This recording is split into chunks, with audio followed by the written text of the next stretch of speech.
All right. Whew.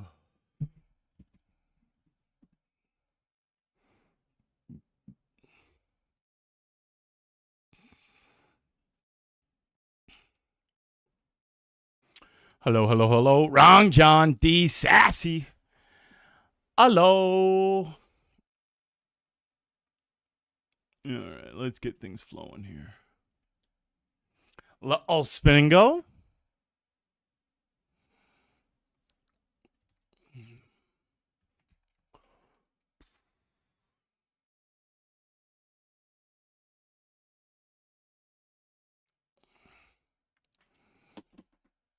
All right, all right, all right.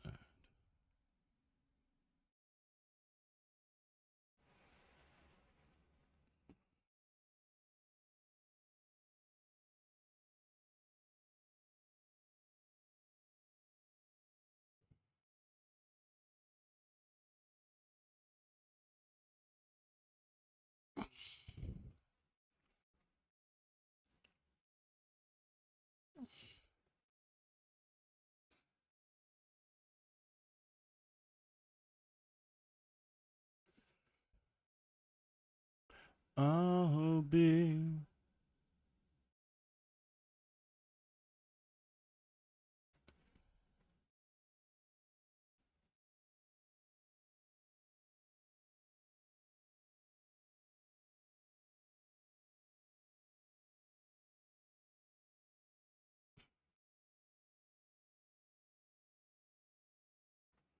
We have the old gut shot straight flush draw, but only 5 high. So we're going to put in a little bet.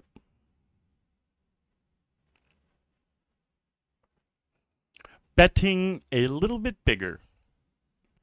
They're pretty unlikely to have an ace because the pot was not raised. Pre-flop. I'll be there for you.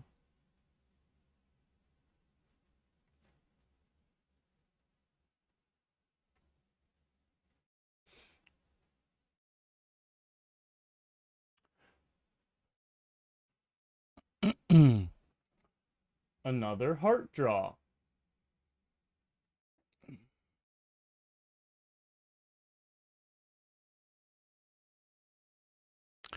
I'll be there for you.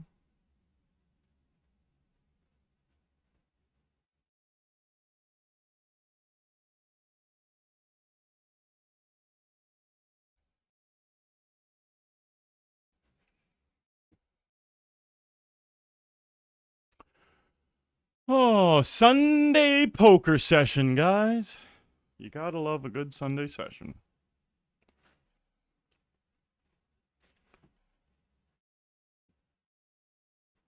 I didn't even mean to 3x it. That was a weird...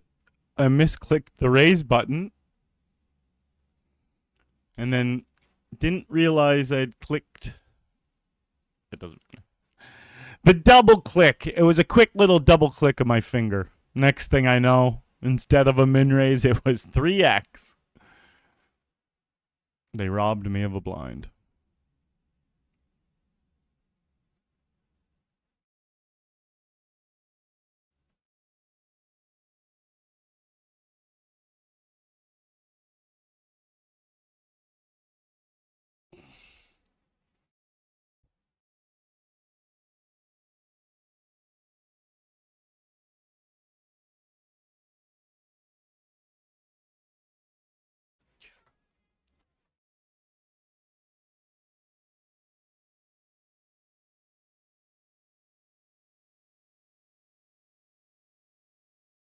Man, I love music so much. It's crazy how much of a mood changer music is.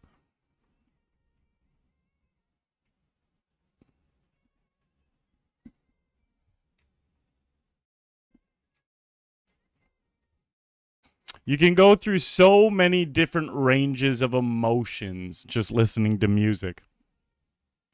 Like a beautiful love song with a beautiful woman's voice singing, or like a hardcore aggressive, like System of a Down, intense mosh pit, just losing your mind, or like a super sad, like Pearl Jam, Last Kiss type song, where you're just like on the verge of tears. Those songs could go back to back to back too. You're just like a roller coaster.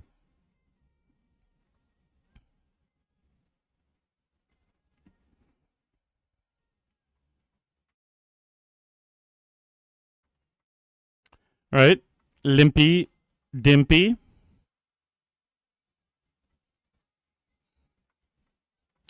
You already know this.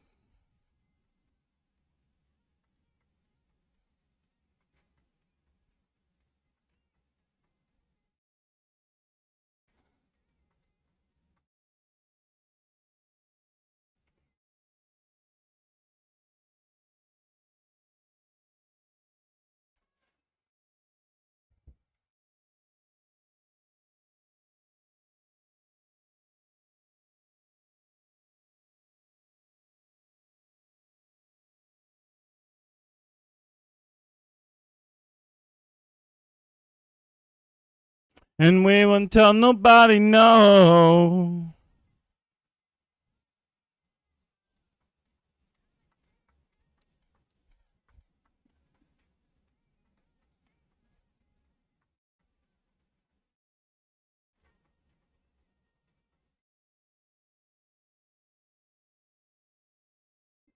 Bum bum bum bum. King 10 of clubs with the old walk. All right, let's dance. I got my dancing shoes on.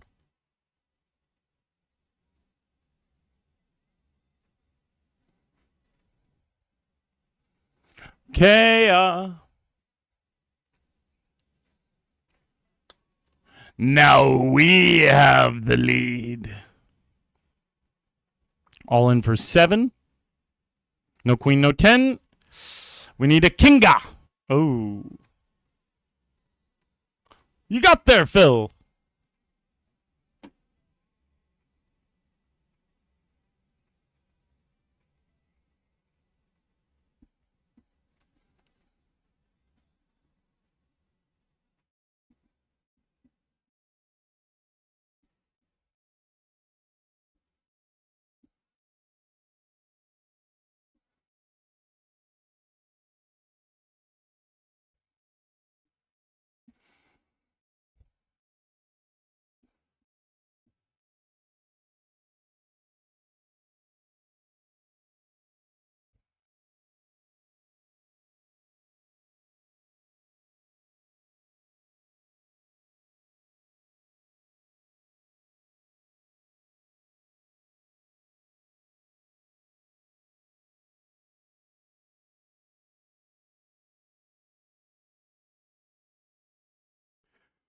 Welcome, welcome, welcome, guys. Let's get after it. If you're watching from YouTube, aloha. My name is Arlie Shaban.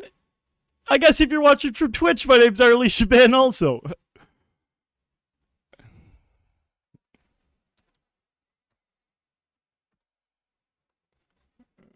I am just getting my Sunday session going.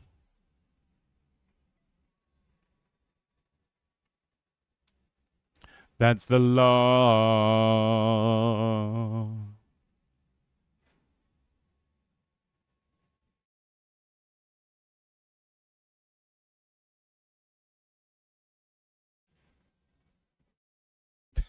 Call. No 8, and we got a. But that's an 8.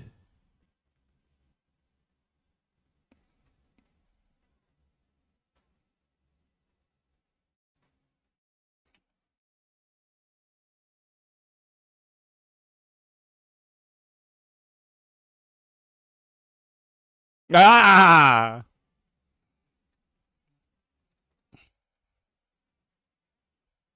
All right, Queen High is going to be good enough here for 6, 7 blinds. They have King High.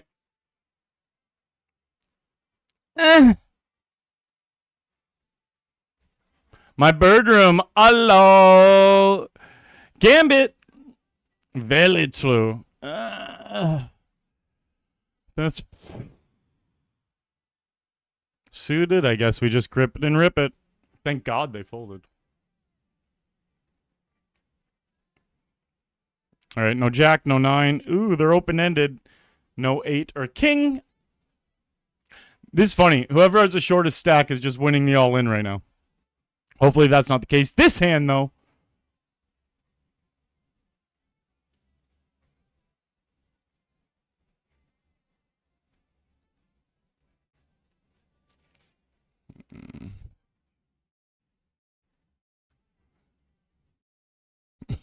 Fuck.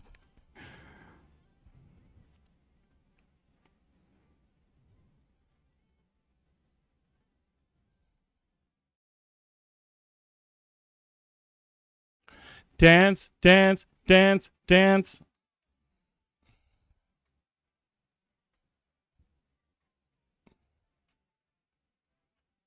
No.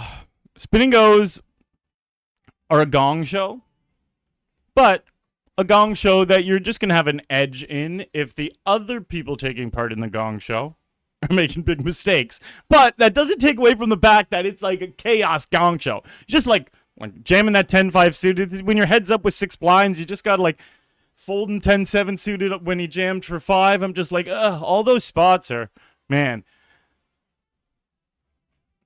It takes really intense studying to know all of those spots perfectly.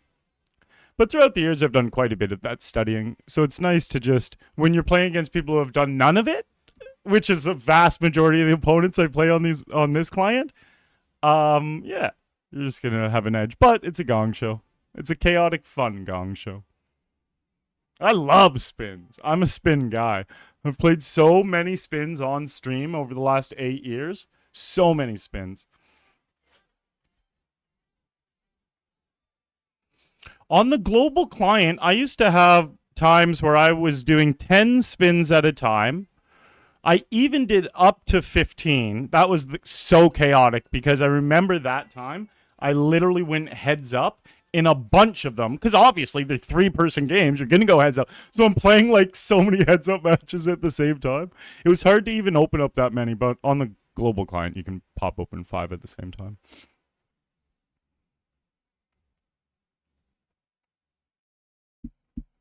I do love me spins. I do love me some spins.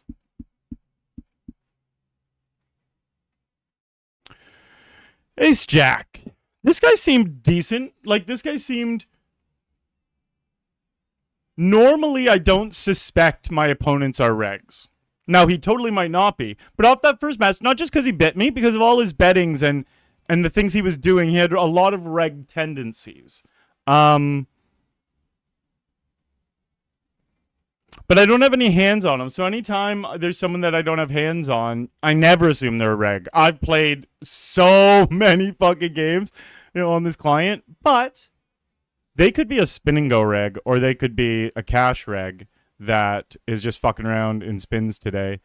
And that's why I don't have hands on them. Like, that could always be the scenario.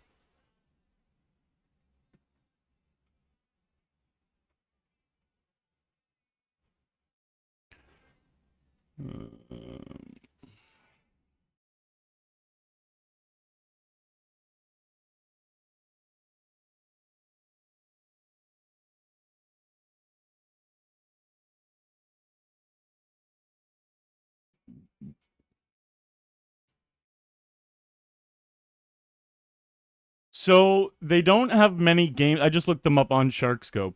They don't have many games on the client at all in MTTs. Very, very small sample. 126 MTTs they've played. Out of those 126 MTTs, they're profitable. Too small a sample to pull much out of, but at least it is leaning towards my theory of them being a reg if they're profitable off of 126 MTTs. Again, very small sample. That could be one massive win and then a bunch of small stakes losses. So it doesn't actually mean much, but I'm going to... Oh, I already have a note on them. Why the fuck haven't I read it? Oh, no, I just wrote that note and said spins. I'm an idiot. I'm going to write... potential reg with a question mark. And now if I play with them a little bit more and I see a lot more reg tendency, like this is a recreational tendency. Calling 14 there, jack high, too wide. But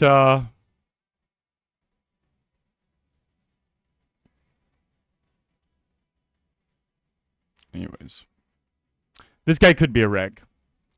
It's fun trying to figure it out. Arlie, do you think the reason they had rules, no singing Big Brother house, is that you weren't very good?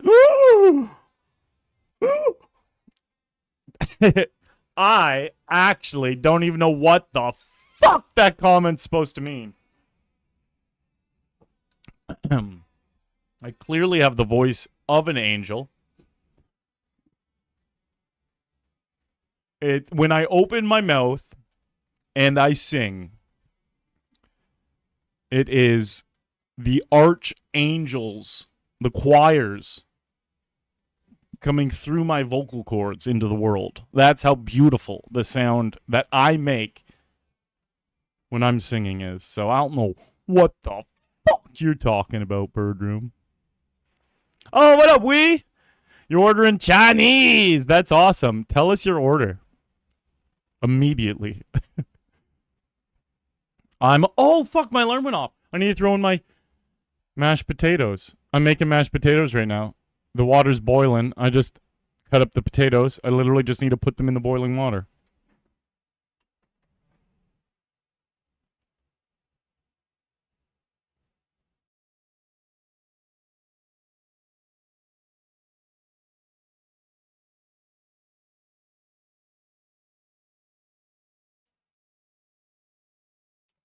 Oh, God.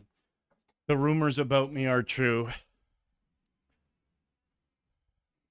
They can call me Potato Fingers now.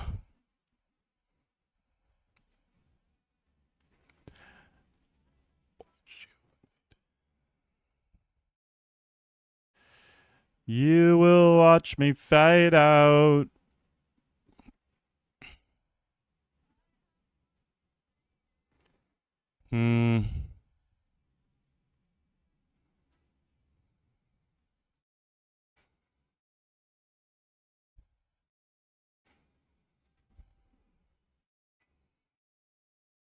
Always push through the pain.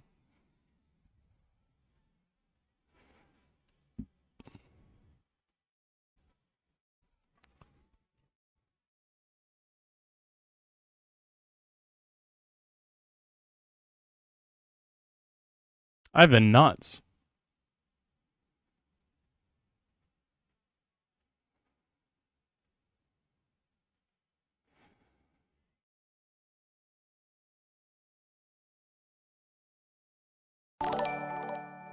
Hey, PokerStars! Coming in with the razzle and the dazzle. Hello. All right, no 6. So that is not a reg call. That's not a reg call. So maybe they aren't a reg. Merlin coming in with the follow. Thanks, bud. Welcome, everyone popping in from PokerStars. Hey, great way to start right here. 125er. Was that the first spin? No, that was the second spin. Let's see here. Let's pop in another one. Yeah, we're kicking off the session with some spinning goes here, guys. Welcome, everyone popping in. So my name is Arlie Shaban. I'm a member of Team Pro Online here with PokerStars. I'm grinding on PokerStars Ontario. We have a massive tournament series starting next month. I'm going to go in super hard for that, streaming a bunch of it. I have some trophies, leaderboard trophies, and a bunch of series trophies from other coops in the past. So I'm looking to add to it. It's cool over the years kind of collecting more trophies from these series. So I kind of get really into these series. I want a mixed game trophy. I've won a mixed game event, but it didn't come with the physical trophy because specific events have the trophies. So I've gotten a lot better at my mixed games over the last couple of years. So these next this next coup coming up, I absolutely am going to be eyeing one of those mixed game trophies. Got a little satellite right here.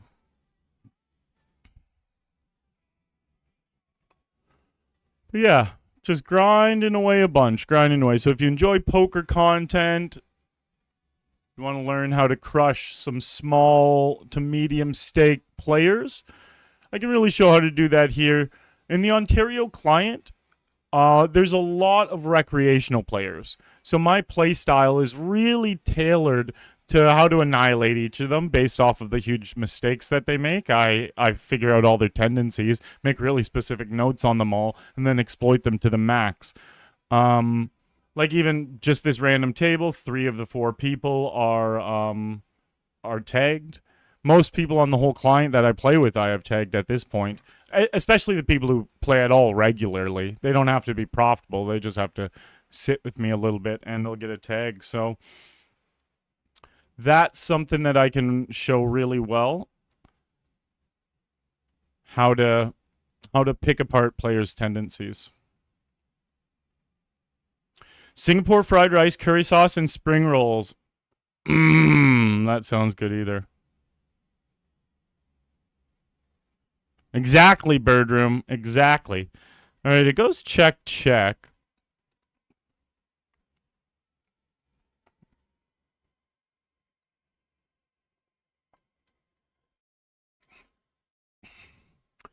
And I just so happen to river the nuts. This guy does not seem interested in the pot, unfortunately.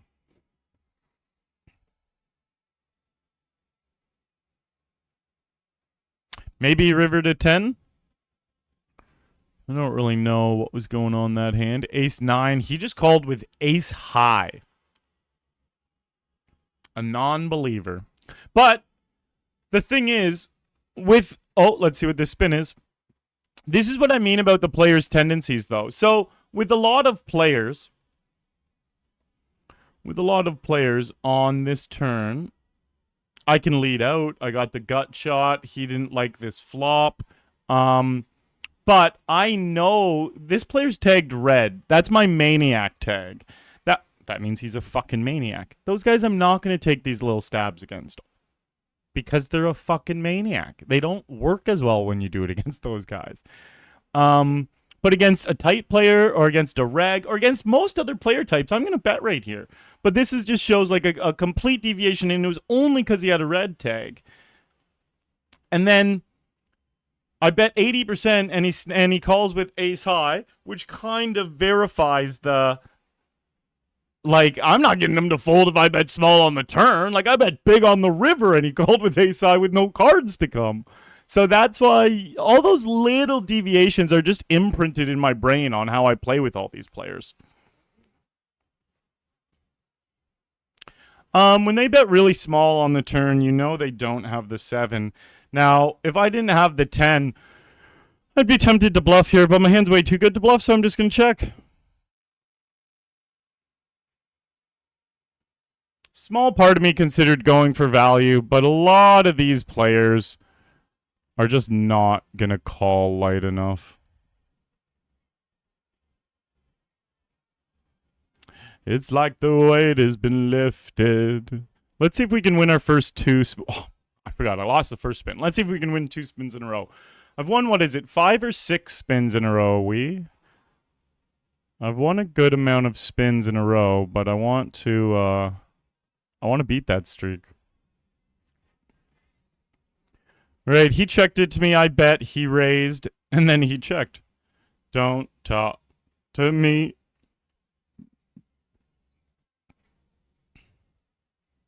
I actually love that river. He's the type of player that's going to bluff at it. And that is another reason why I didn't bet the turn. I wanted to keep him in because if I hit this maniac, remember the same guy who I just said was a maniac, is way more likely to blast. He probably, like with that sizing, there's a decent chance he has the 7, but you got to give them the rope anyways. With that size though, even the recreationals, like when he's bluffing, he's not going to go full pot. Recreationals don't go the full pot when they're bluffing. They normally go way less. In fact, recreationals have this weird tendency to to bluff like 30% and to value like 100%. So you're just like, see a small ass bet on the river? I'm like, I don't think that's a monster.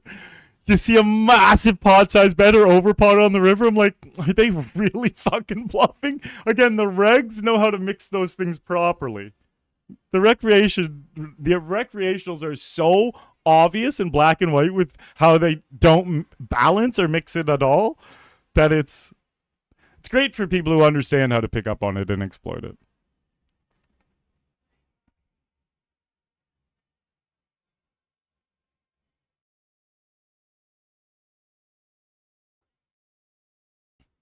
Yeah, Bendy Straw, there's been stuff going on for quite a long time. They've been there's some like hearing last November about all this stuff. I don't put too much thought or weight into any of it until there's more official things, just because even if like they do pass something or try to make something happen, then it still can sometimes take years before it's officially implemented, and then it gets battled and fought for more. So until, yeah.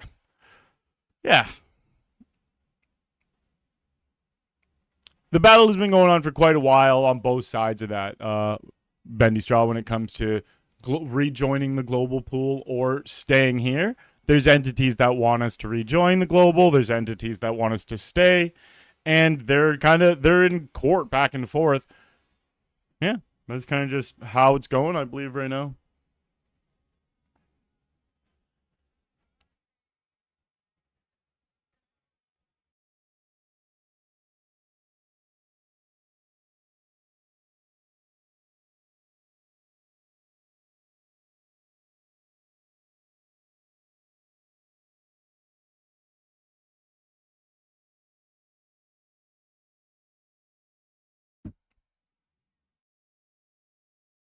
Look out below.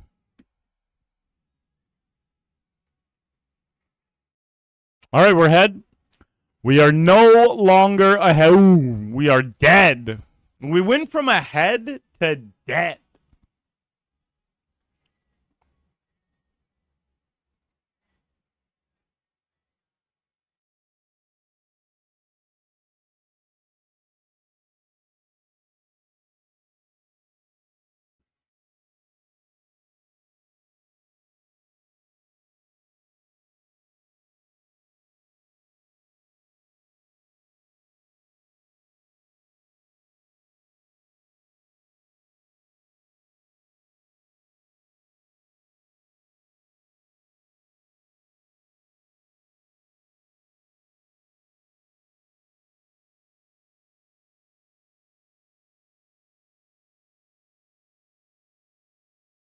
Look out below. I'm letting go.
Pity.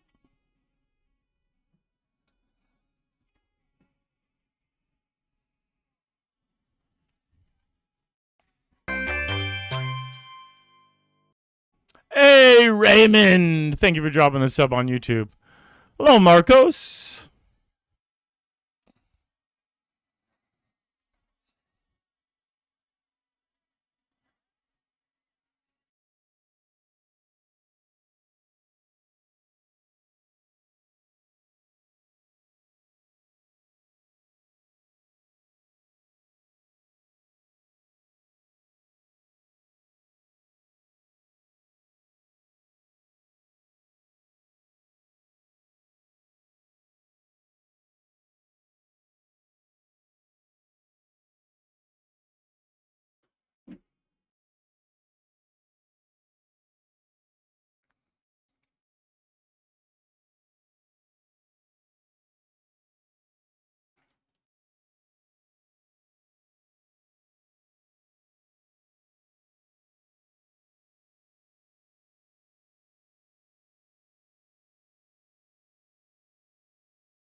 No king nine. Okay, no king, no clubs.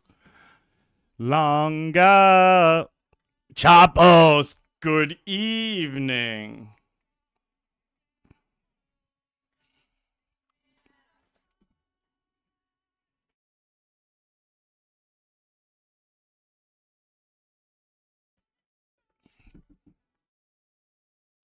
Night.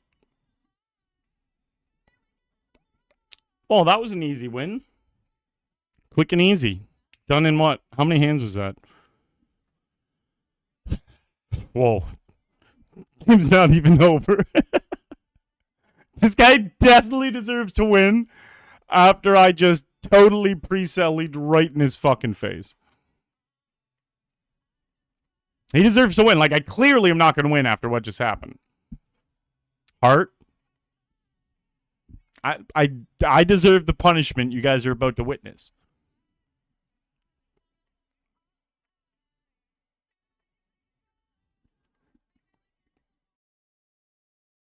All right. It's over this hand.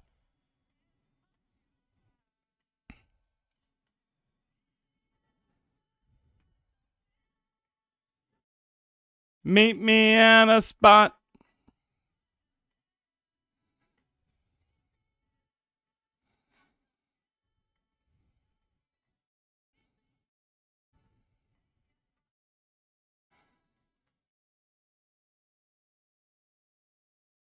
It's hard for them to come back after that flop. Night.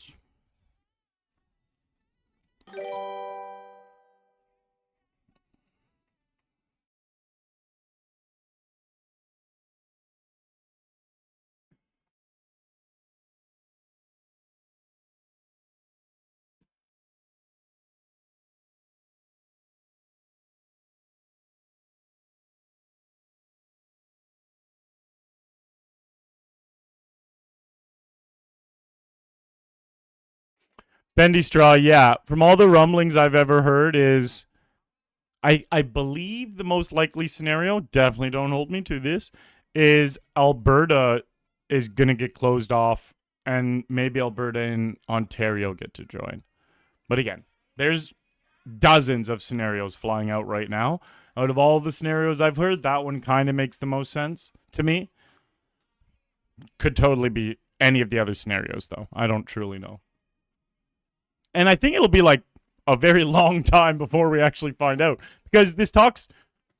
Well, the change happened 3 years ago. And since it happened, people have wanted to change it back. And it's still 3 years later. Like, you know, I realized all this stuff just... Even if it does get changed back, maybe they decide it get changed back and it doesn't happen for 2 full years. You know, like it's a whole different life 2 years from now. So that's how I'm looking at all this now.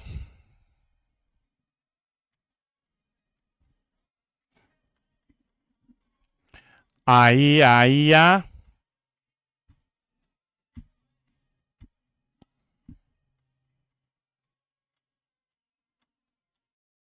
Hello, Eric.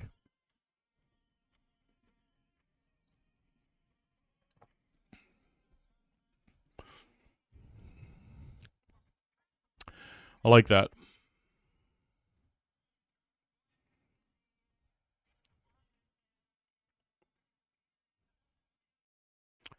Just don't see how they have a better hand. Is this entertaining? Aye. King 10. So they called with King High.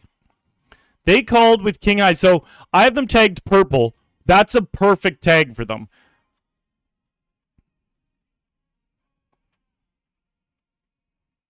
They called the turn and the river, though. It's incredibly ambitious. But, so my purple tag, you want to know what my purple tag means? I'll show it on this table so I don't have to show the actual. It means sticky as fuck. Sticky literally means they call a lot. So, the guy called 2 streets with King High. Sticky tag checks out. That's why these tags are so important. I don't bluff into those players. Why would I? Look what they fucking do. That's why I value bet. And that's why I value bet really small there. Oh, you want to know what's funny? I only bet 2 on the river. Because I didn't have that strong a hand, and I know the smaller I bet, the better chance he's just going to flick in 2 blinds. He just flicked in 2 blinds with king high. But it's funny because, again, I have stuff like that, many different little tweaks and changes on thousands of players on this client. That just gives me a statistical edge. So you know how when you go to a casino and you play blackjack, the house will always have a statistical edge against you? That's literally how I feel playing against the recreationals. I'm the house. I for sure have a massive, obviously I have a statistical advantage. He just called my jam with ace-5 offsuit. So it's awesome to just sit here with a big edge against these players. Some days I get whooped, just like you can go to the casino sometimes and win a shitload in blackjack. But you go to the casino 100 times and play blackjack, you're losing fucking money. Just like if I play against these players 100 different times, they're losing money. Like, it's just happening. So that's why all these challenges I've done, my profit challenge, my ROI challenge, like going really hard and tracking how I do in series and stuff like that, it shows all of this little exploits I always talk about all the time are shown in the actual results, which is fun. That's the fun part of streaming and putting a lot of time and work and energy into learning this client, learning how to appreciate playing on a closed client like PokerStars Ontario, and then really learning to how to exploit these players properly. It's the funnest thing ever. This guy, we're just going to clash right away. Like, because if I get these shitty hands, I just have fold. But with this guy, I know exactly this player type. He's relentlessly relentless aggression. So when I play against relentless aggression, I force them to just clash right away. Like, I don't back down. I just get rid of all my trash hands, and then anything mediocre or better, we're just clashing with. Look at this. Nice. On my own worst enemy.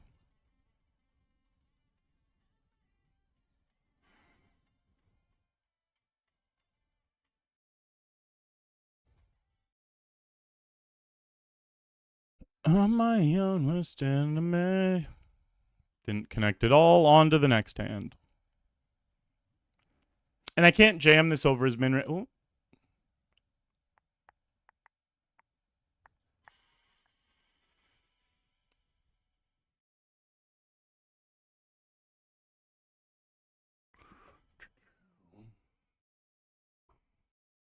Not much I can do. I know he's calling the river, so I can't do anything.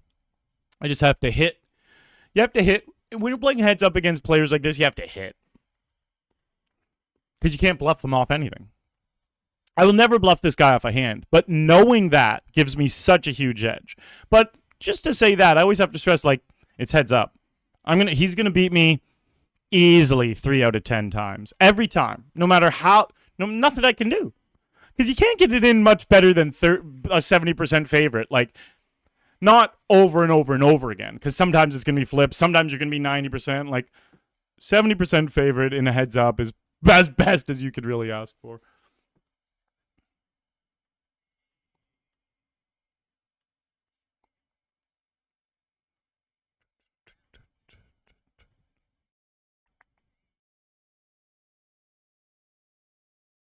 Come on, check. He's relentless, though. All right. Blinds up. It's just all inner fold a lot.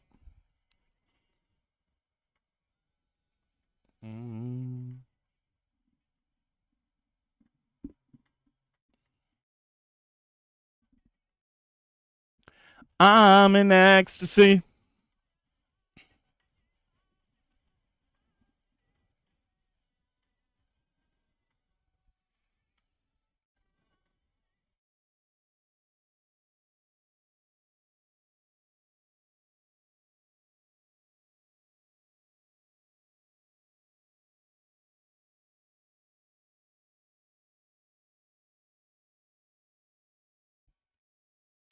It's so good to see.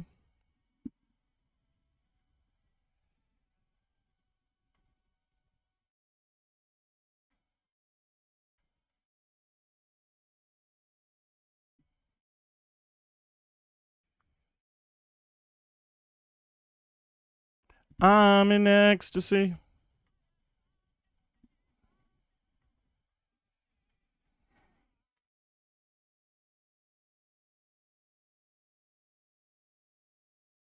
And turning.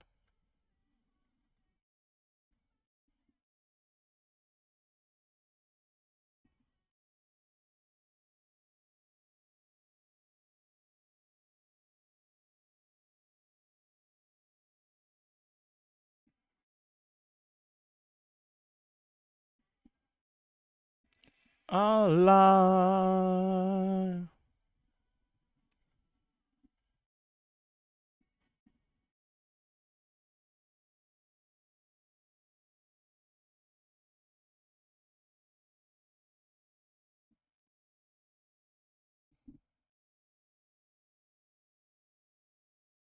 I'm in ecstasy.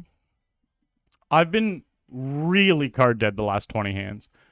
That's one thing in poker where when I was a little newer, I honestly can't even describe to you the burning rage it used to make me feel. It's so crazy. Like I would just sit here and get so upset that like someone so and honestly, I'm just gonna be honest. Someone so inferior at the game feels like they're whooping my ass, but that's not what's happening. Like I realize as you get better at the game, that's obviously not what's happening. There's so much variance in the game, and that takes over a big part of the ass whooping you get a lot of the time. And you can't attribute it to anything other than luck. And that's hard when you're a really competitive person and you have a big ego and you're creating content and people are watching you. It's hard to adjust to all that stuff mentally and not let it work you up a little bit. But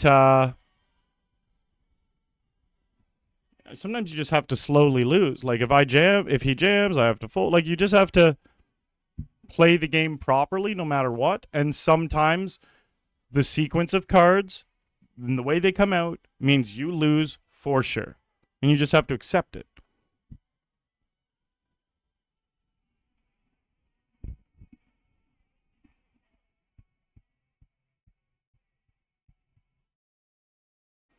Good.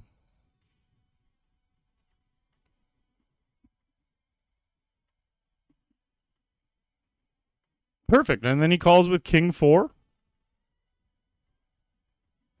And it's over and I win.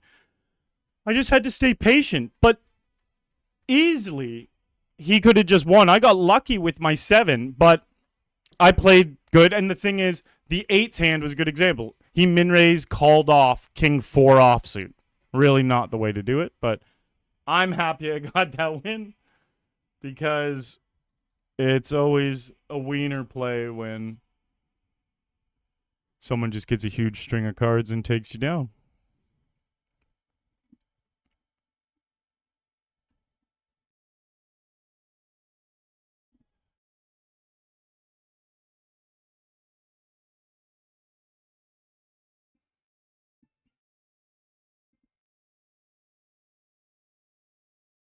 Broken glass.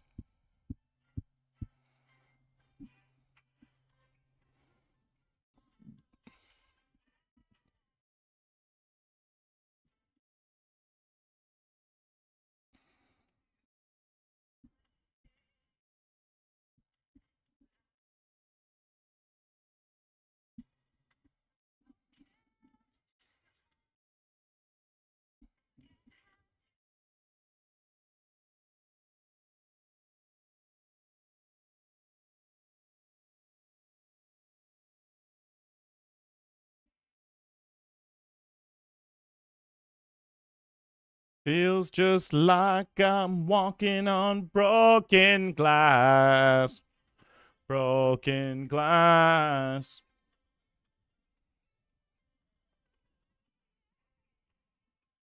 On broken glass.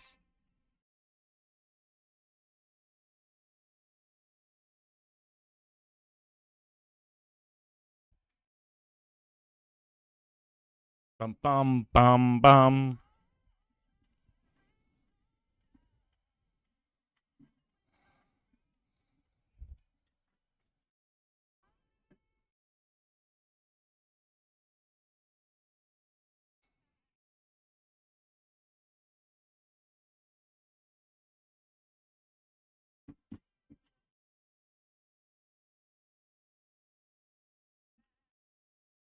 Broken glass.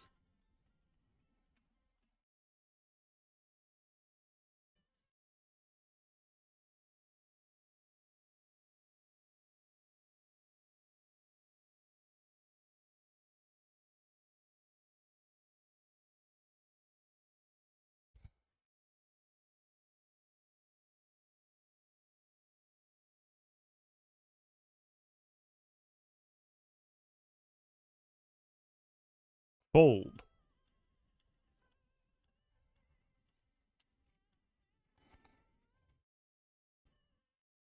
Burning rage. Relatable. An absolute burning rage, Eric.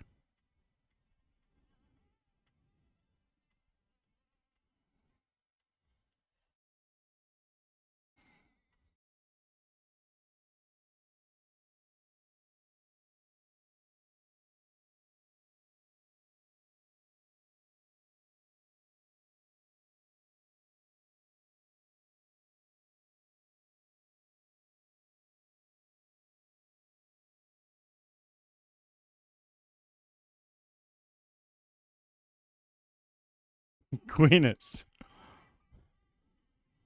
Keep on walking on broken glass.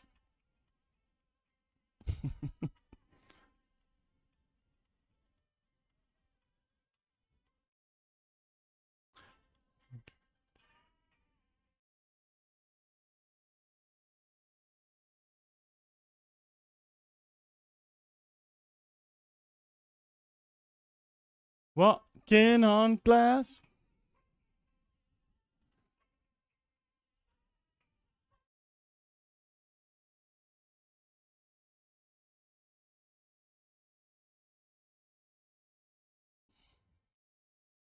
Walking on glass.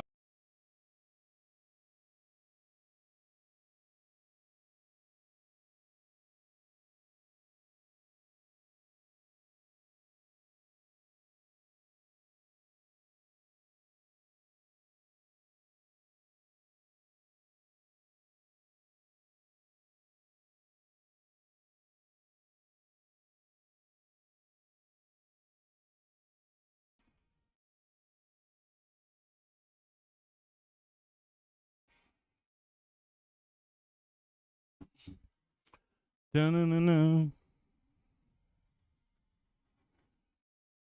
Flawless victory. Whatever gets the job done.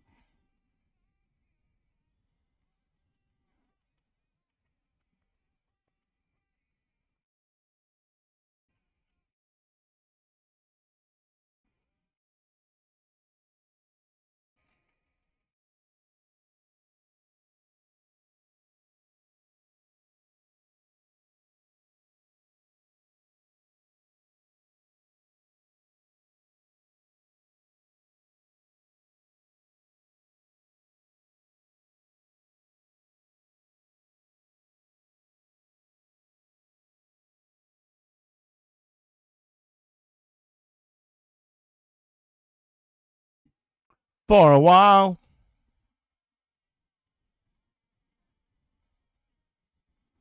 Nolan. I am the loser. Can't get rid of me that easily, though. Nuh-uh.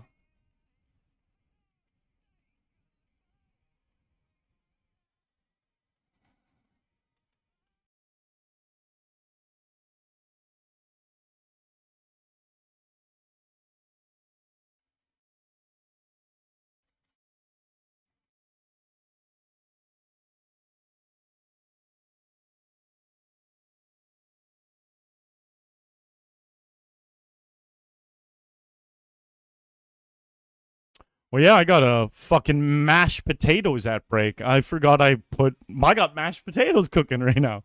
Boiling potatoes.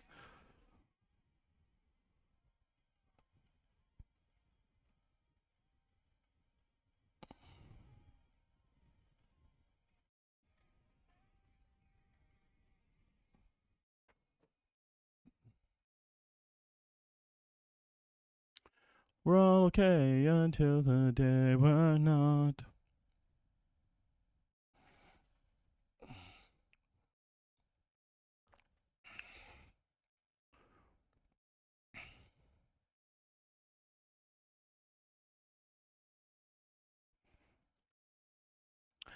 We're all okay.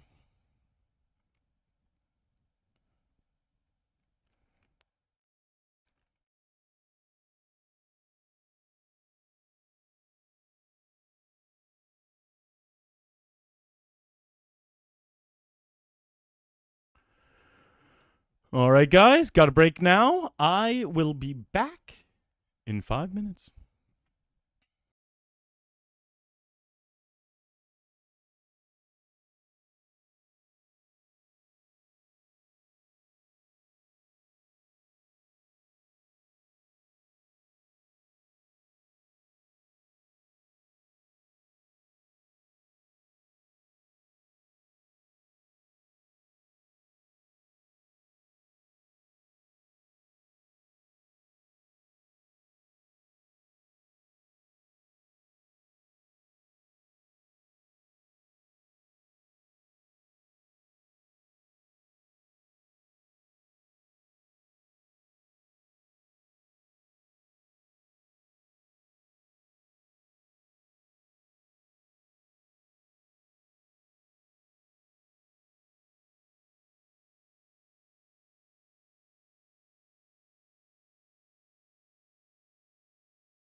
All right.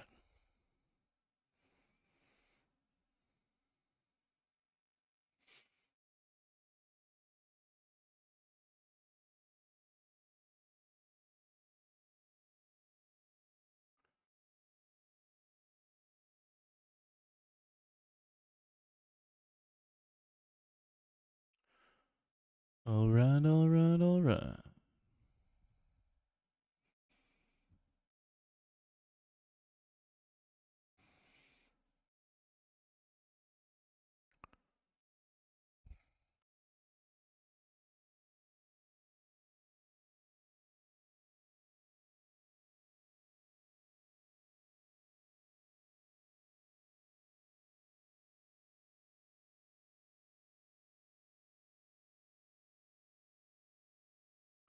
Looking to make some money today. Yesterday we made a few $100. Nothing crazy, but not losing money.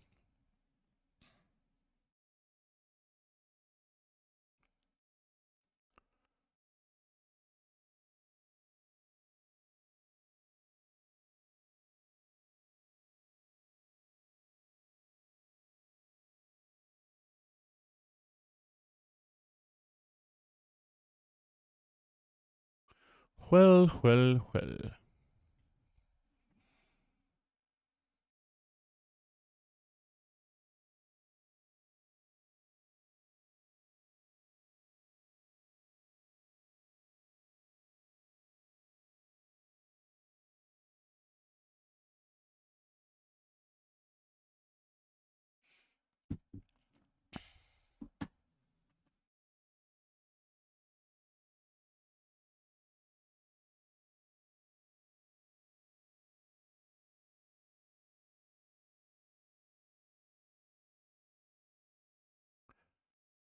Spraggy's Hog Racer game's fun. I played that at the end of the last couple streams. That's a cool little game.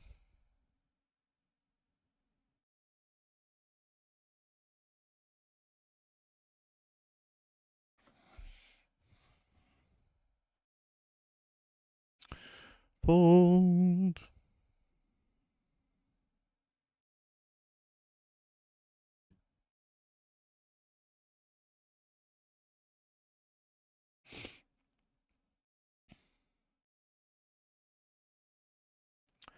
The double deuce starts in 18 minutes.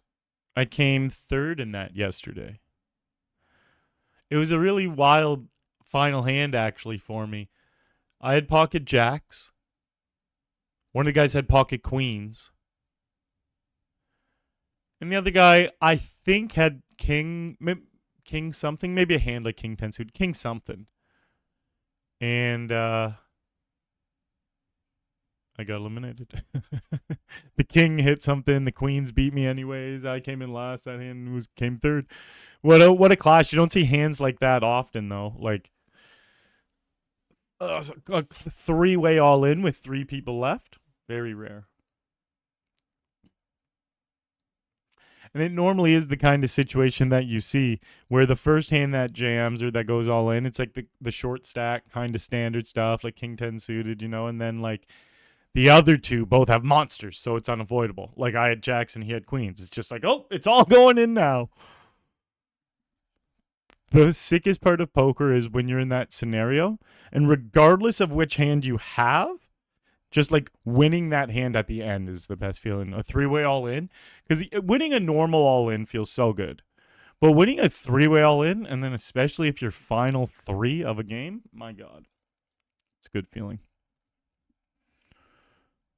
I did not experience that last night. That was my opponent, but I've felt it many a times in the past. And he snap bets pot. I wonder if he has a really big hand or if he's choosing that sizing as a bluff. I'm joking. I don't wonder that. He literally just had a really big hand.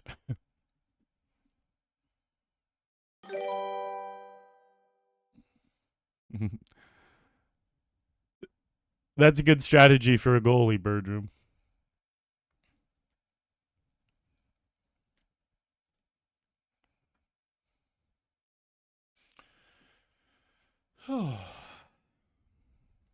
I mashed my mashed potatoes. Oh, all right. This is interesting. Fuck. I'm going to read his note to see if I see any other times when he's done this. I'm probably just calling. I'm going to call. The one thing I don't like is how he doesn't 3-bet often, so it's not like he's punty, but I'm whatever. So you just gamble, and I'm gambling too, you know? It's poker. Poker has an element of gambling to it. I'm going to leave that note on him now, though, so that when I see if he does that in the future, I'm going to be like, oh, he jammed 60 blinds over a raise with ace-jack suited. Really, really punty play. I'm going to write that note, though.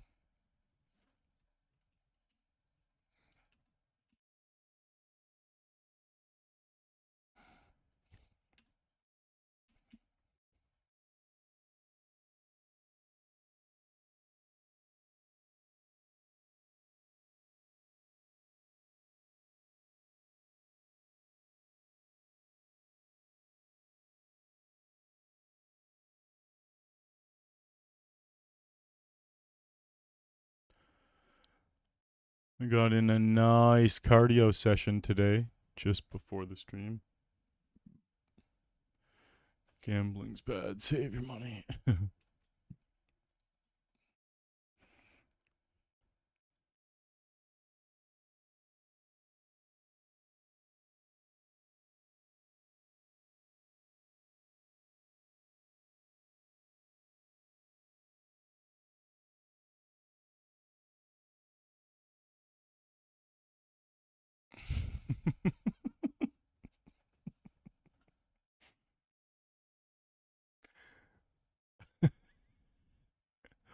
People make me laugh. Just a troll in the YouTube chat. People are funny though, like sometimes trolls are reckless and wreak havoc, and sometimes you just get a little giggle, you know?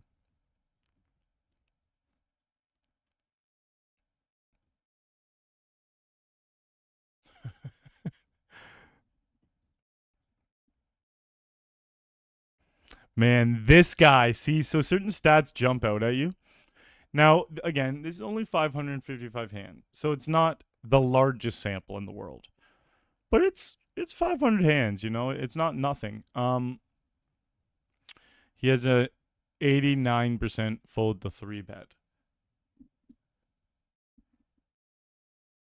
There's only been 9 times, so that breaks down further too. If you see that pop-up where it says value, it shows 8 of 9 times. So that means 9 different times he's raised pre-flop. Someone has 3-bet him, and 8 of those 9 times he folded when he got 3-bet. 1 time he either called or raised. And again, it's way better to have more than a 9-hand sample of 9 3-bets. But some players will have like a 1 or a 2 fold to 3-bet. And it's because they're really sticky. So you just look at things like that. But the biggest part I want to stress when you're trying to really exploit players is, especially using software like Poker Tracker that tracks their information, you don't want to misuse that information and give it too much weight. All of that, like this part of the information is just one small little piece of his puzzle where there's like hundreds of pieces of the puzzle. And that is just one very small one. But I already have like dozens on most people, and like it just really small obvious stuff, and that all adds up. So when you see one of their stats that deviates a lot from what it should be, you don't want to punt money trying to exploit it. That's something people do a lot. They see someone playing wild and crazy, punting off their stack, and so they get a little wild and crazy against that person. But what ends up happening is they punt off their stack to the crazy guy because they played bad. So you never want to do that. You're like, oh, well, I did it because look at his stats. Like, and you're like, yeah, but still, like, you didn't judge when to cut that off. Queen on the river, keeping me alive. We got a king here too. Hello, Red. How are you? For anyone new to the channel, just so you are aware, there is a 4-minute delay on the poker stream. It's definitely just how it works here in the poker world streaming. We could not run streams without delays unless you wanted us to block our hole cards. If we block the cards and then we didn't react when we flopped a set and you guys couldn't see our hand, we could have a live stream because then my opponents wouldn't know. But you can't do it any other way other than hiding your cards or having a delay.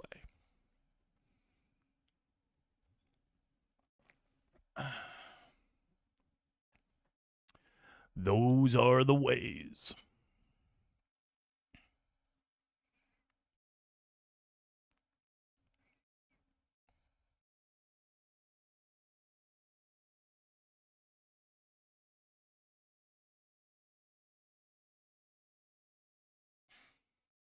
We got a nice full Sunday of poker ahead of us, guys. I love a good Sunday grind.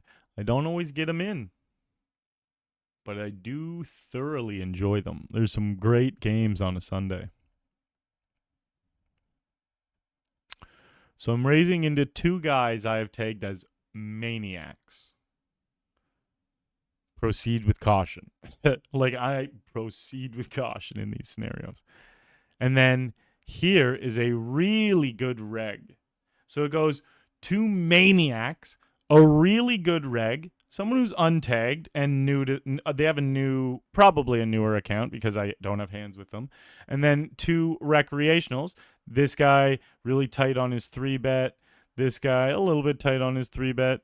So those are the people at my table. We flop a pair and a flush draw, which is great because I was proceeding with caution, but no caution needed here. This is what happened here.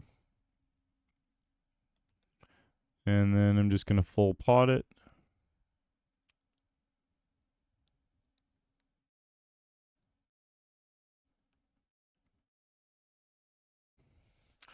Ole! What are you thinking, bud?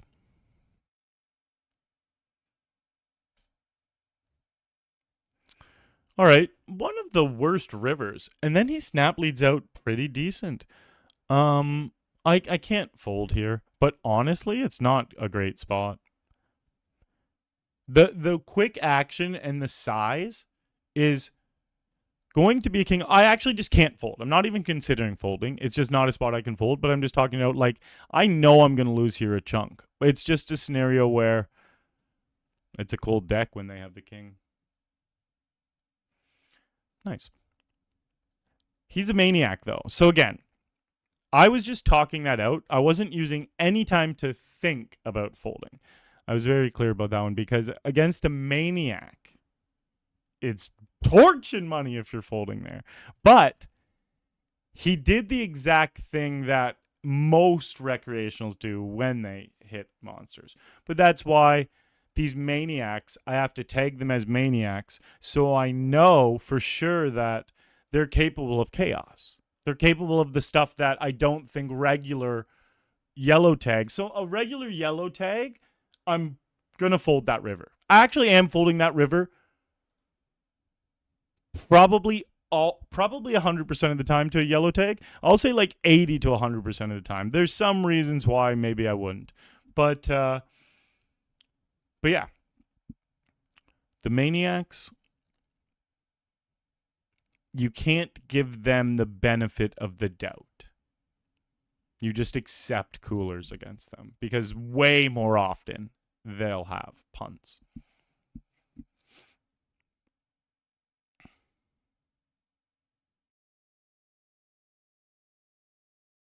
I'm glad that spade didn't come, by the way. He had jack deuce of spades. I had 8-6 of spades.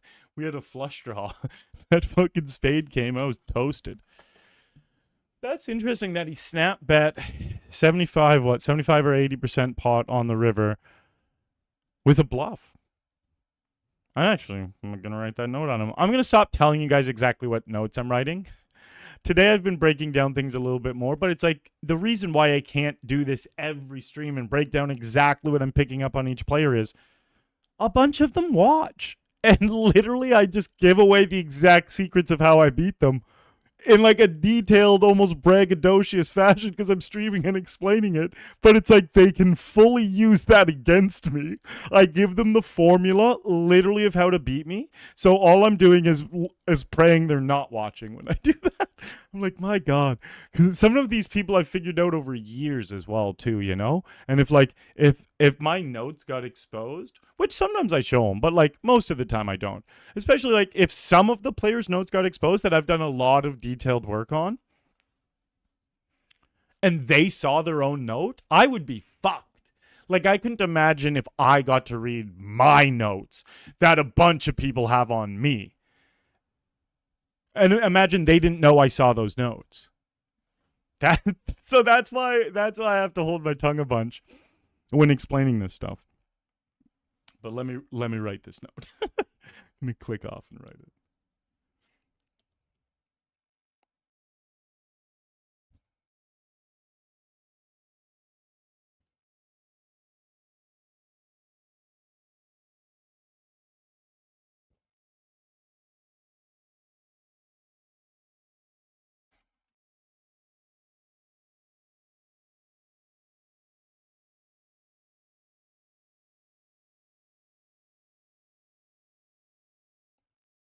All right, the note is written.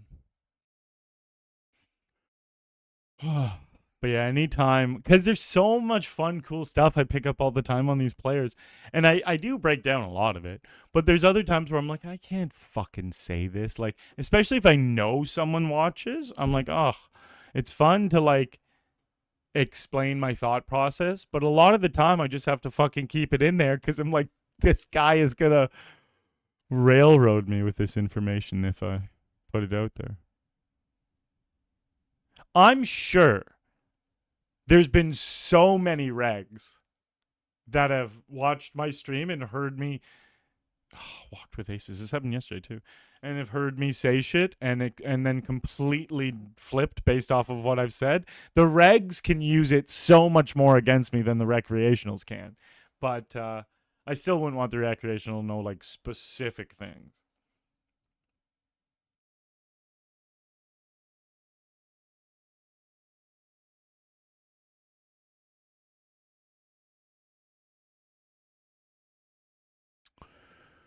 Okay.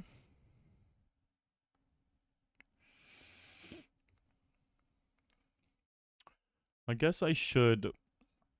I'm gonna heat up some food. My mashed potatoes are done.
Oh. Yeah, got some pulled pork, mashed potatoes, And I might whip up some corn. I don't do veggies as much when I'm streaming. Just, I like my veggies cooked more fresh. I don't normally prep them before, and I don't cook fresh veggies while streaming. I got walked with aces and then walked with kings. Was that in exactly 2 rotations, or was there a rotation in between? Because yeah, okay. So we got walked with aces, and then literally the next rotation, kings.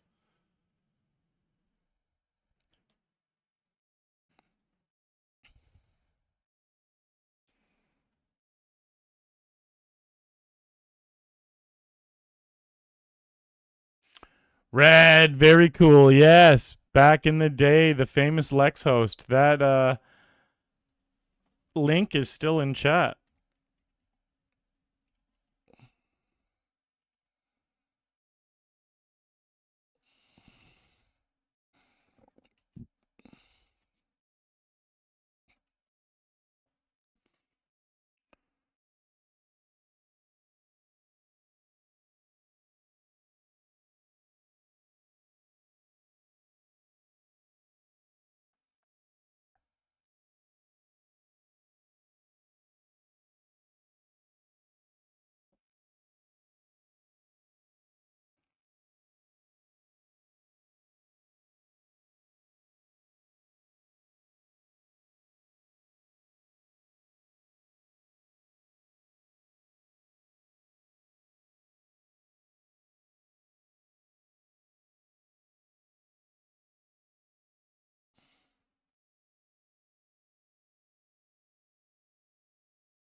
Sure, I'll join the limp party.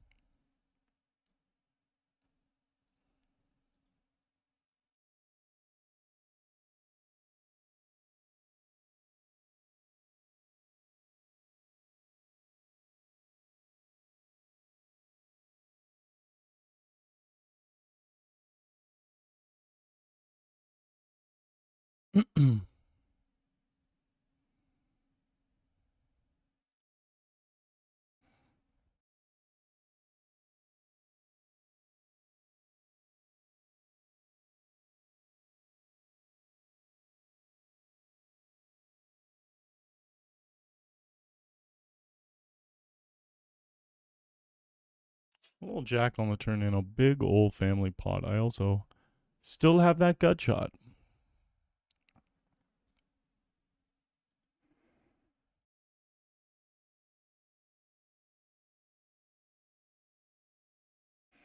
Ooh, I'm hungry. I'm glad that I'm making food. Really glad I did those potatoes too. I love mashed potatoes so fucking much. And it's funny because I've said this a bit lately, but I'm eating pretty damn clean lately. So the mashed potatoes that I make are literally just boiled potatoes mashed up with water and salt and pepper. But often, because it's like I don't want to put in a bunch of butter and milk and cheese and stuff I normally would because I'm just trying to be a little bit cleaner and lose a little bit of weight. And the potatoes often just take on the flavor of whatever I make them with. Like, very frequently, I'll make 2 pounds of mashed potatoes and 2 pounds of ground beef and just mix them together and then separate it into 4 containers, 4 different like meals. And it's glorious. It's so good because the potatoes have all the juicy fat and flavor from the beef in them. And then I can steam some veggies on the side when I heat it up. If I get real crazy, sprinkle some Parm cheese or aged white cheddar on top. It's a nice, awesome meal. It tastes better when you put a bunch of cheese and butter and milk and stuff in the potatoes, but it's like that also. becomes a little bit unnecessary if the goal is overall health more than it is tasting delicious food. Let me check the pot boiling.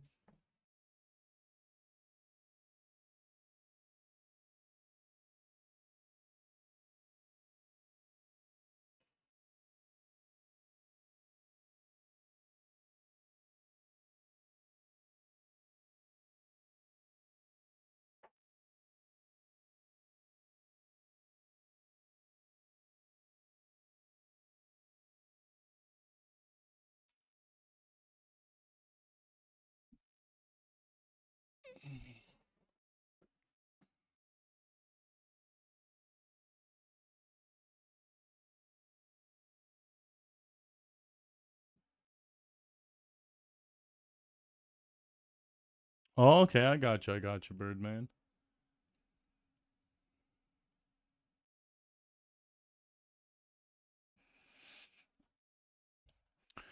He's jacking this little guy.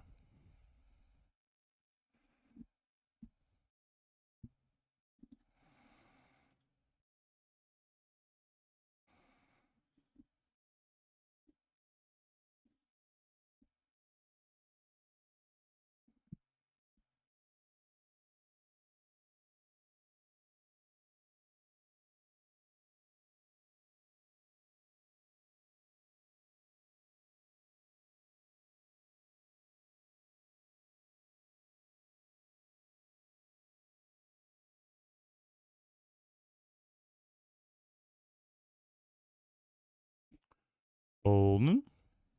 All right, here they're giving away 6 tickets to a $100 game, and I'm sitting 12 of 13.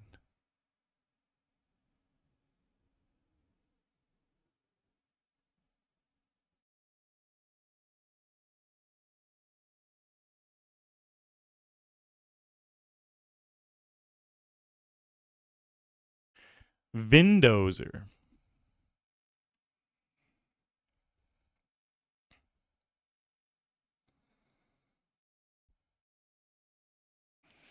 Okay, Vindozer, you can have it.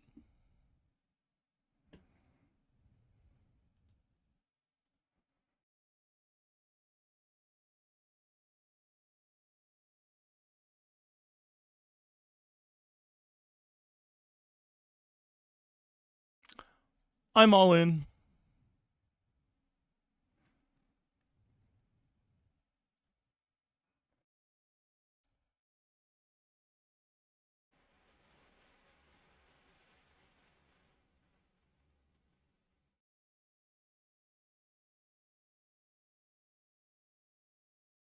Yo, what up, Imago? You know what? I don't remember if I said hello to you out loud. I acknowledged your message and read it in my head, but sometimes like I literally do that while I'm talking, and then I'm like, all right, I'm gonna get to that. It's like it's a real glance, you just look, it's a screenshot, you see real quick. You're like, oh, Amago said hi.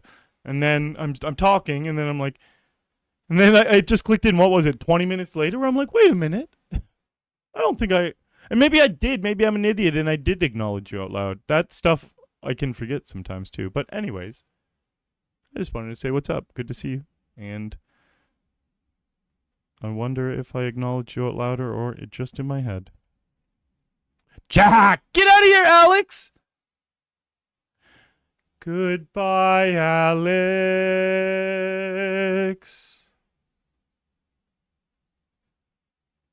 It's your time to lose.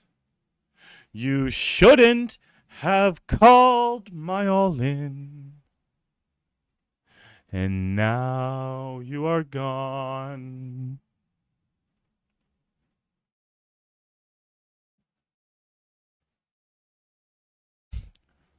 Solid game plan, Bird Room.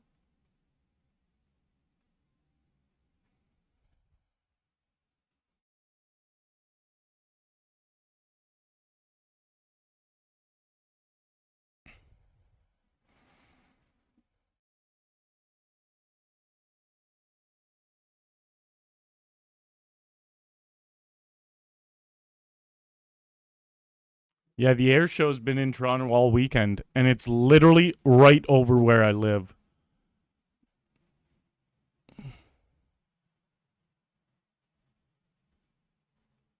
So, like, right now, there's jets flying over my head. It's wild. I want to see if I can see them.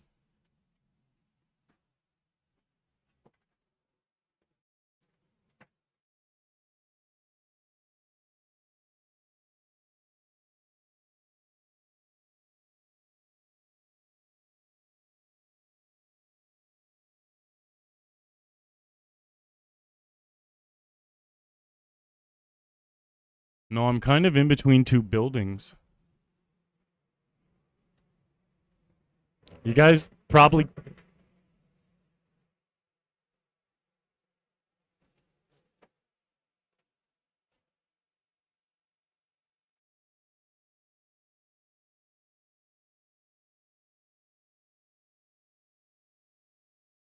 Oh.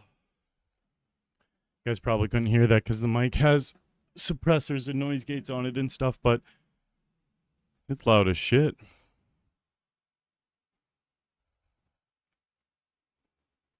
Oh, my food's gonna be ready in 20 minutes.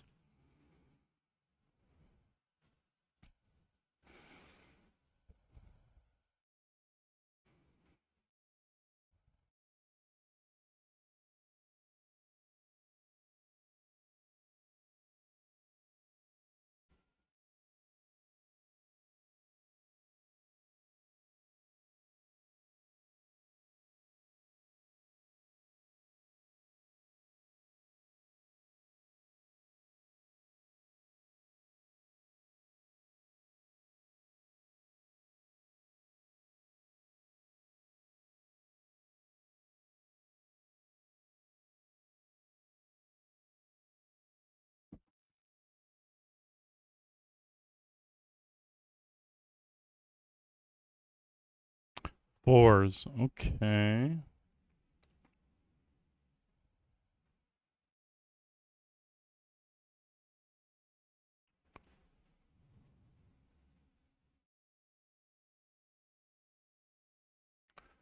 It's a fine line you gotta dance in these satellites. I wanted to jam those fours. Well, that's a little much, I think. I think it's close, though. Because Prodigy's super handcuffed on calling my jam. That's the whole part of it. You can jam so much wider than you can call. But you still have to jam tighter than in regular games. At this stage in the game. Because again, 6 tickets to the winners. I'm 6 of 10 right now.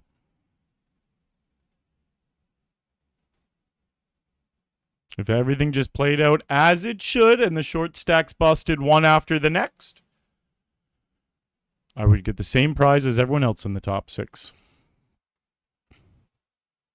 A $100 ticket. Sevens, eh? I think I'm going to jam these sevens over the big stacks raise.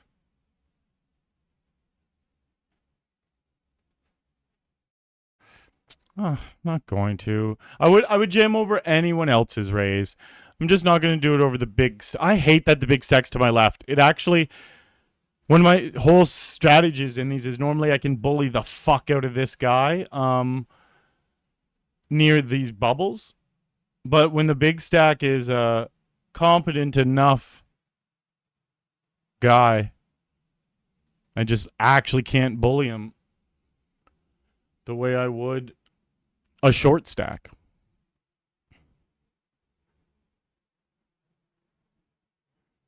Break a chip from QB. Thank you, buddy.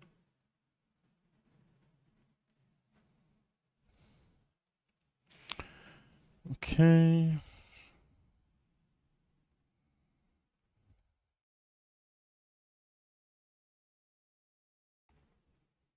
Those sevens, I don't think jamming them would have been bad either.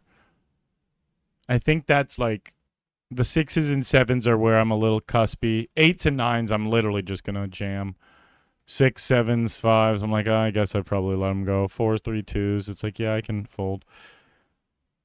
He's going to raise relentlessly, but I'm supposed to fold relentlessly. That's kind of the whole yin and yang of how this works.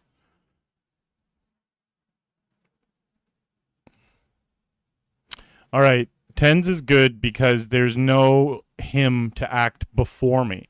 I'll happily jam over these guys. And when I say happily, yeah, it's happily, but I'm not fist pumping it.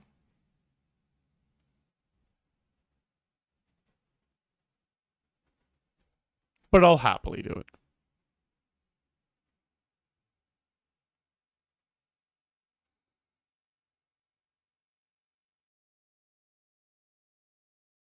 Oh.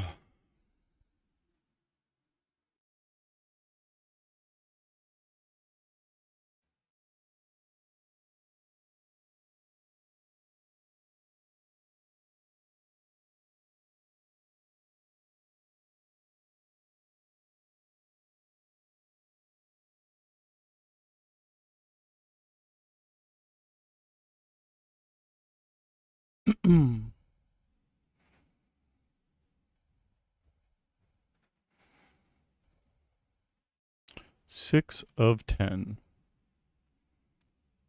Let me check the food real quick.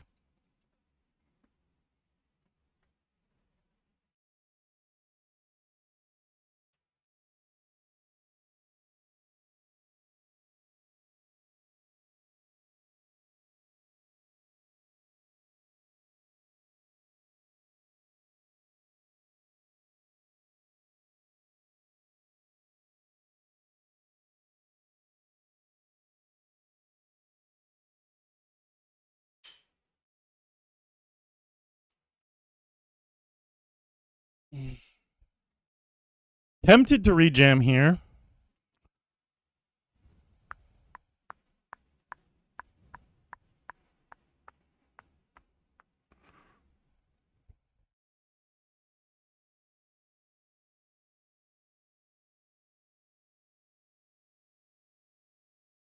I guess we're hand for hand.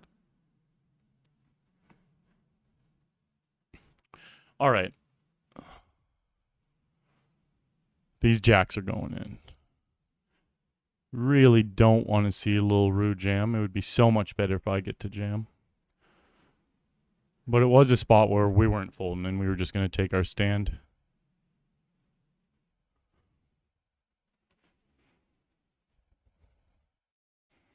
King's here.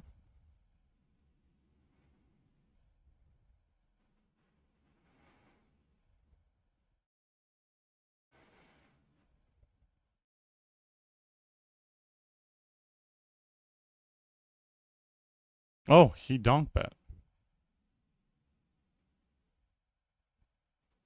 He's deep.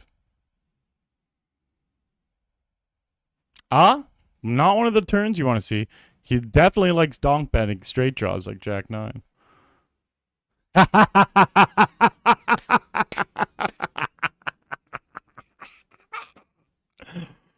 Oh, he just had it. They always have it. I know for a fact now in those spots, and I claim this very, very boldly, 93% of the time right there, they have me crushed. 7% of the time, it's a wild, fluky punt. These recreationals are so funny. They get something implanted in their brain where they have monster hands and they immediately just want to put all their chips in. Where it's like, you can kind of draw the connection on that's how they think you should play poker, but they miss the whole being sneaky and hiding the fact you have a big hand part. Because they don't, like, it makes no sense if you try to balance those plays with bluffs, because the times you're bluffing, if you're like 2xing the pot, they have no clue how to do that properly. So like they would just be giving away all of their chips. So it's always just value they do it with. But then it's like a huge part of poker is I have a really, really good strong hand, and I do not want my opponent to know. So I'm going to check, or I'm going to bet really small, or I'm going to do something sneaky. These players take that part of the game, doesn't enter their brain. They're looking at their cards, they're looking at their chips, and they're thinking, my hand is really, really strong. I need to get them all in. They don't care about my thought process and how I'm going to react to those plays.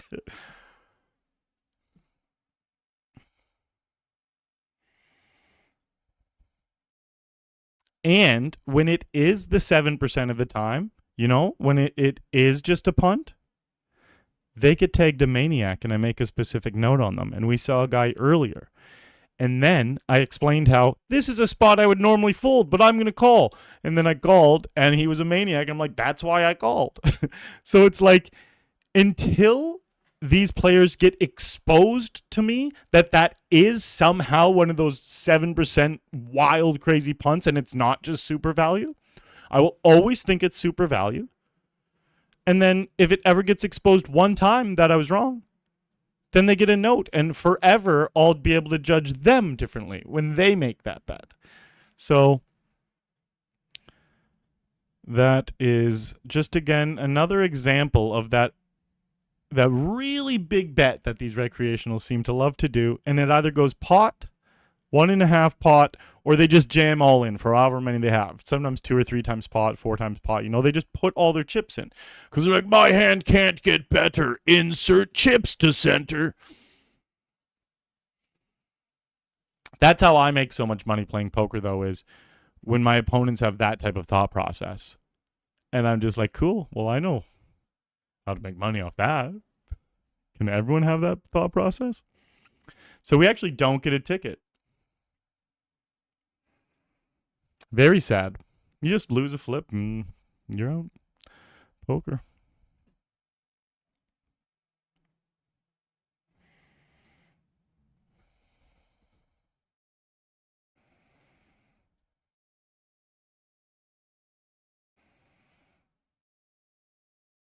I could squeeze bigger. But I'm luring in yellow guy.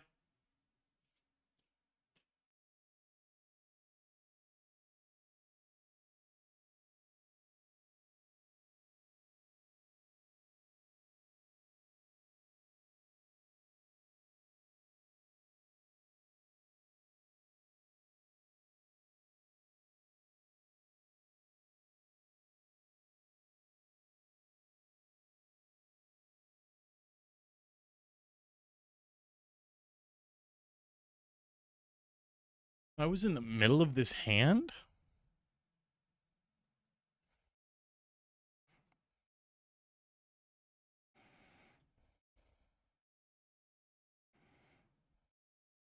So again, he's got a fucking big hand for sure. Hopefully it's ace jack or like ace 5 of spades, but this is another one where it's just not a bluff. He's not bluffing here.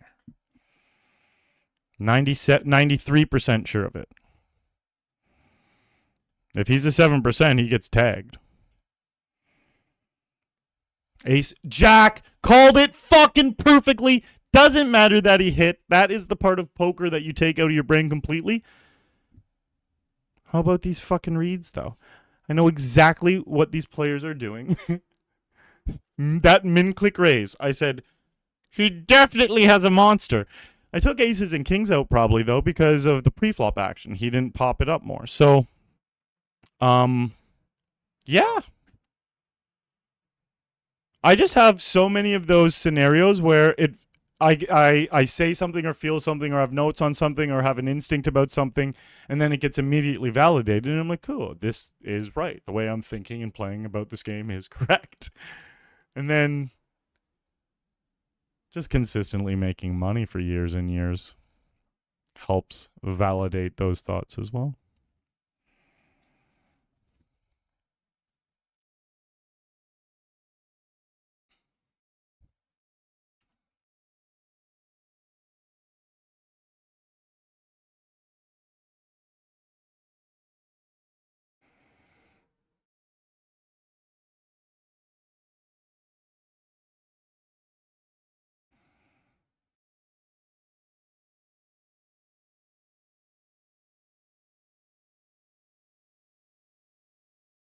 QB, exactly, man. That's the way I look at it. You just accept once, like, very, very infrequently, it's going to be a random punt.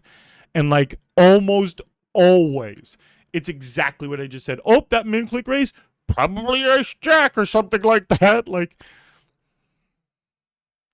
it's going to be ace jack, but it's also going to be sets and stuff that beat me, too, obviously.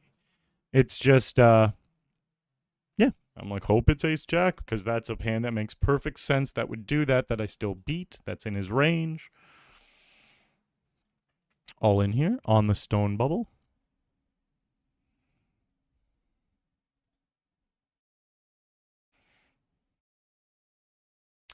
Eight minutes away from prepping my food up.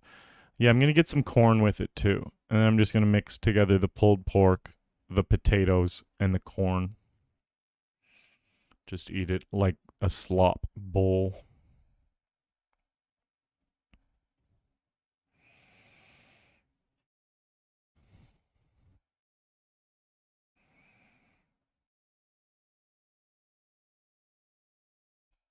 Looks like tens aren't beating ace king anytime soon for me.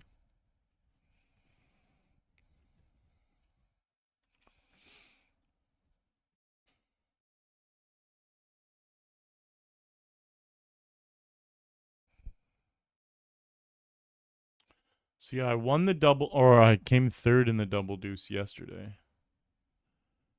We are playing it again right now.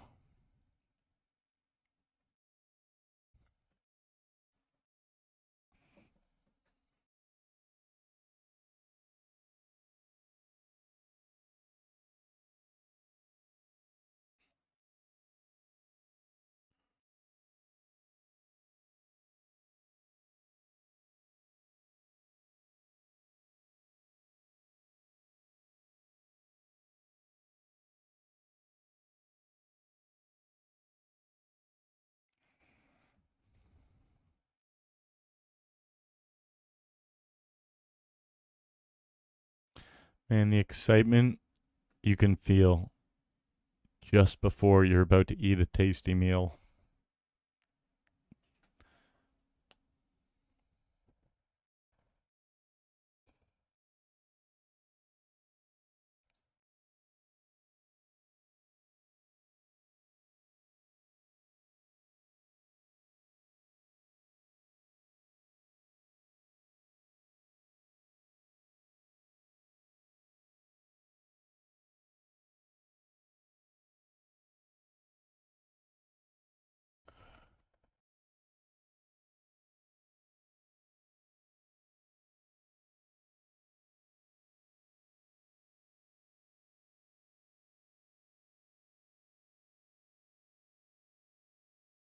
Fold.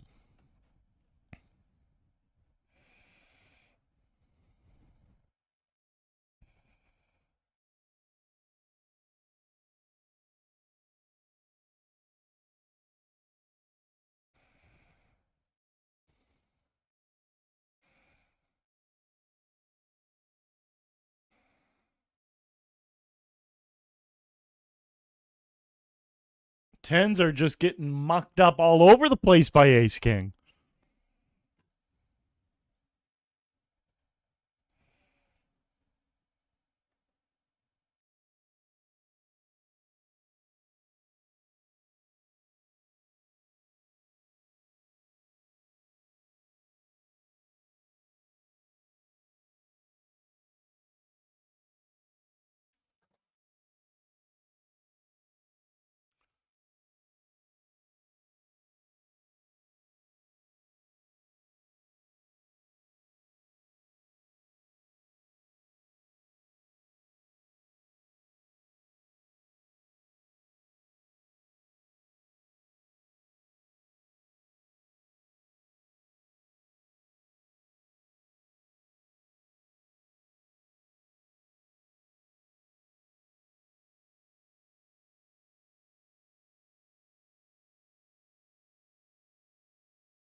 Rip it and rip it.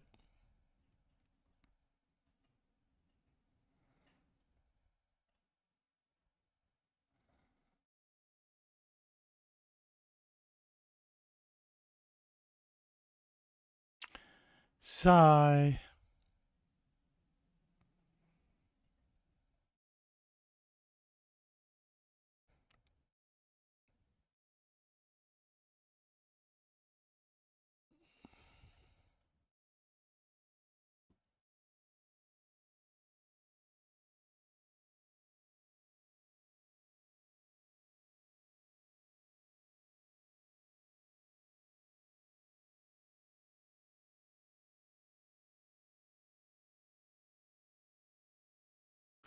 I'll be there for you.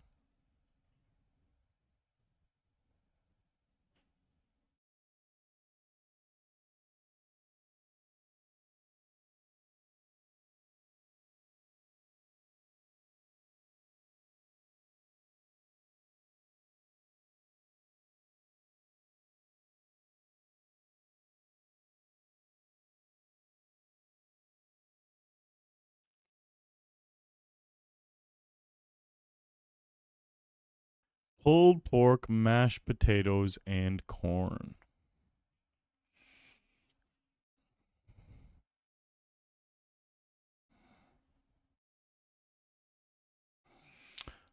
Let's win the double deuce today so we can go third yesterday, first today.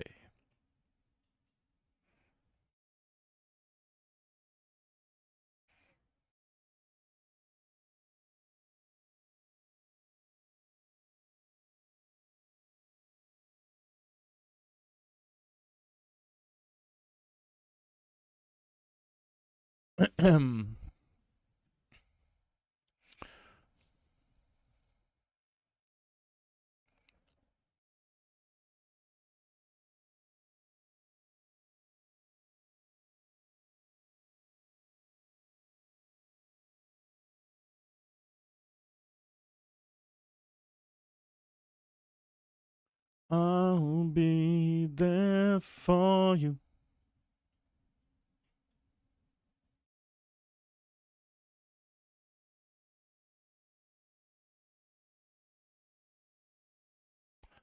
And we got some jacks here.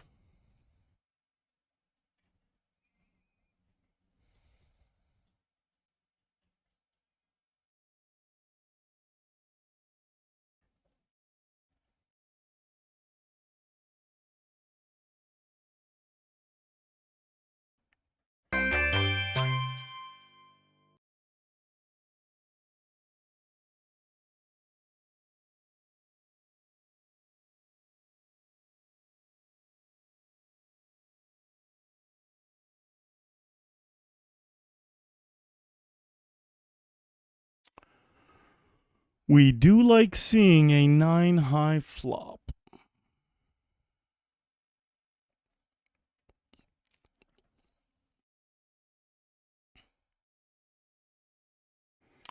I'll be there for you.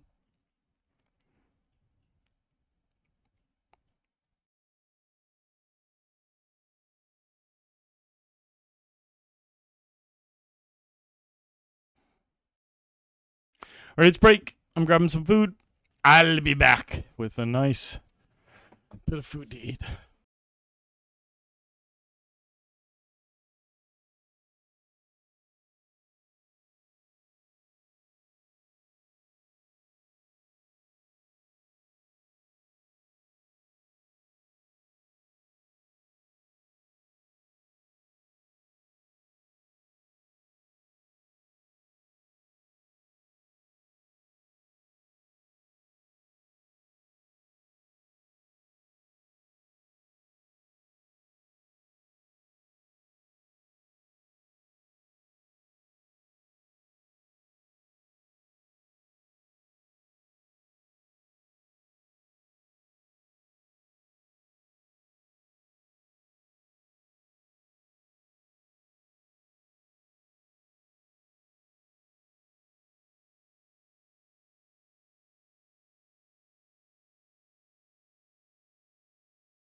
Oh.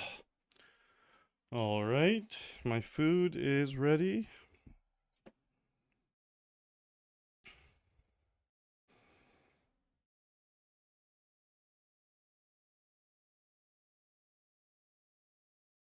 All right, let me go grab it.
Oh my god, I have such a massive bowl of food in front of me. Definitely not some I can eat all right now. This is a few portions for sure, but I'm really excited. I need to mix it all together, but just looks like a big bowl of corn right now.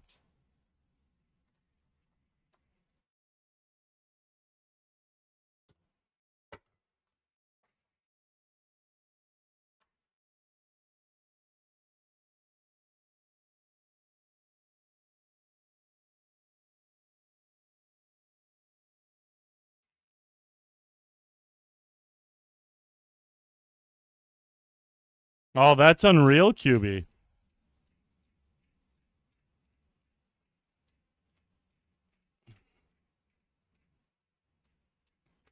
Yeah, I love that I'm able to do that on this client as well. Really just take all these notes. They are a treasure. Yeah, sometimes being a maniac is amazing if no one's adjusting to it.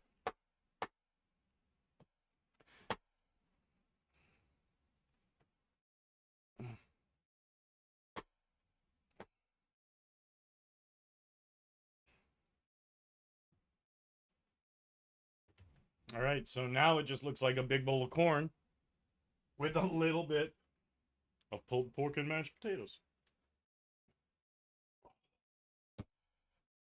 Yeah. Oh, fuck yeah. That's about to happen. That's about to happen.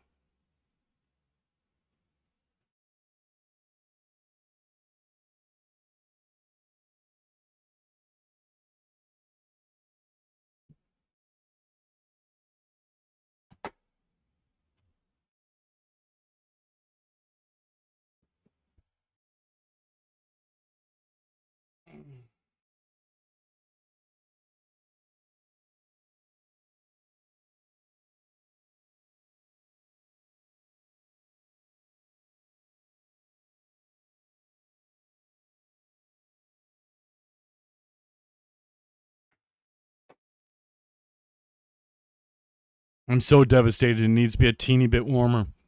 I'm going to go portion out the exact amount I'm going to eat and heat it up. Oh, so sad.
Okay.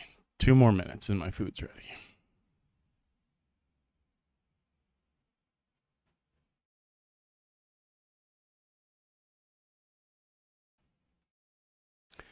I took one bite and it was like, if 10 is the perfect hotness, it was like a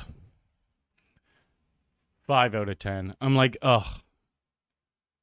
Parts of it were like a little cold, parts of it were lukewarm. And I was just like, all right, I'm crushing 2 more bites because I'm really hungry and it was delicious, but I will enjoy this way more if I just wait 2 minutes and heat it up. Capcom, what up, dude?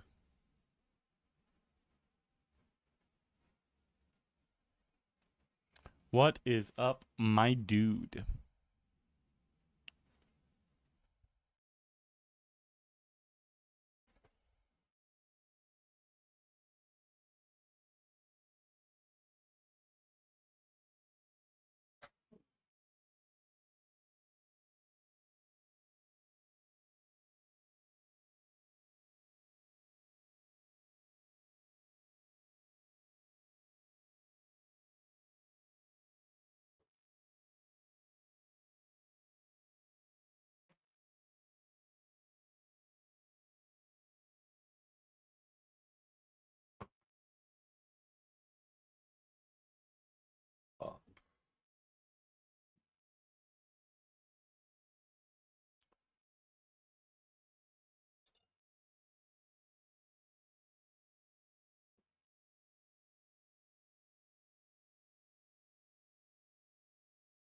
Too hot.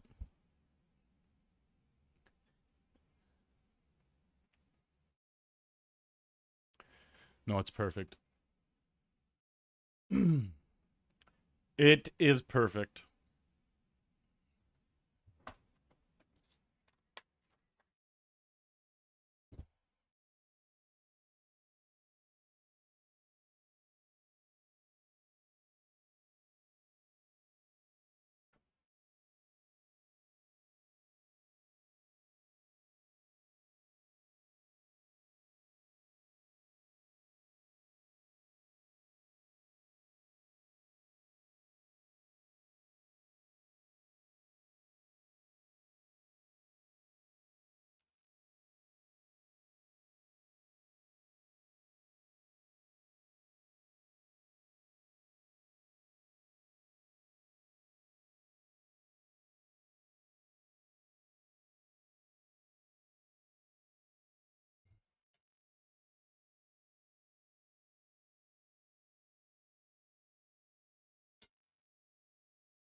Oh.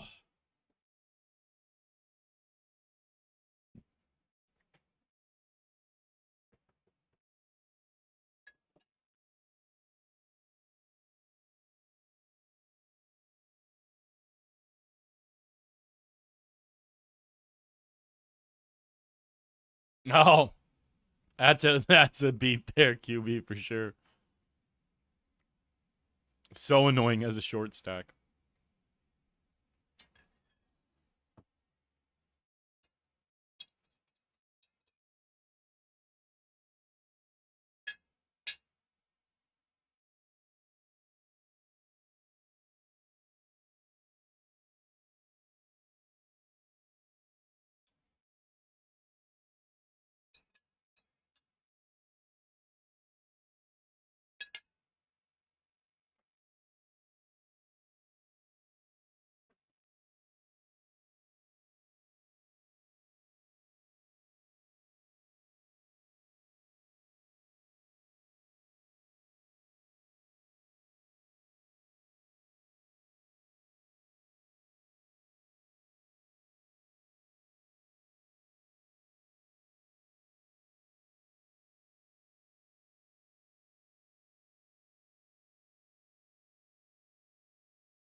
Well, that was glorious.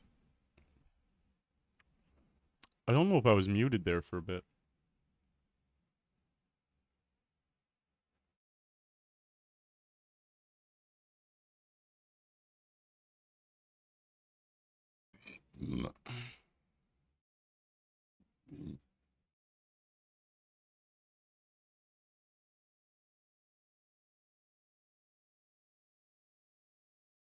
Keith, what up, dude?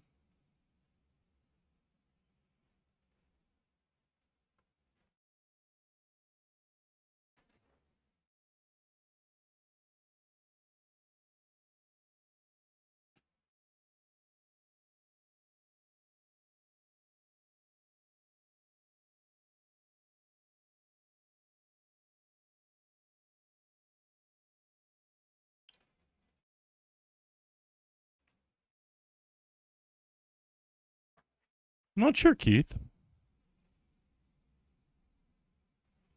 So there's a 4-minute delay on the channel, Keith. So anytime you want to know about a hand, just reference which hand you're saying. Like, oh, when you had ace queen and he had, or when you had ace queen on that one hand, when the queen high board came out, then I'll know what you're talking about. But when you're just like, oh, what do you have that hand? You're watching it obviously live to you, but it was 4 minutes ago to me. So it's so I can never really know exactly what you're referencing unless you reference the hand. But I don't mind breaking things down way more thoroughly if you reference the hand.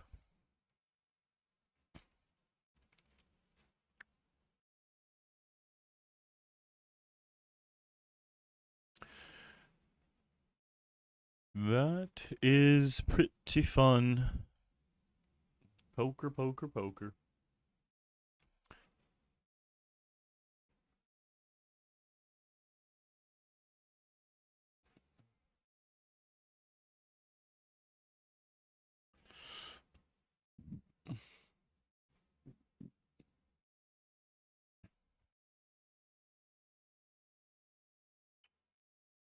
All right, all right, all right.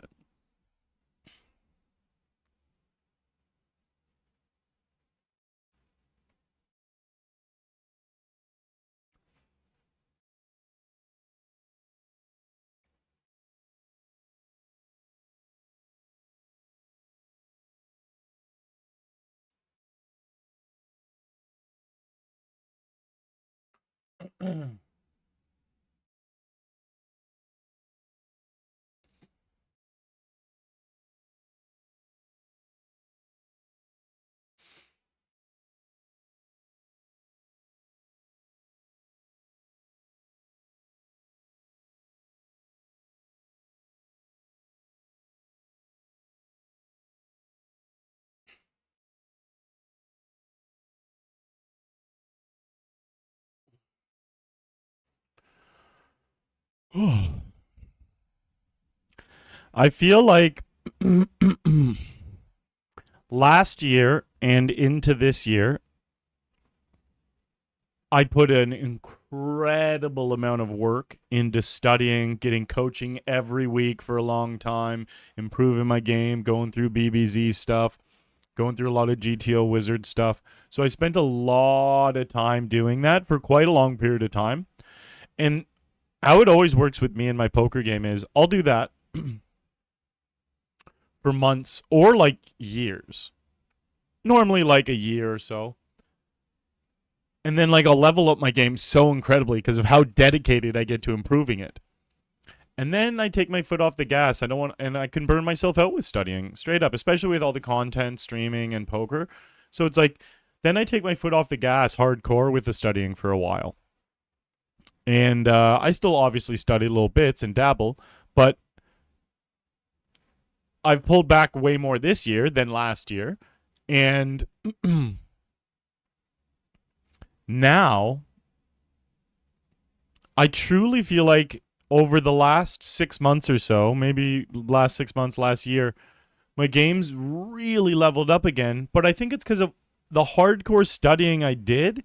And then I relaxed and refreshed the brain a little bit, not like overdoing it and continuing hardcore. Like my brain definitely needs the breaks for extended periods of time. And my play style has changed and adapted a lot now. I feel like one of the biggest things I understand and embrace more, which is so funny because this is poker, but like, is gambling more, especially against the regs. But in all spots, I'm just gambling more. That's it. Just understand. I have way less emotional attachment because it's so. I just get it more. You get all these different changes and levels in poker over the years, and I do feel like I made a massive level up last year with how I understood the game, and then a massive level up this year with how I'm like applying that and how I'm feeling mentally and just how I'm playing overall. Yeah, it's fun.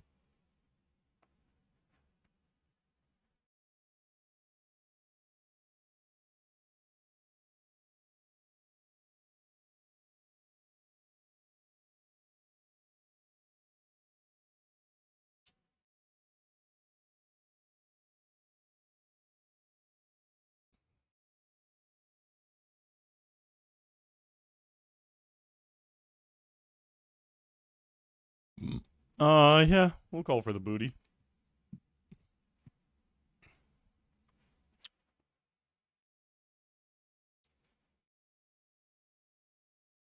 Queen or seven will give it to me most likely.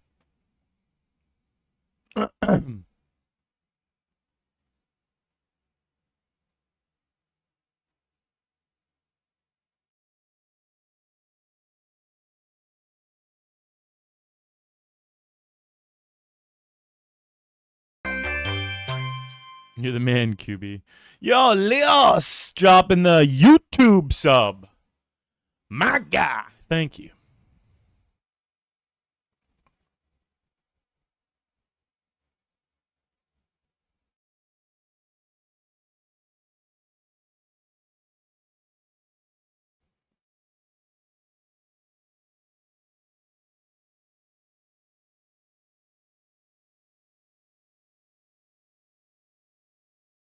Guys, I might end up on the same playlist as yesterday.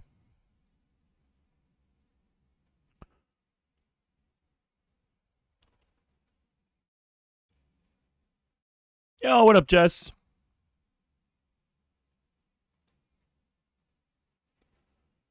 QB. Yeah, dude.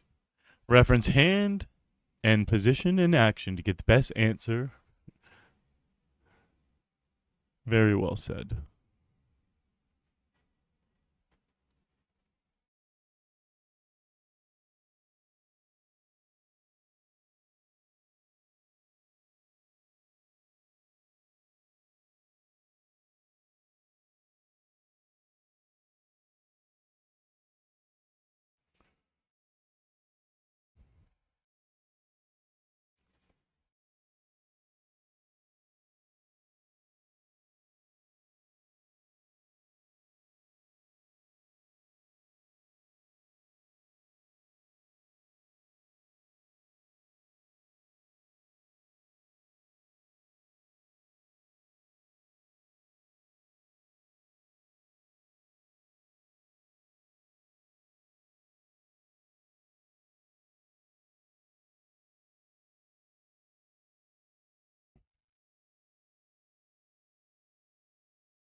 Yeah, Capcom. The burnout's so real though.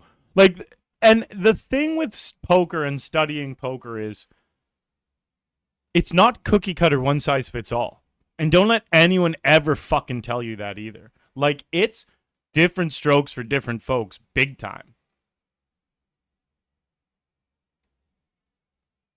I'm not someone who can keep up the intensity of studying indefinitely because of who I am as a person. Anyone who knows me knows that I can't half-ass stuff. I can't.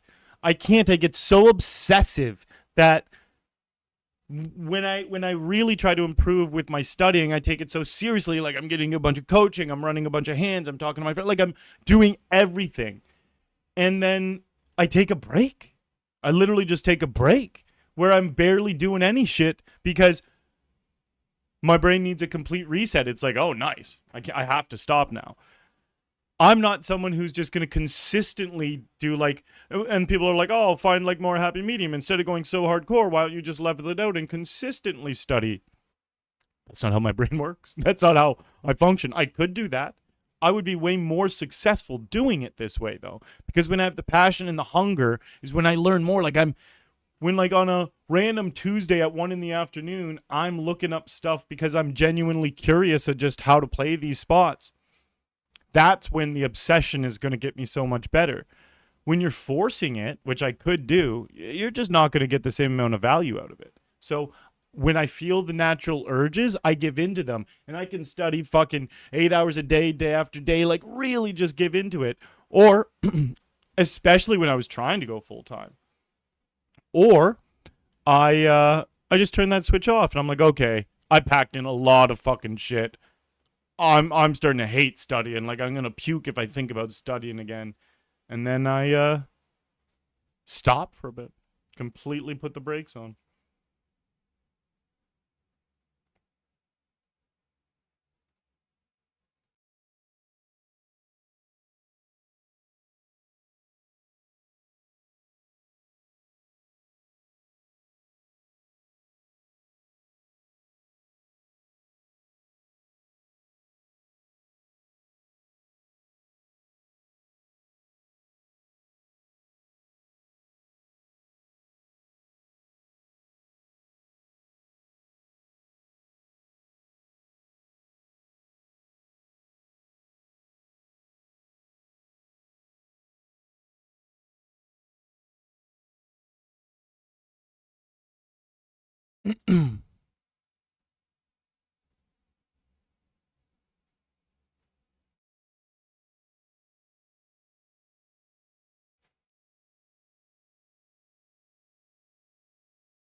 Raise nines.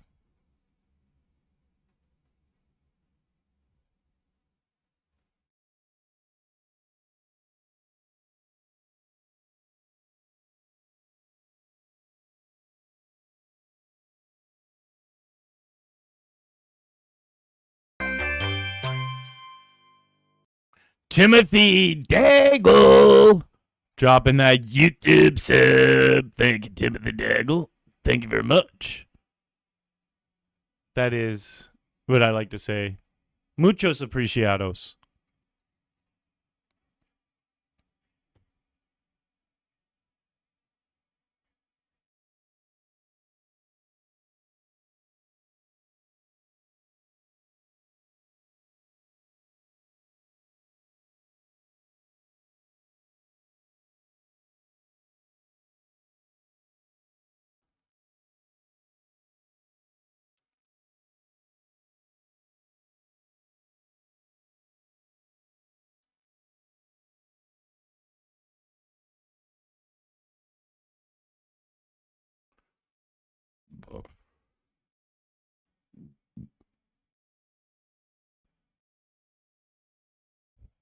Yeah, I'm good, Jess. How are you? How have you been? I'm good. I'm good. I'm good. Folding, folding.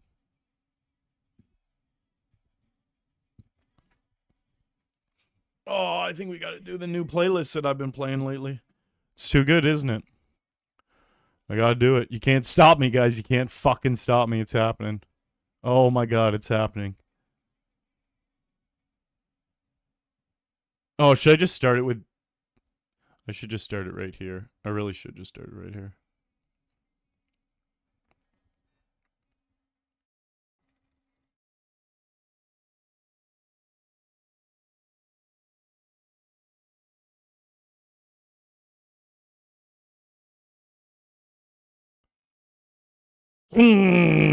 Guys.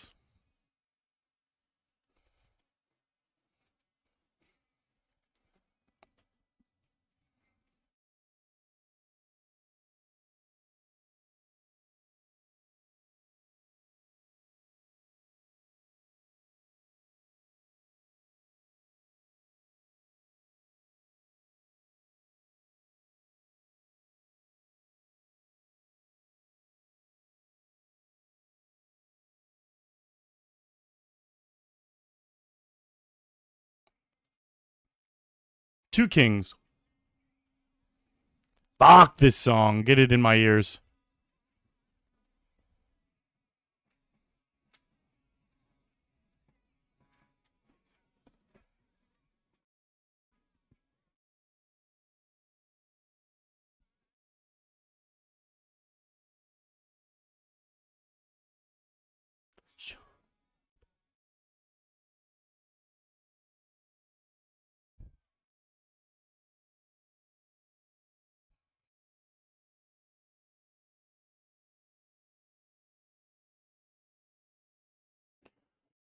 Let's go! Kingas! Come on! Keep it clean, baby! And the river! Oh, oh! Give me all of the chips! Ha ha ha ha! Yeah!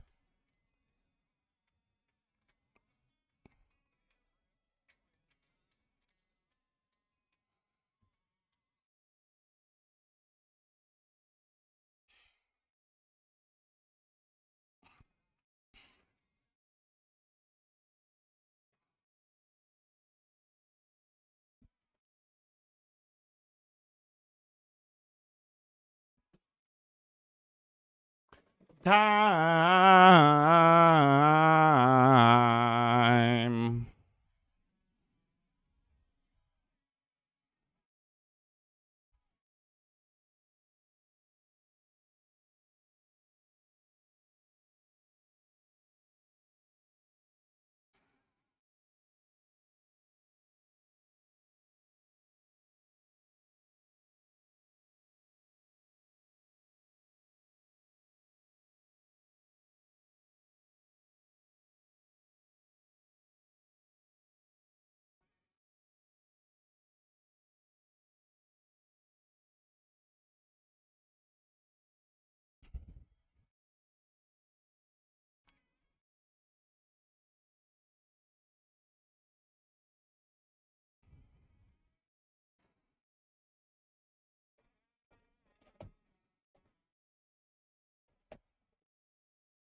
I want me ending closer. The time.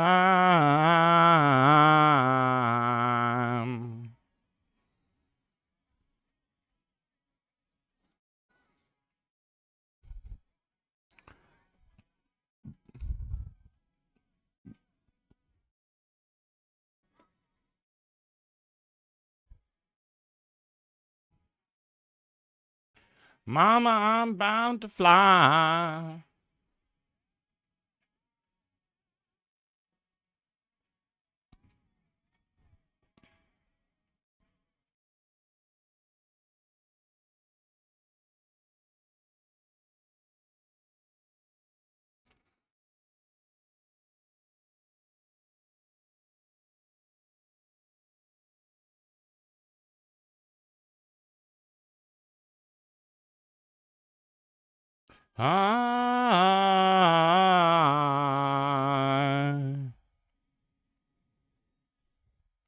Gotta dodge one card, guys. You know what it is.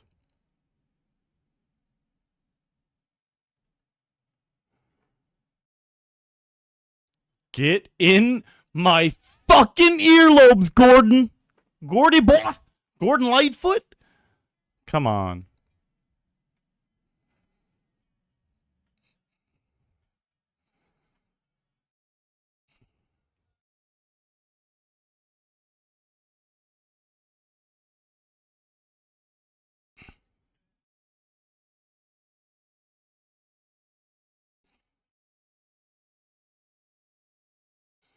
My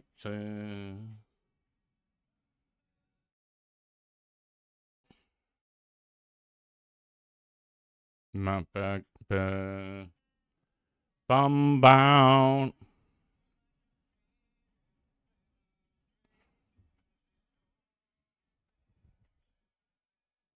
Do I have room service bring me Din Tai Fung or stopping a lazy piece should go down there and eat decisions?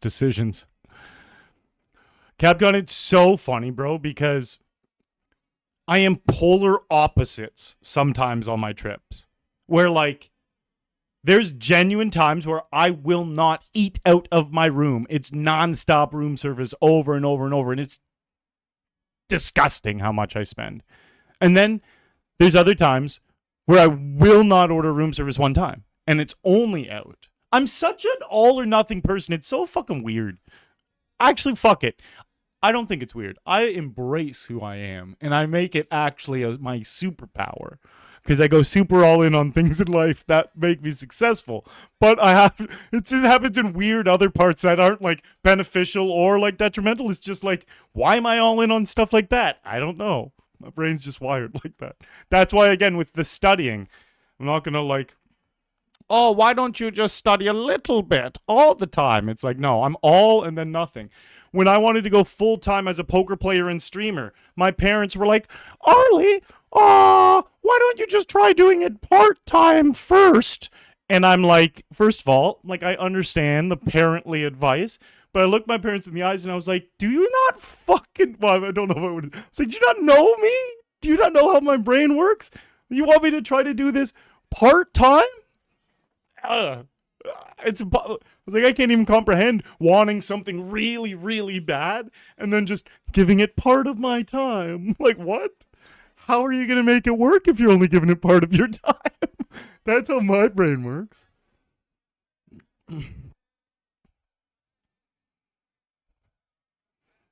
Do people overvalue ace queen? Some people sure do. Other people don't. Other people will completely undervalue it. That's it. That's all the thing about the recreationals. You got to figure out just which one is which.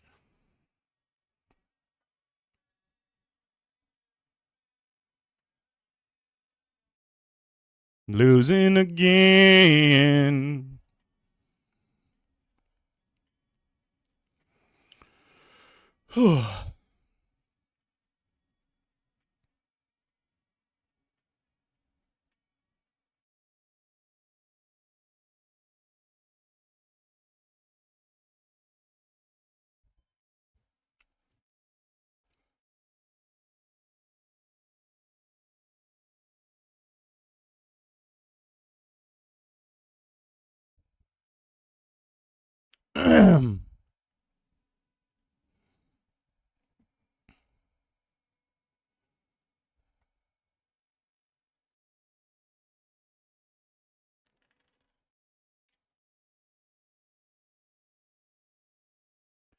I remember when I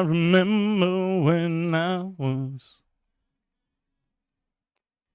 I remember when.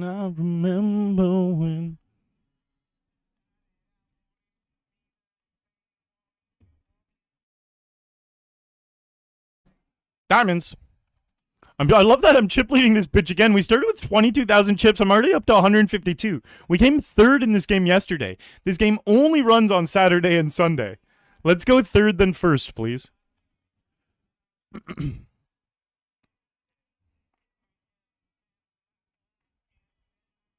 Keep keeping in.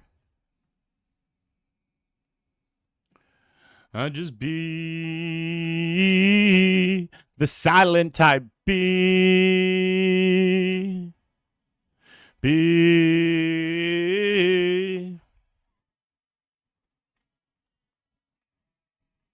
I remember when I saw the silent type.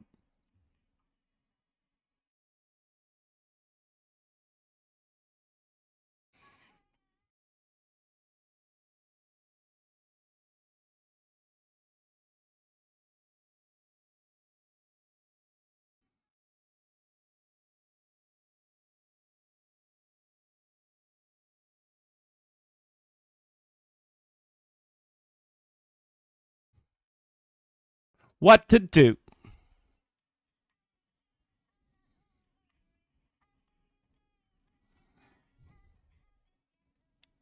Be. I'll just be.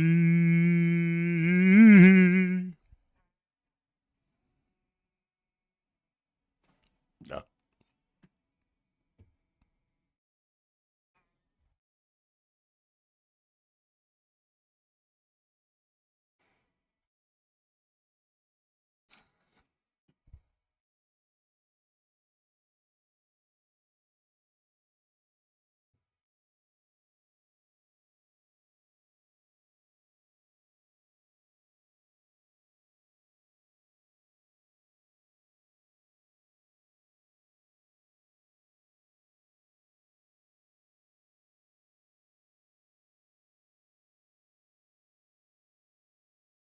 I remember when.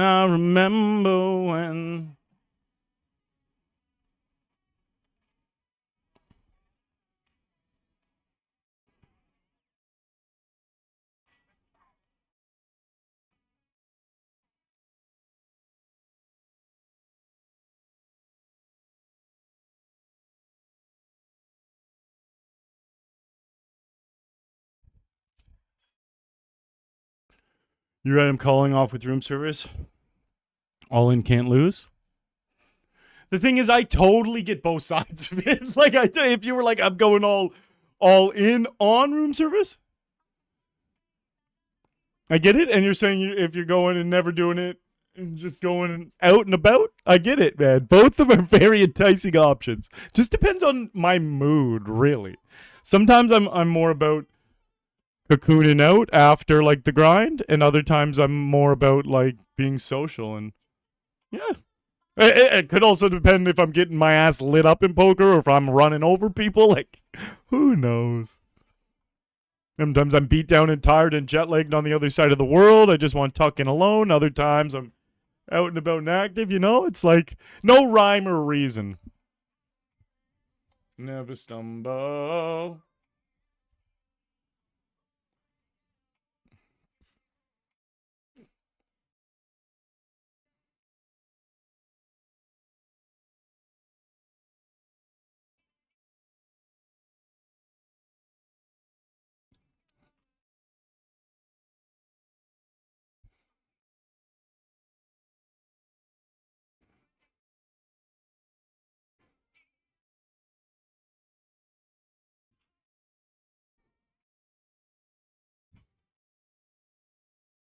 Never stumble.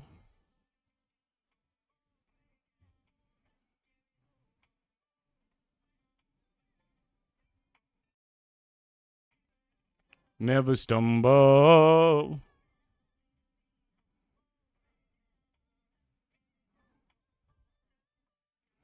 Walls fall down. Jericho, Jericho. Walls come down like Jericho.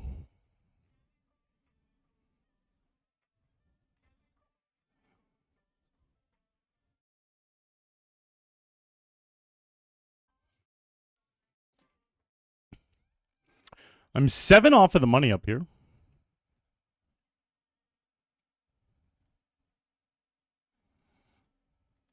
Walls come down like Jericho. Jericho, Jericho, walls come down.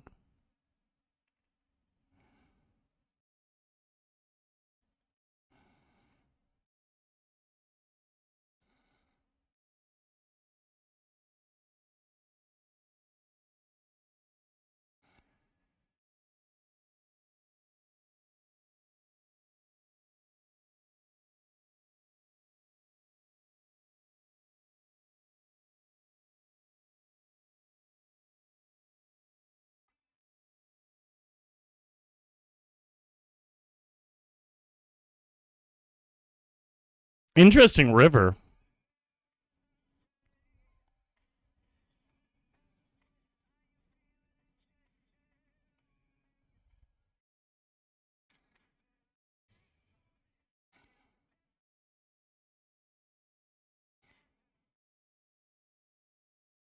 What do they have? They're just sitting there with jacks? Fold your jacks.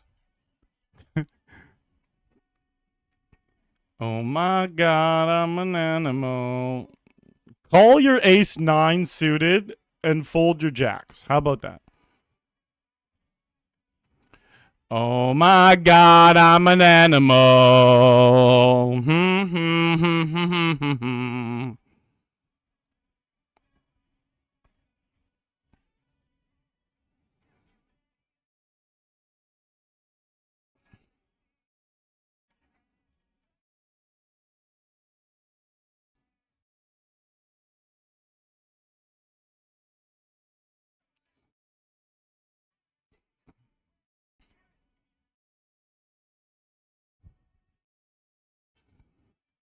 Oh my god, I'm an animal. Oh my god.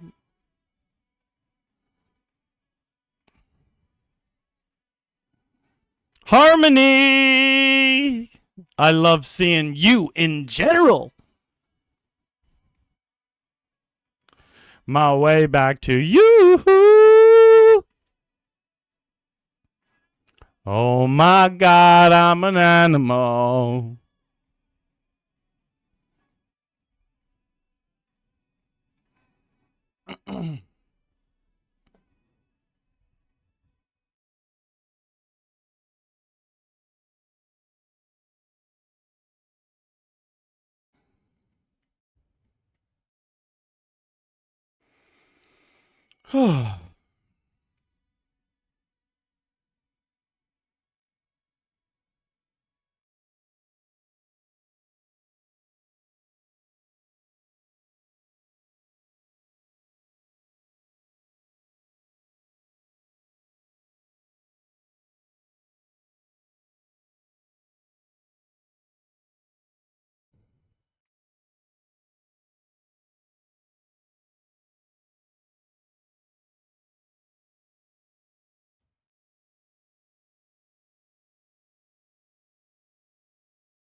Folding.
Ooh, do do do do do do.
Bow, bow, bow.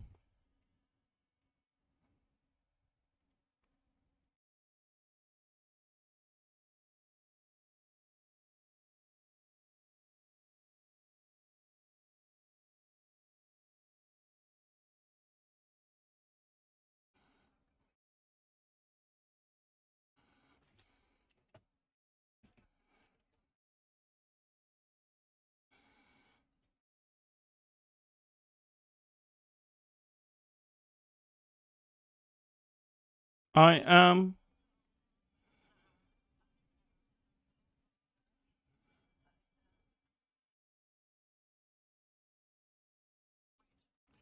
I am. I am. So we got a nice stack down here off of 22,000 starting stack. And this is off of 5K. 6 off the money.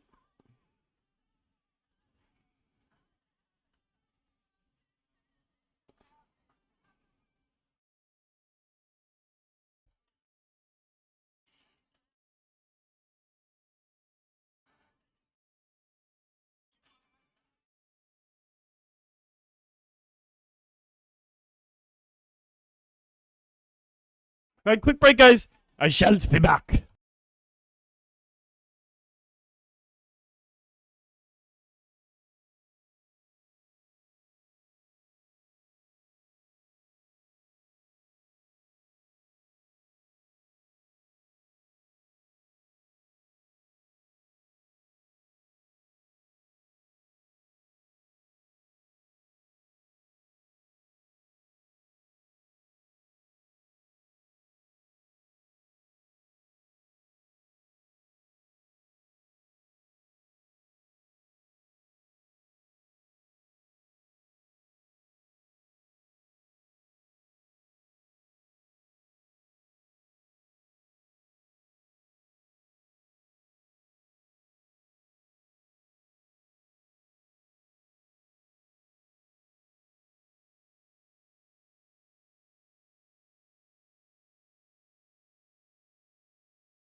All right, time to do some work this hour.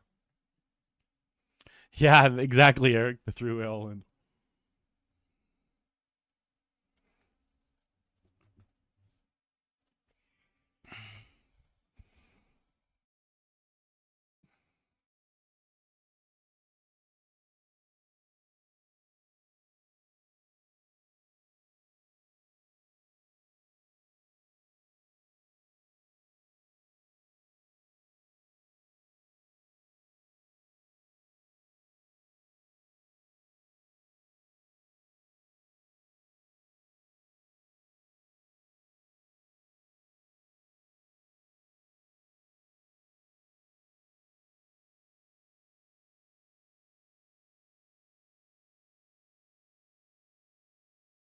to sneeze. I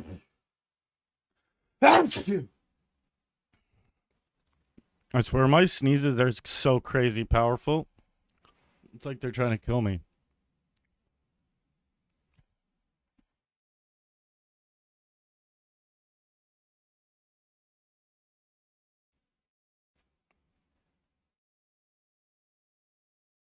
Radio.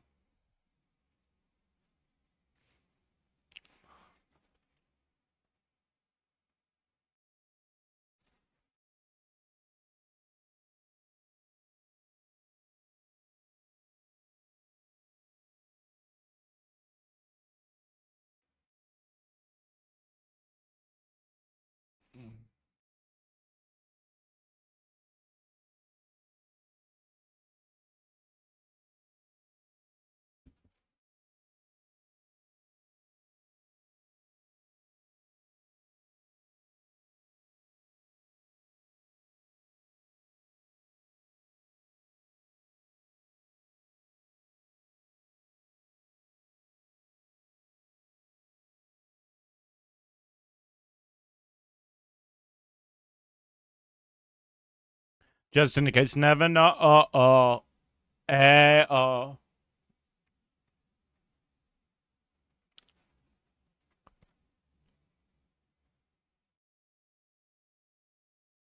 aha.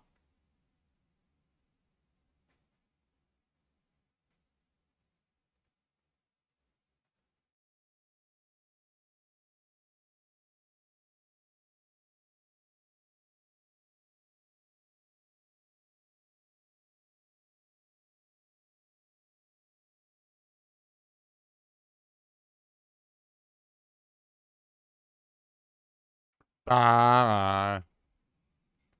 Tens.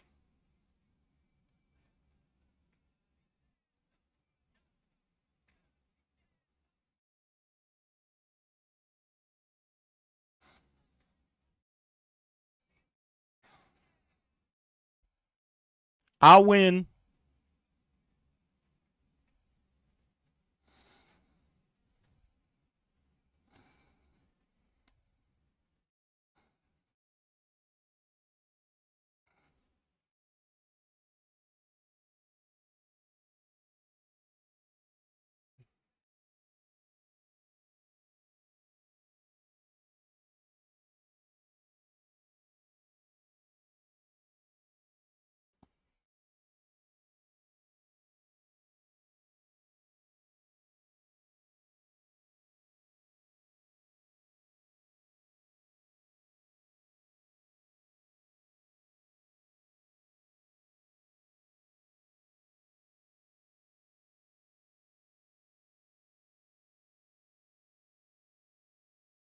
Because I don't ever want to lead again.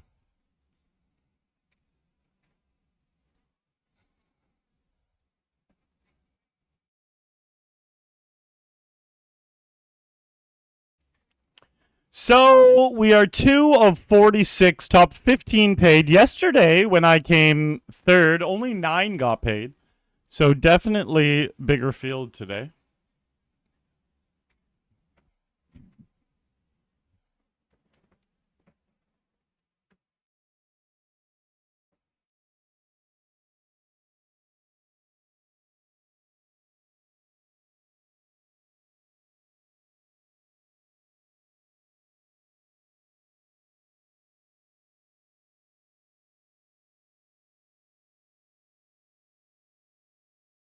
We are on the bubble up here. 3 away from the money. Pop.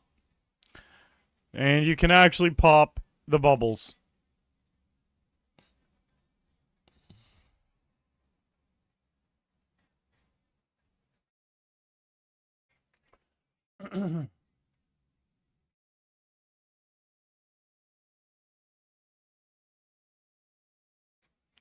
Let's bounce tonight.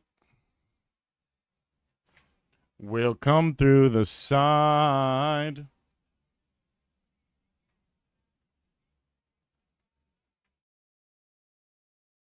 All people on my right.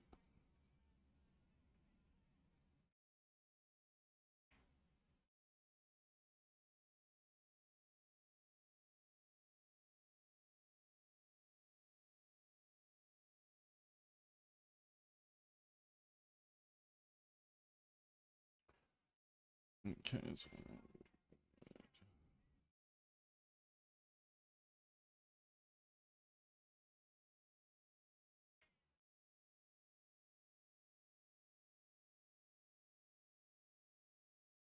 Because we came here to set this party off right. Let's bounce tonight.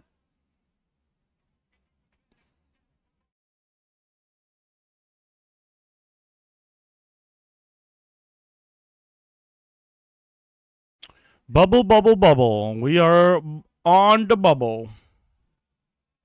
Because I'll never want to lead again without.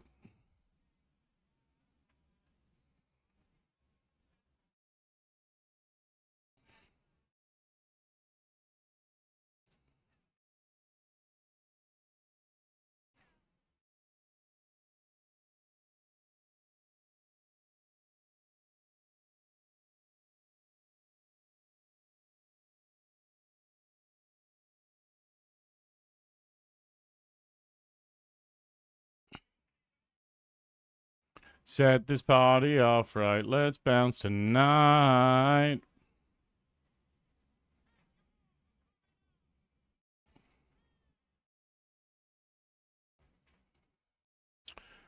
All right, phone down here. Big blind forced all in next hand. Pash. Thank you, bud.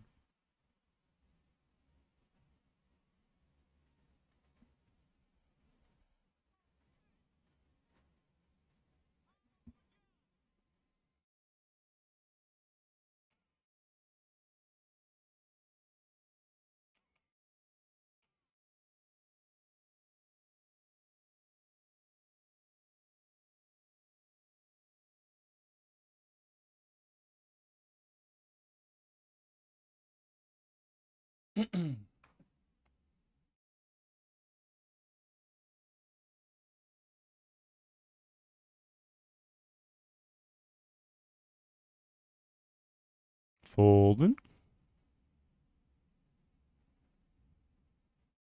We flop a baby flush draw here.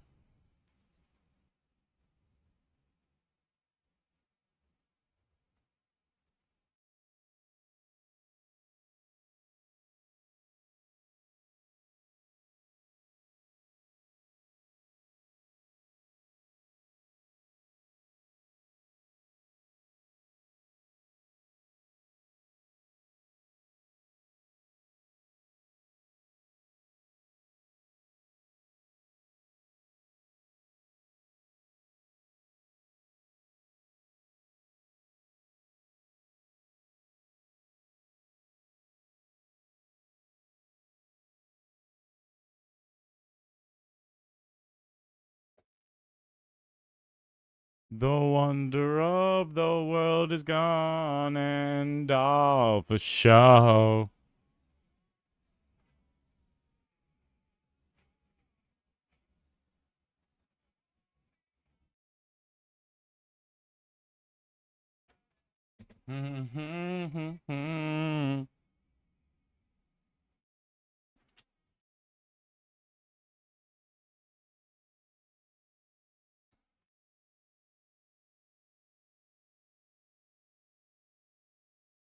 Fails to find its way.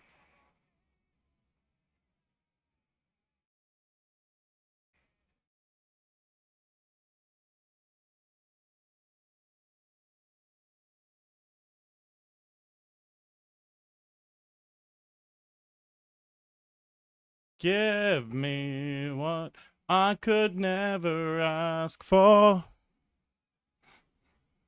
We are still on the bubble. 2 away now. 12 of 22.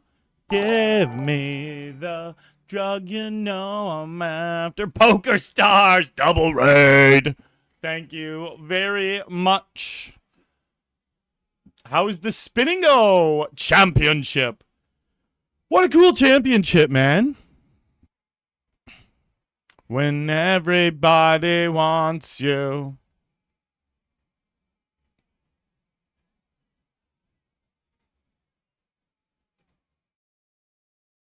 Everybody wants you, so give me what I could never ask for.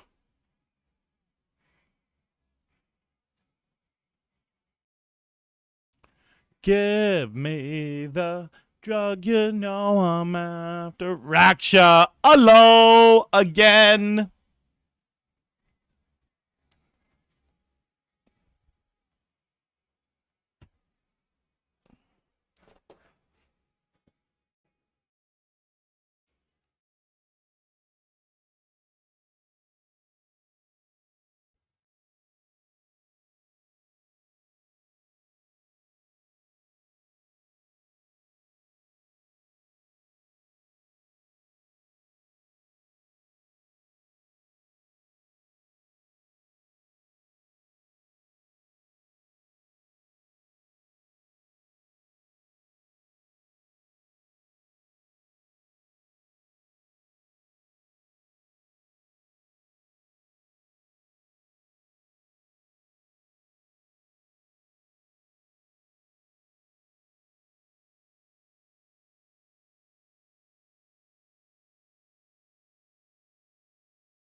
Hit him, Buck. Okay. I'm reloading. My bankroll swollen.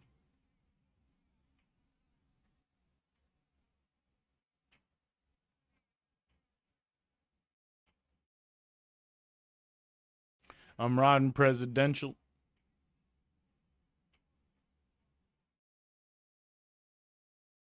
I need a quarter P a perk. Go on, break it down. Pass it all around.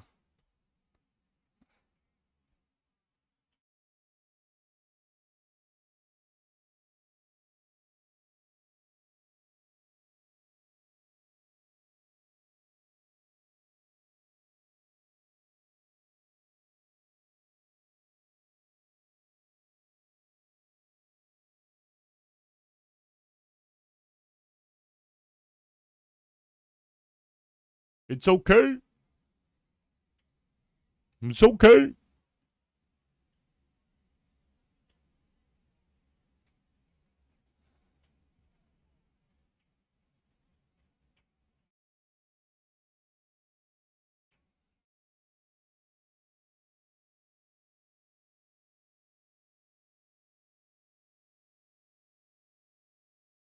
Get buck, bitch.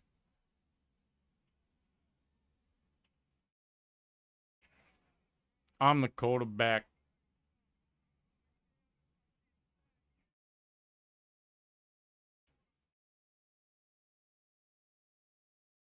And body rocking, drunk driving in my cut, though.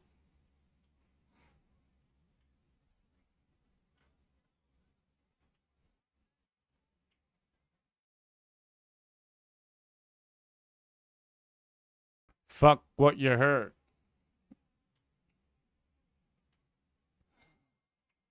Pimping on these hoes. Know me at the jewelry store.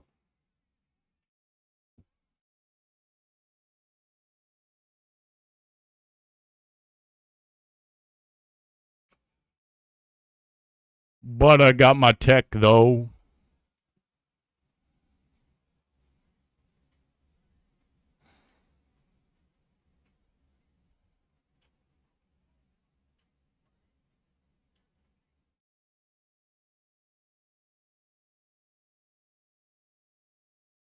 Get buck, bitch.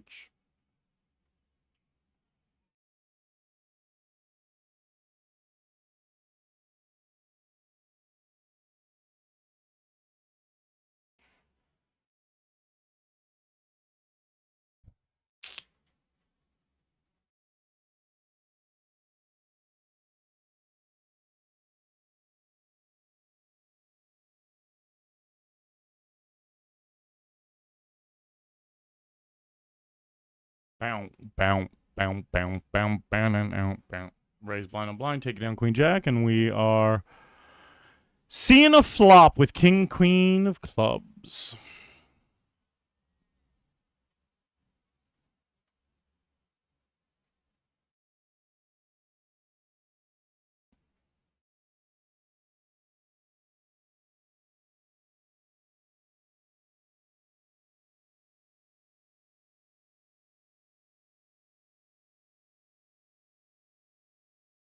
Bum, bum, bum, bum, bum, bum, bum, bum, bum.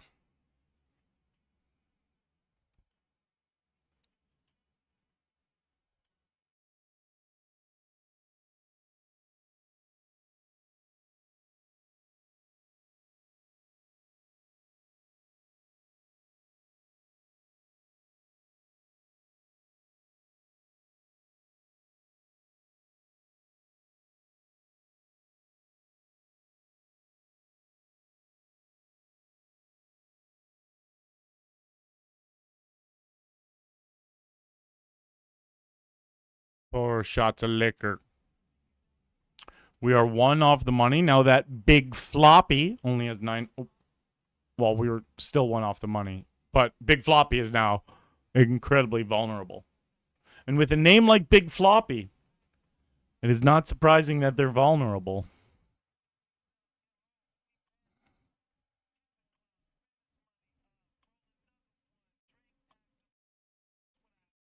Champagne all night, never worry about a damn. And all night, homie, I'm on my level.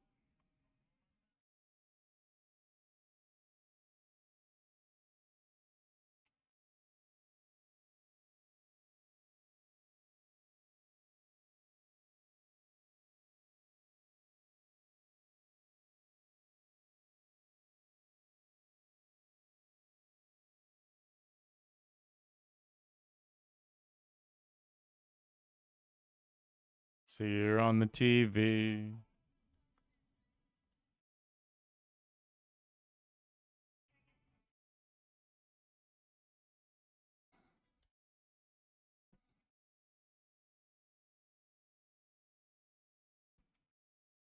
She sounds like sex on the radio.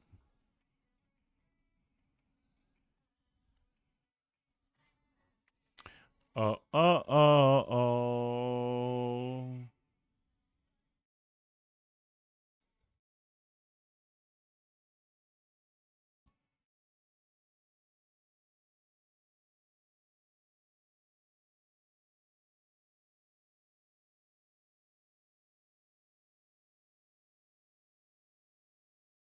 All I said was hello.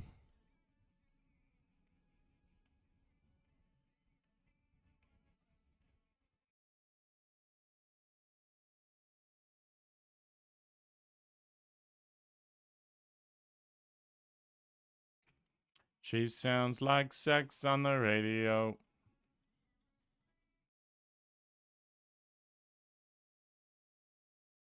Oh.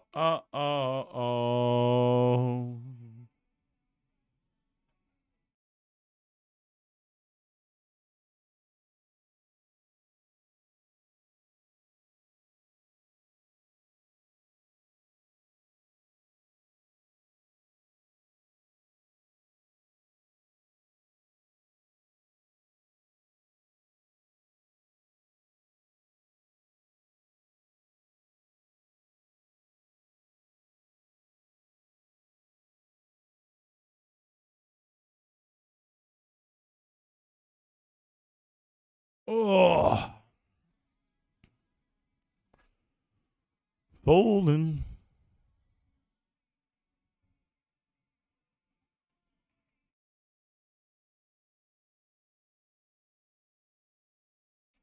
She sounds like sex on the radio.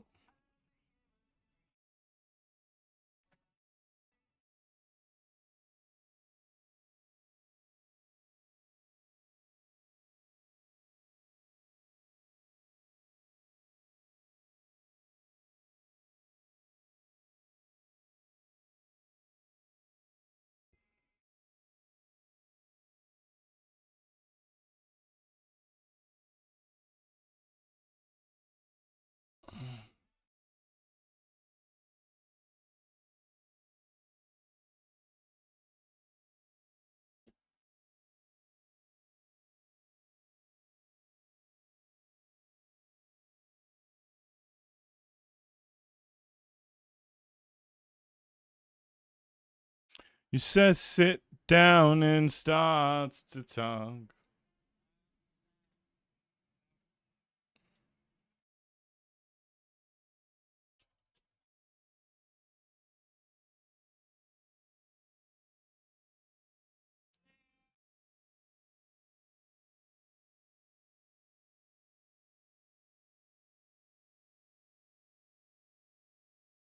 Where did I go wrong? I lost a friend.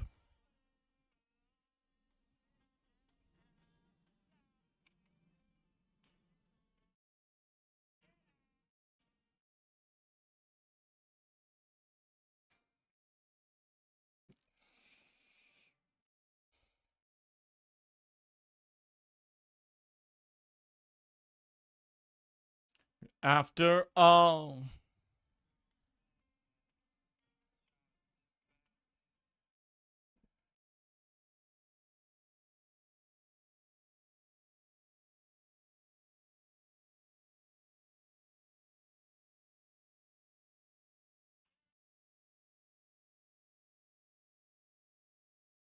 And I pray to God he hears you. And where did I go wrong? I lost a friend. Mano Jacks. And I'll stayed up with you all night.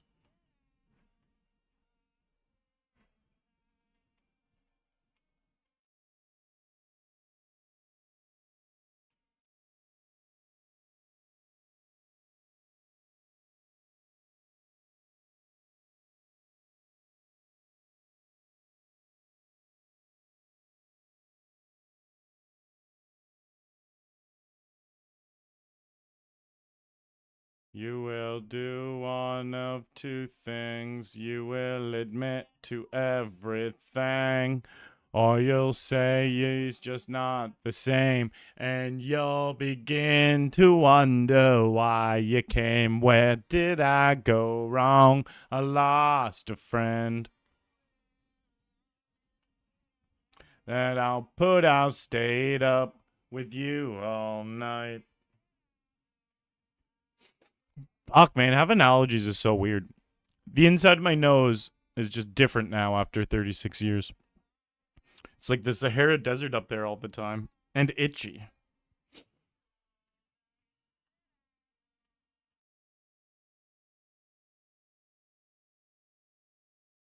I really, like, it better just go away in the winter, like they say. Having symptoms every day for like 5 months is wild. Can't believe this is what allergy people deal with out there. I'm just one of them now. For anyone who doesn't know, randomly got a grass pollen allergy earlier this year. Never had an allergy my whole life. Now, if someone asks, do you have an allergy? I'll say, yes, I'm allergic to grass pollen instead of nope. And fuck everyone that has allergies was pretty much my response before. Somewhere alone in the bitterness.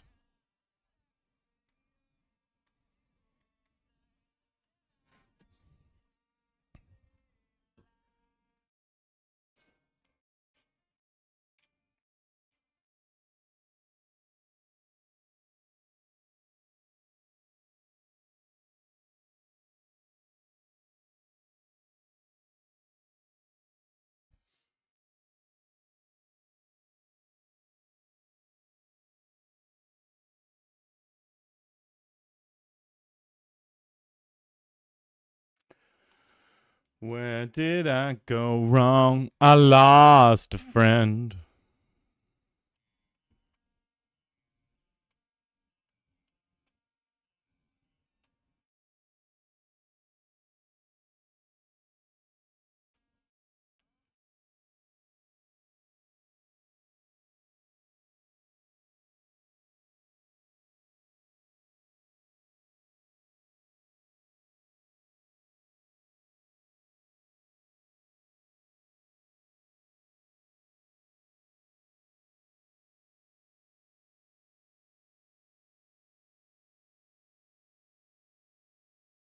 And you like it? Yeah, yeah.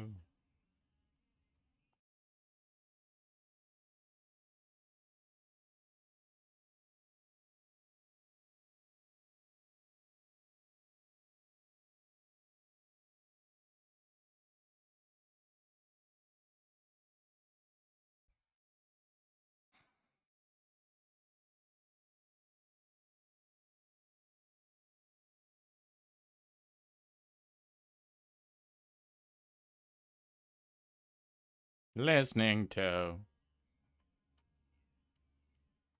you.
We have been on the bubble of this game for so long, especially because this guy went all the way down to a few hundred chips and won his 4-stall in.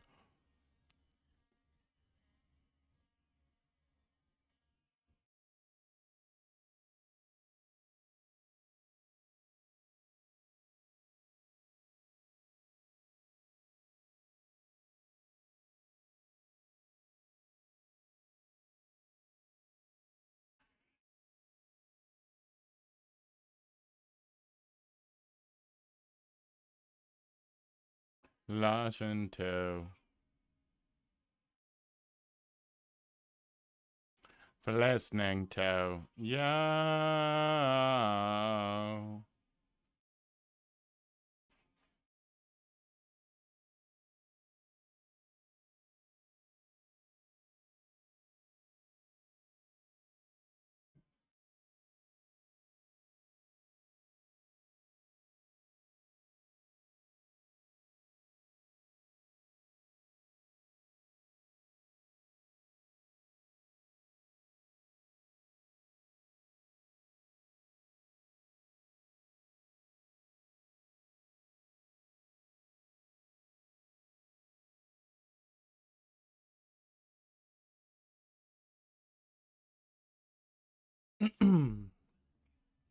That you'll be okay.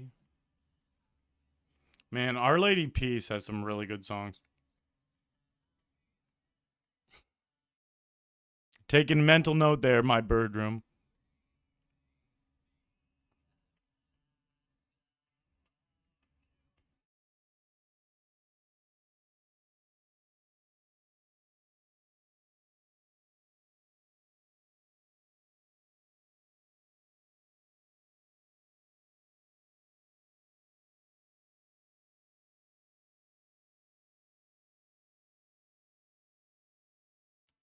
They made it in the money. Unreal.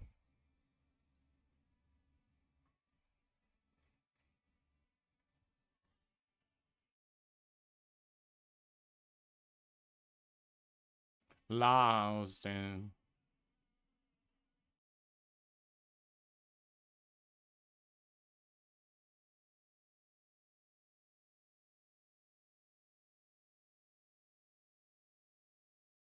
Then you'll be crashed mare.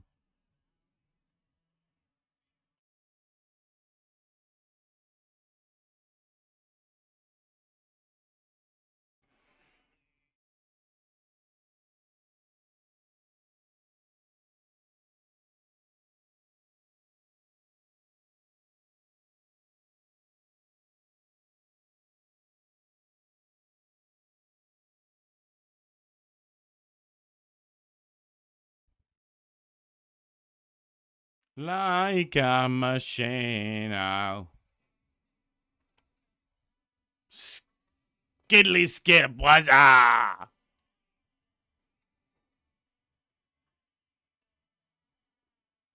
lost in.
I'll be smoking branch. What up, boss man? Lock the door. Lock the door.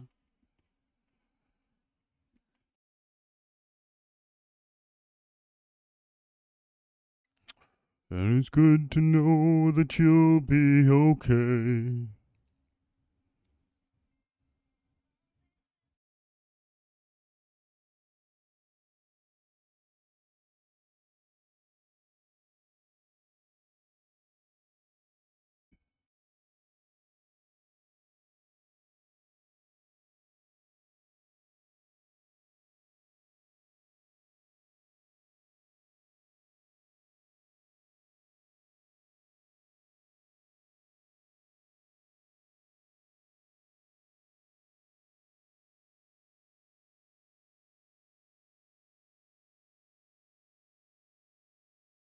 Okay, hey,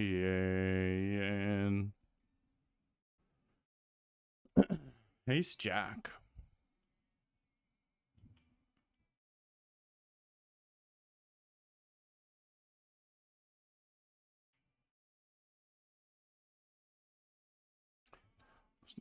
Escape.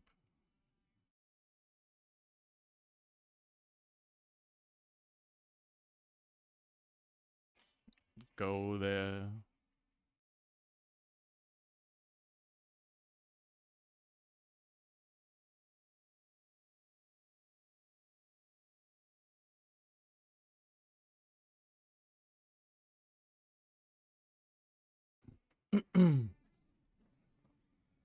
Where blind man see.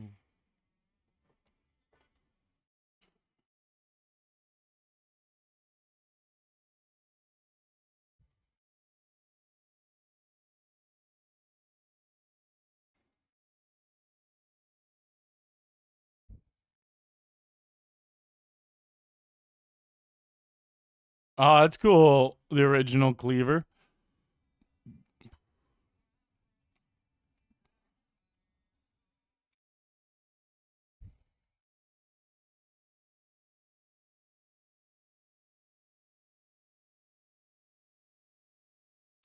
Differences.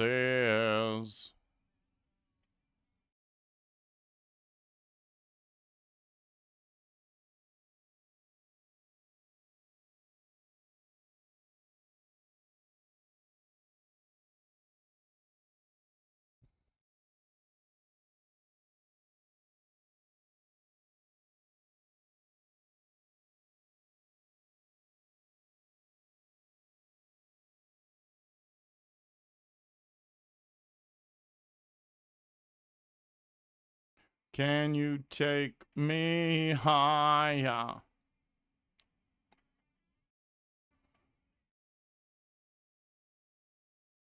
All right, they hit a 6, but I hit my queen. Let's go there. Let's go there.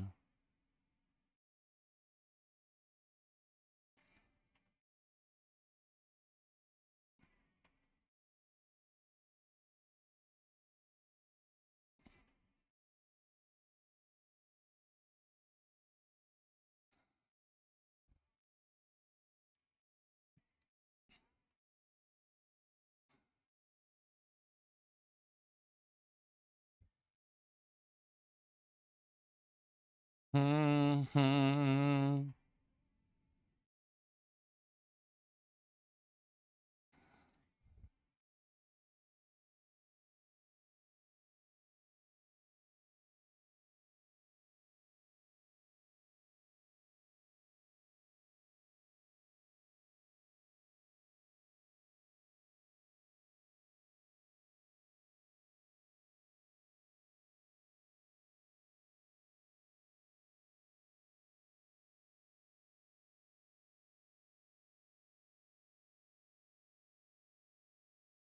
Me higher.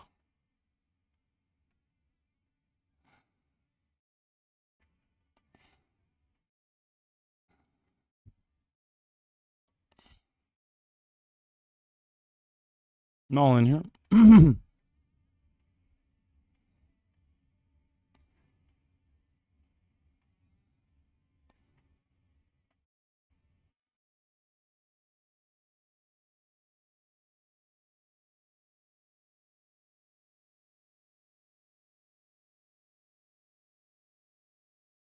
me higher.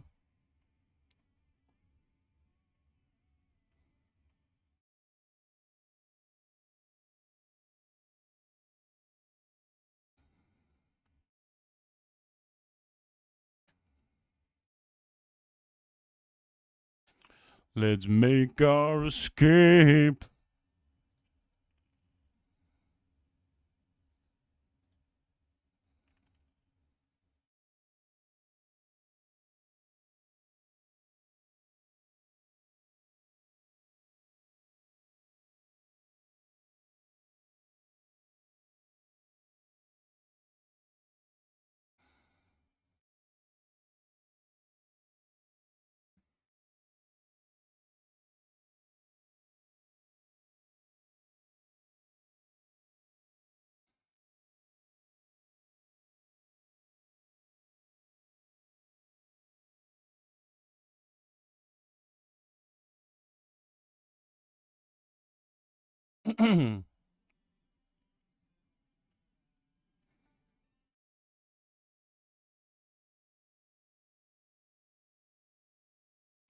So far down, away from the sun again.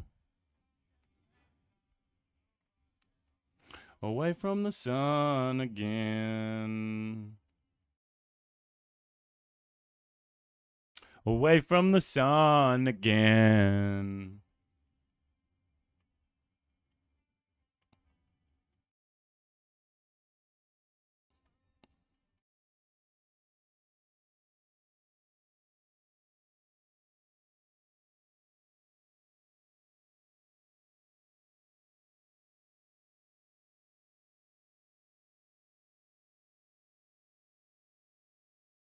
Jacks.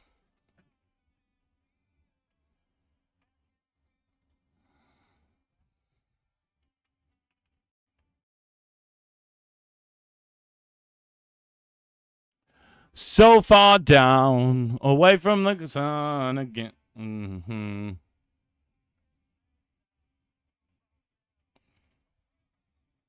No club, no ace. GG.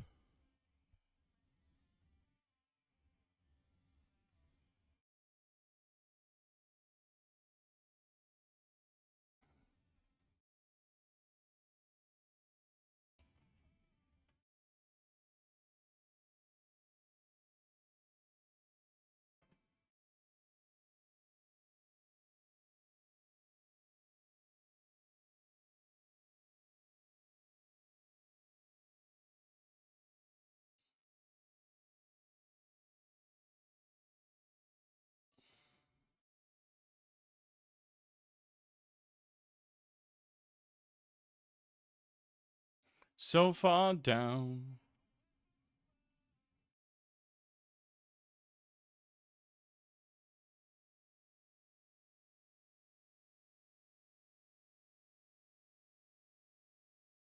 So far down.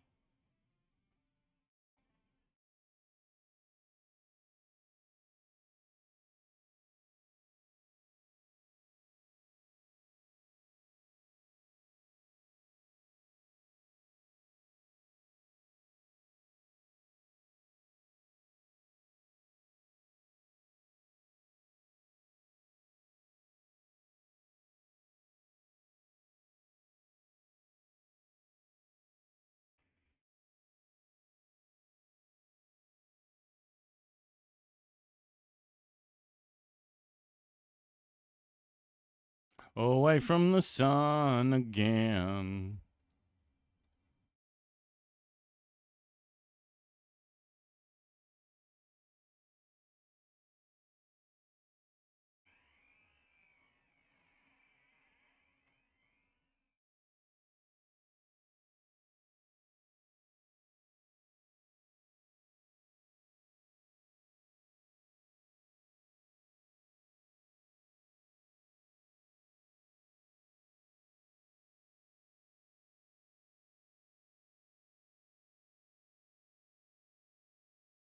Bum bum bum dun dun dun dun.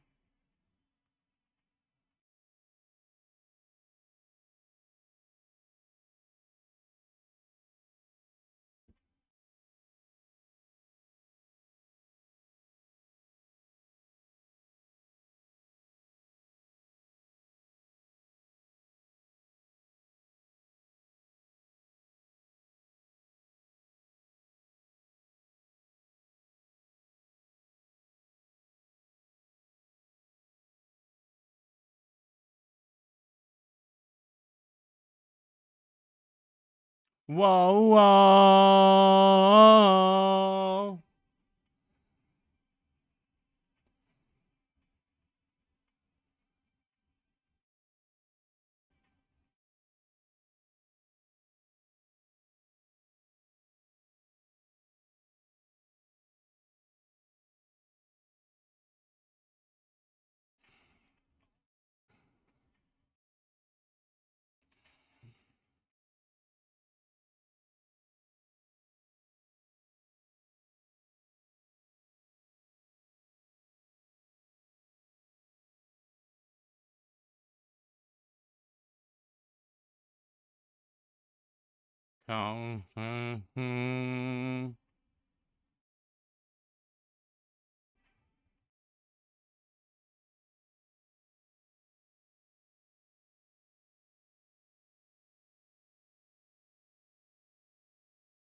Come on, I'm down to 12 blinds. 4 away from the money.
Spaceman, oh spaceman.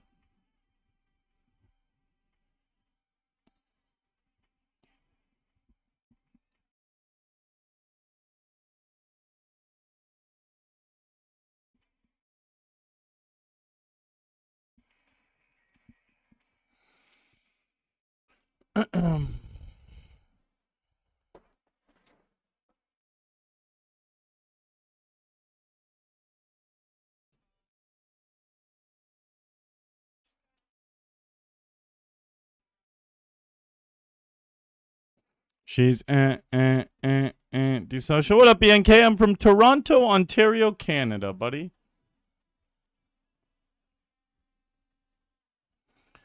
I'm in deep with this girl, but she's out of her mind. Whoa.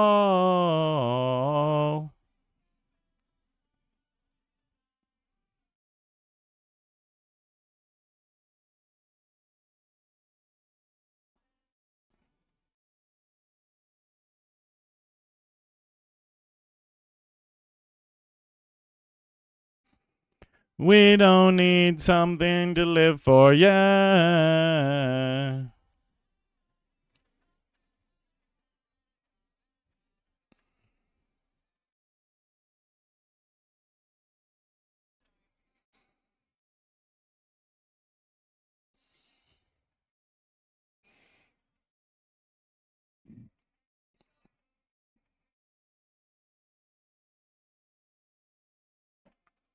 I'm in deep with this girl, but she's out of her mind. Whoa.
Okay, let me think for a second here.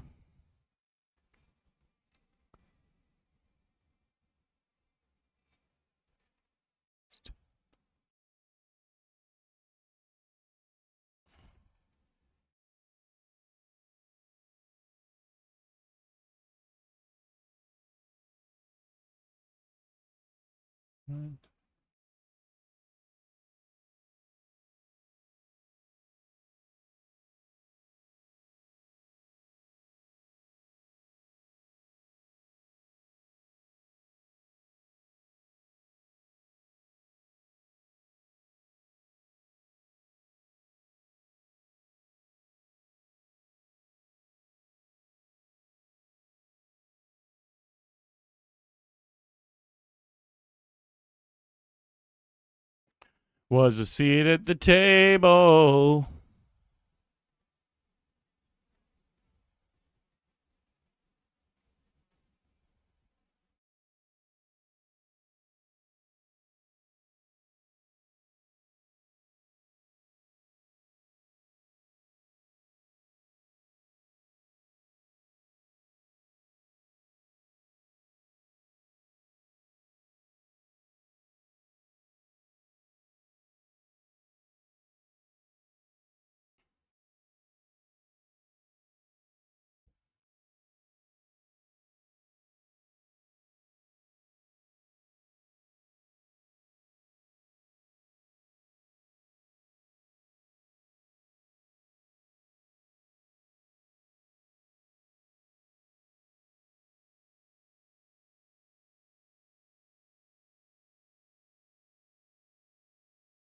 Was a seat at the table.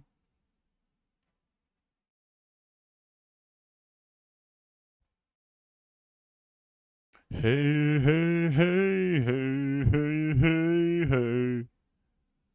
Feeling my feelings.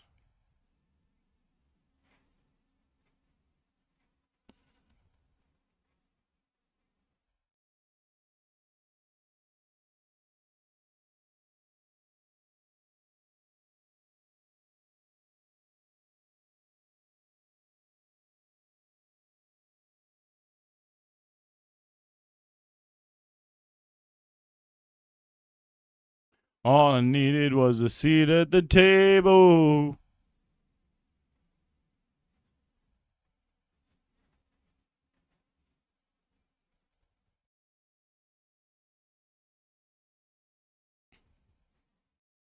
Feeling my feelings.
Six of 16.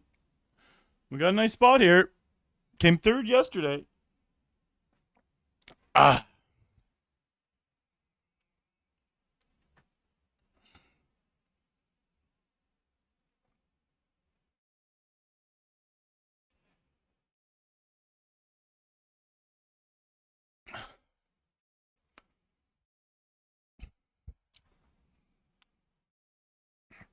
All right, quick break, guys.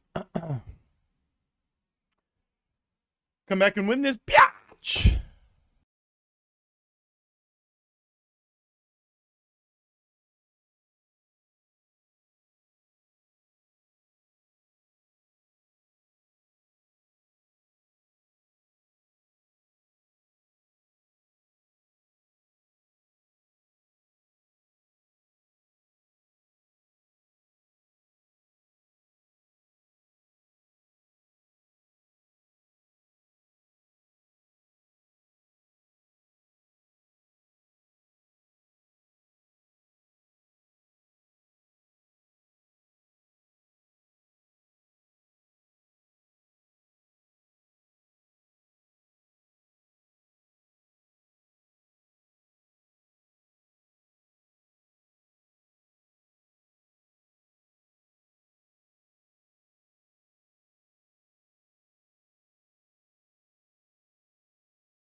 Some type of way. Make you feel some type of way.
Make you feel some type of way.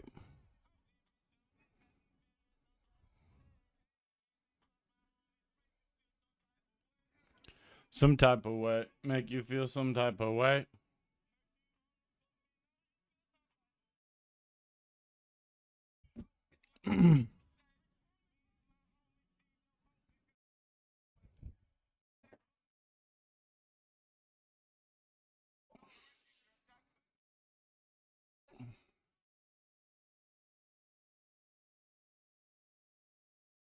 It looked like a robber bank.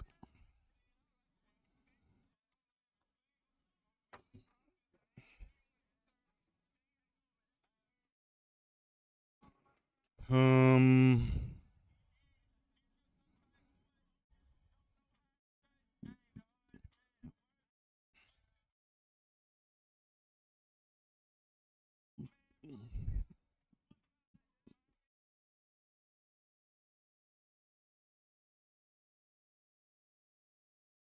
And I told he'll do for the paper.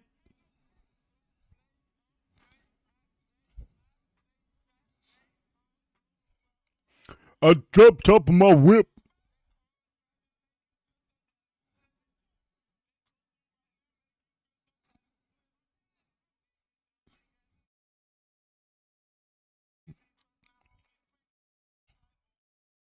Some type of way. Makes you feel some type of way. Well, it's funny. Both of these guys, you don't want to 3-bet. Neither of these two like folding the 3-bets. Obviously not relevant in this situation, but it is funny. I guess I'm going to triple this probably here. He doesn't like folding.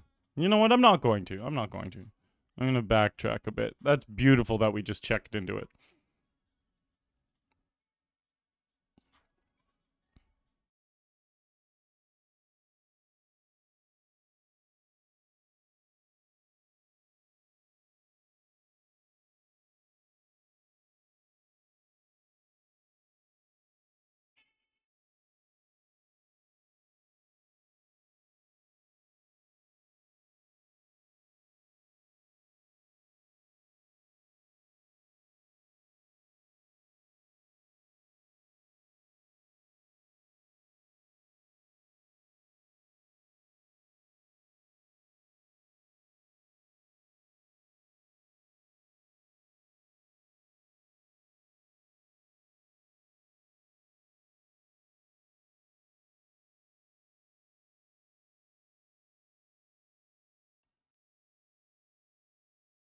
That's not a little hand.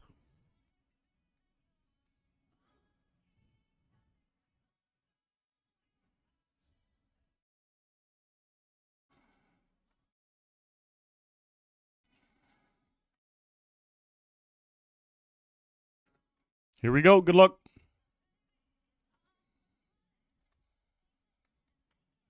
That's the only thing you don't want to see is a pair. Good hit. Good to hit. Because when it's a pair, then we're just flipping.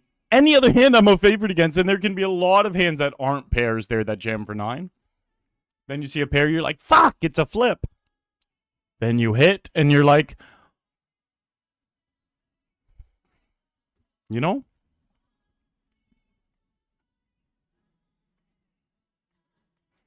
On my own.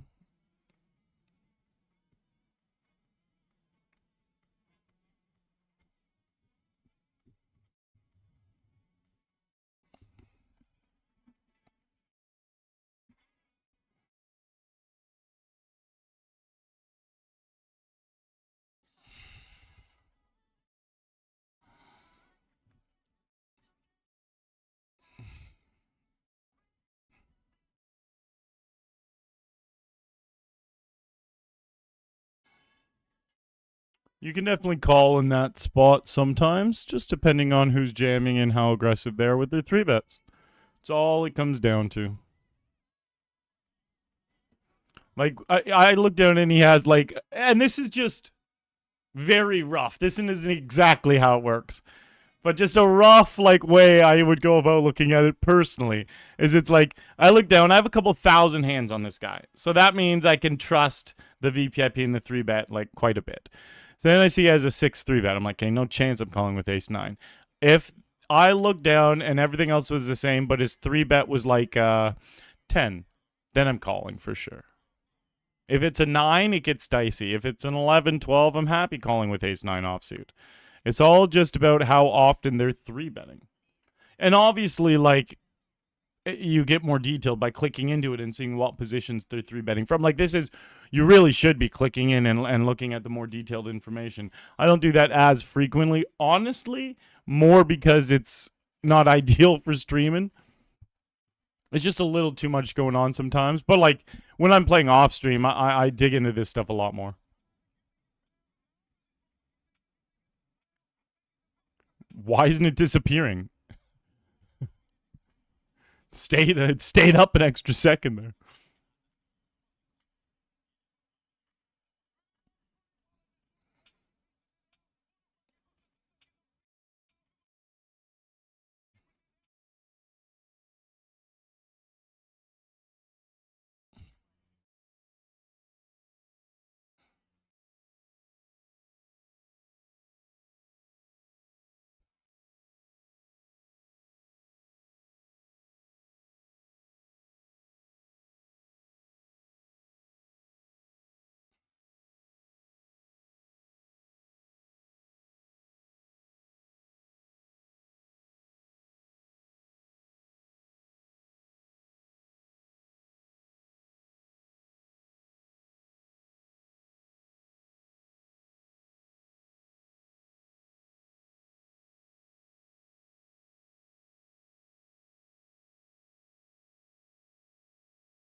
I'm going to go all in because these aren't aggressive regs that are going to jam over this raise as often.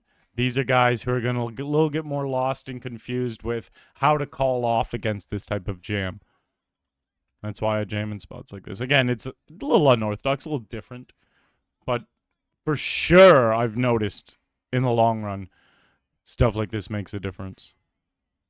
Because they know they're not going to 3-bet me. That's where you get a lot of value out of that hand is at the top of your range when you're raising and the people 3-bet jam 20 blinds with a lot worse range because you're supposed to do that. A lot of the recreationals don't understand that part of poker.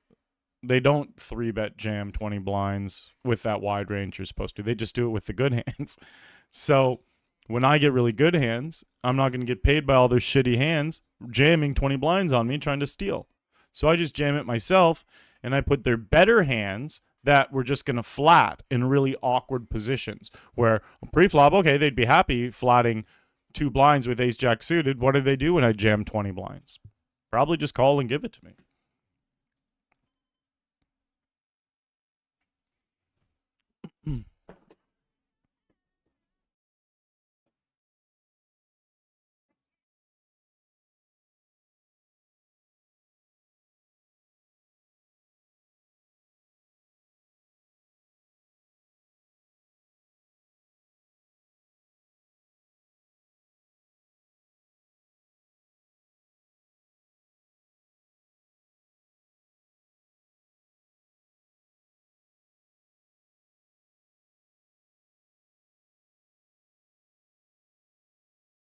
Big hand. Aces! Holy fuck! They had aces. Jesus. They lost the minimum there.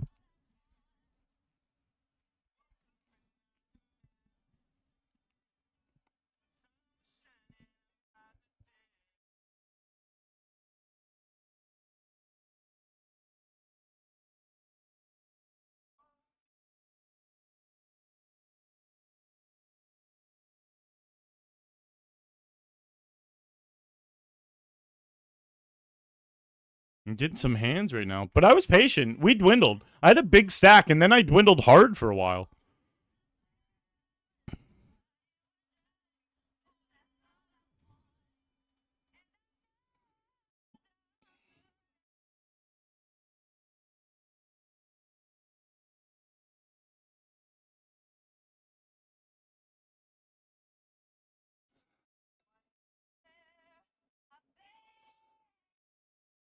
I just picked up my phone, and I have no memory of why I picked it up.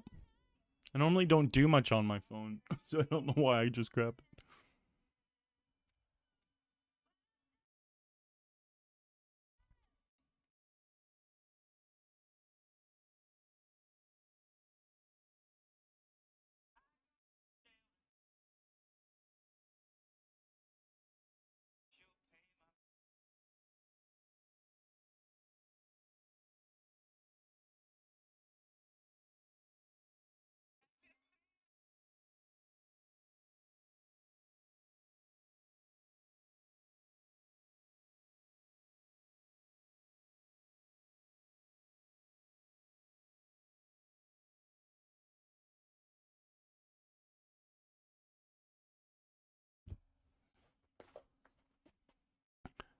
Ugh.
Bow, bow, down, down.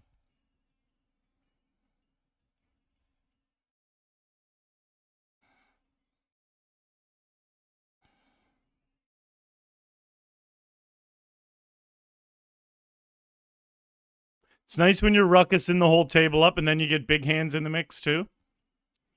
JT, unfortunate, bud. Good luck, good luck.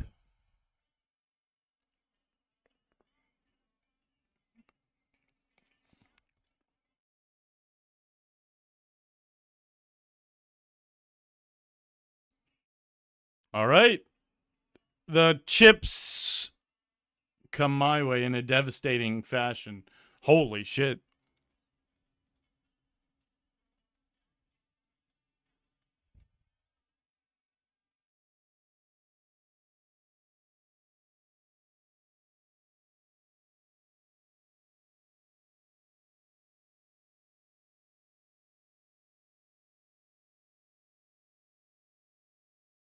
Chip leader, 9 left.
Sending out a little tweet ski.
That the past is real.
I tear my heart open.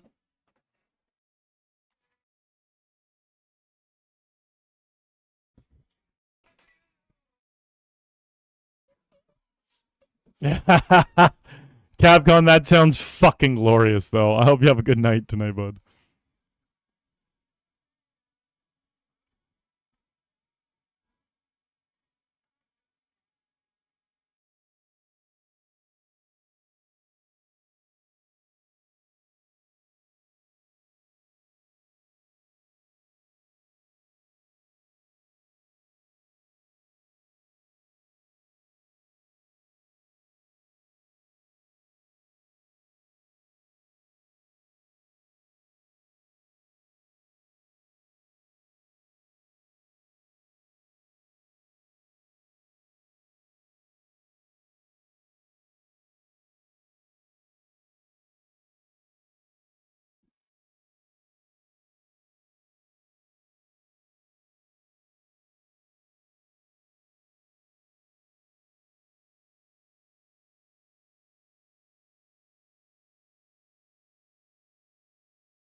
Just sending this tweet, making like 17 edits, apparently.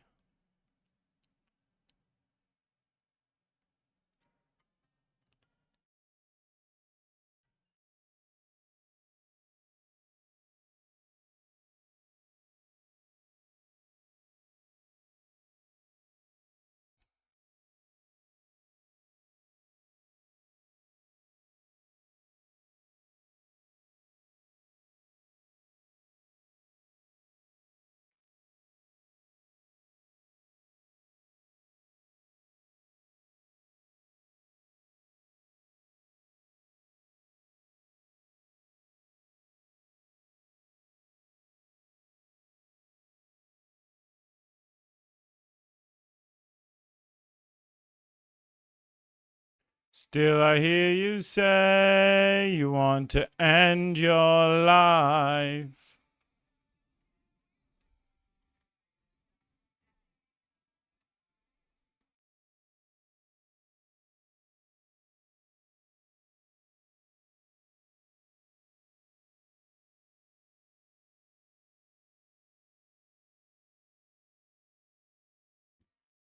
All right, tweet done.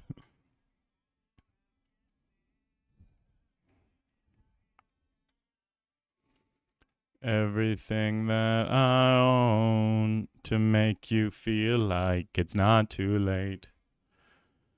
All right, let's zone in on what's going on this final table. Enough tweet. It'll be all right. I was tweeting that I'm on the final table, though. You got to say. So I was still focused on the final table, just in a different way, you know, because I do content as well. Good blind. Cause it's not too late. It's never too late. Won't come back. Got to reach around the table and take his blind because he was sitting out. I would have actually raised that even if he wasn't sitting out, but you just know you have a higher probability of getting it, especially when there's no regs at the table. When the regs see someone sitting out, they know the opener is going to be opening a little bit wider to try to steal that, so they'll 3-bet a little bit wider to protect or flat a little bit more. But a table of recreationals, some might make that adjustment. They're going to not make the adjustment a lot of the time, and some of the ones that make the adjustment aren't even going to adjust properly.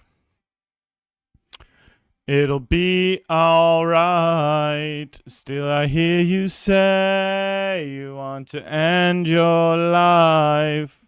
Now and again, we try to just stay alive.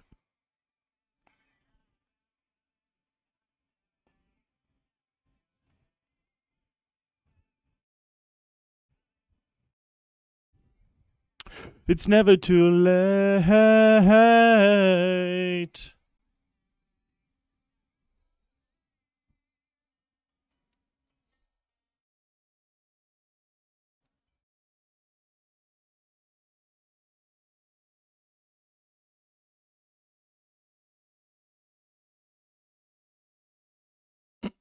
Put pressure on with a big stack. It's not just randomly choosing hands to get wild with either, though. They're blind on blind with a shitty hand like 8-3. This guy's got a lot of pressure on him because there's 4 smaller stacks than him, and he's also someone who I have a lot of hands on, and they don't 3-bet at all, ever. Even with really good hands, they don't 3-bet. So when I raise that 8-3, I don't have to worry ever about a hand like King Queen or King Jack or any of those hands going all in. They're going to call. And then, so those hands would punish me from a good player. Now they're calling, and I get to, most of the time, they're just going to miss on the flop. I see bet take it down, where a good reg's going to just jam over top of me and take that. And then, a lot of the time, they're just going to be folding. Because most times, you just fold a hand. So they're not going to be jamming the weaker hands that they should jam to steal it back from me, and they're going to be over-folding. 1, because there's ICM pressure on them. 2, because they're already a tight player to begin with. And for all those reasons, that's why I chose 8-3 to 3x against that player. But there's a lot, most scenarios, I'll just fold 8-3. But blind on blind folds to me. I'm a big stack, everything else I just said. It actually would be a big mistake if I folded and gave him a walk with 8-3. When normally that's obviously how you should play 8-3. You just walk. You just walk them. Almost all the scenarios, you just walk 8-3. Except for this one. This is a very different scenario where if I just gave that walk, it's actually really bad for me to do that. Then we turn around and put up our wall. And once in a while, obviously, whenever he said 8-3, bam, he's just going to jam it in my eye. Very rarely, apparently, with his 2-3 bet.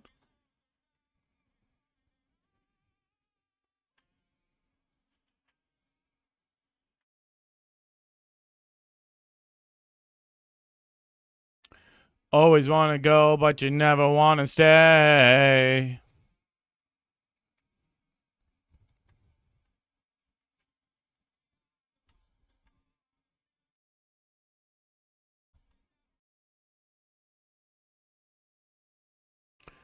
Ah.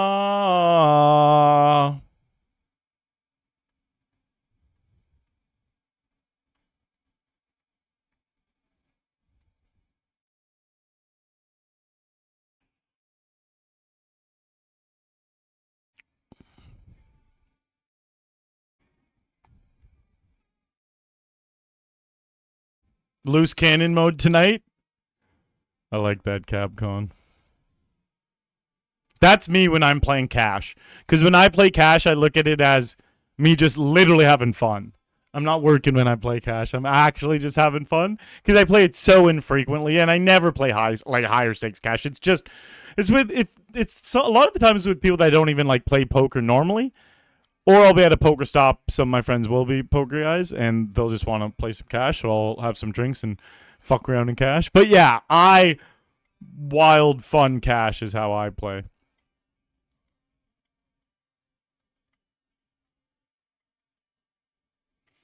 Uh uh uh uh uh uh uh uh.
They're all in. Let's get there. Jack. One more 7. Whee! What up, bud?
No 9. No 9 came. That means my top set is the winning hand.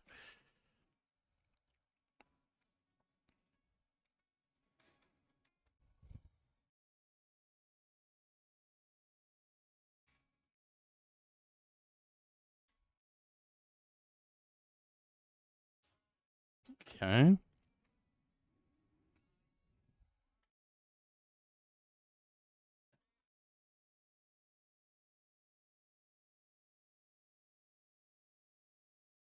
That's really, really bad to see. I'm going to put in 2 more blinds. And if I don't improve, I can't see me putting in much more than 2 more blinds on top of this too. Oh, I improved. That's scary, man. Outlay. Okay, thank God. They have probably 9-7. These stats, though. I'm gonna play cautiously still.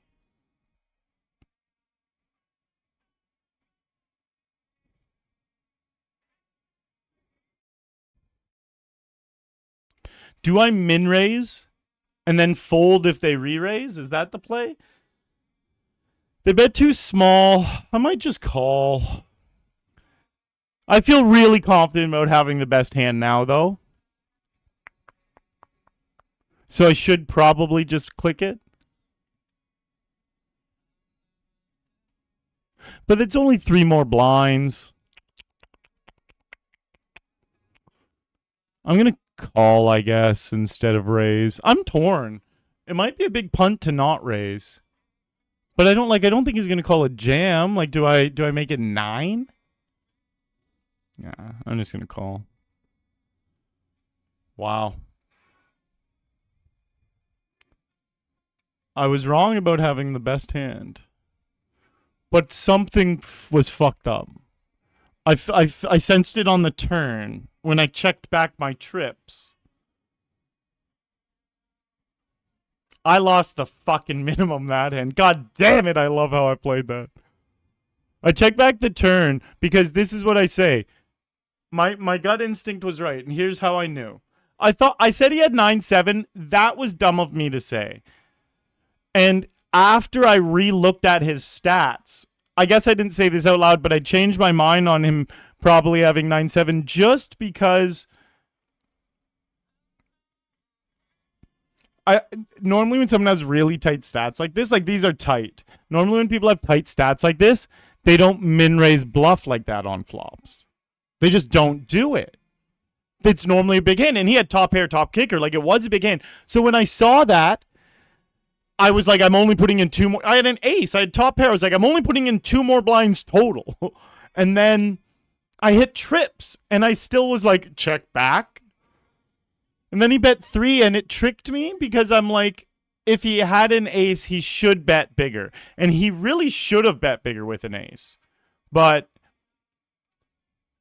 that's fine. That's a leak I used to have, and my coaches hated it. And it was when you have a really strong hand like that, not going for the proper amount of value. So it's like, that's fine. He doesn't understand how much value you should go for when you have that strong a hand. And anyways, I'm still just jacked that that's how much I lost. I lost the literal minimum.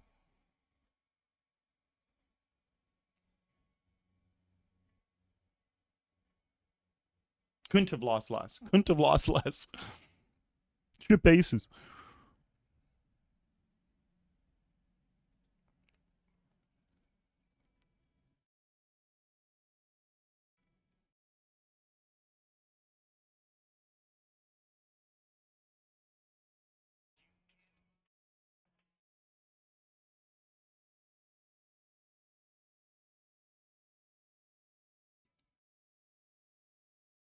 In the end.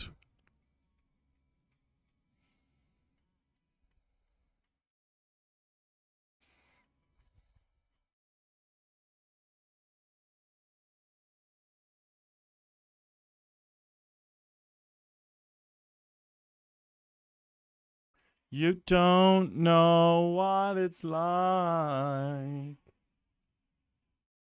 We're in a pretty comfortable second place here. I gotta be a little careful.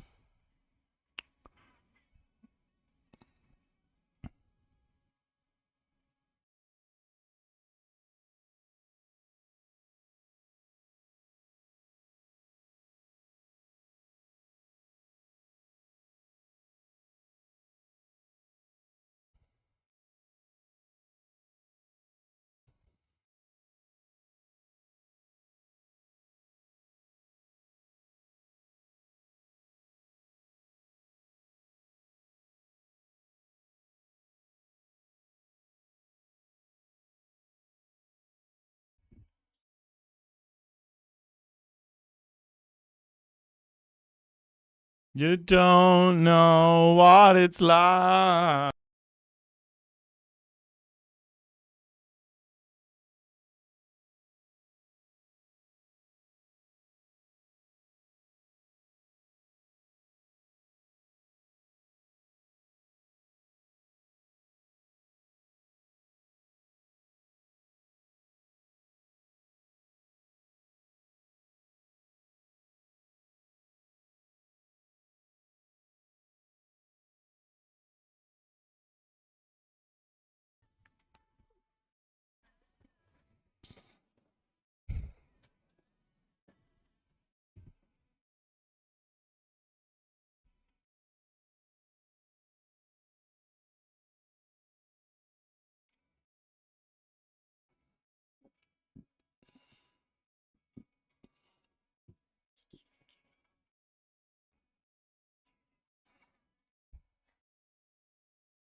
I love the walk.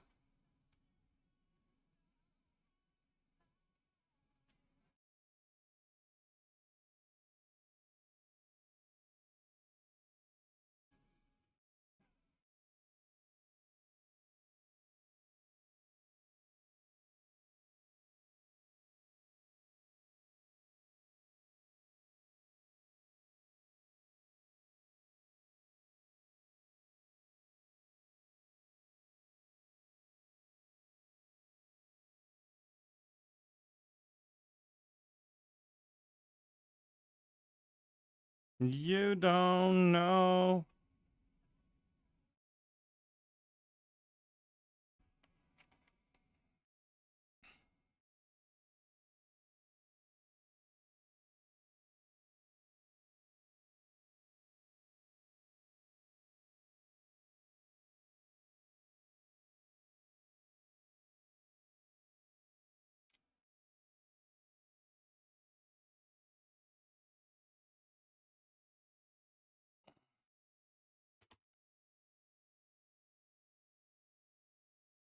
Well, that was worst case scenario. The shorties are getting chips. I'm gonna have to start a little more gambling.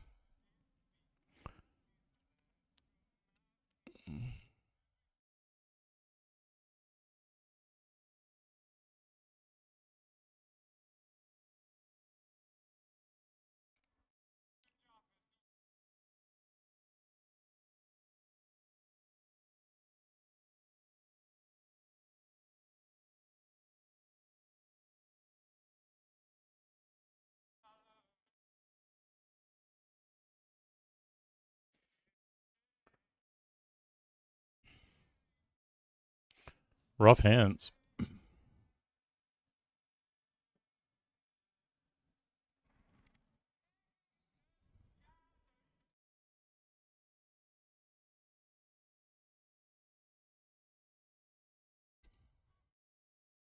Pretty easy game, isn't it, guys?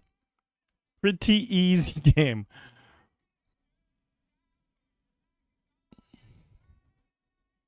There, I got the dynamic back where I needed it, where I'm in a solid second place. Now, if he min raises, I don't think I can ever get away with anything here, but this we can get away with.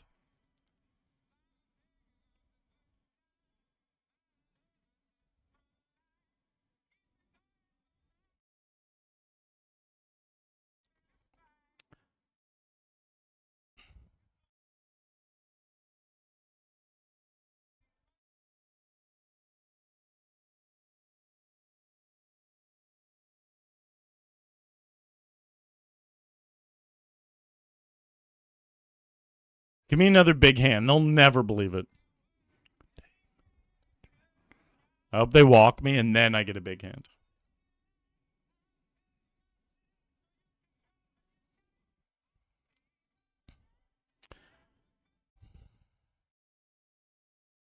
Take me to church.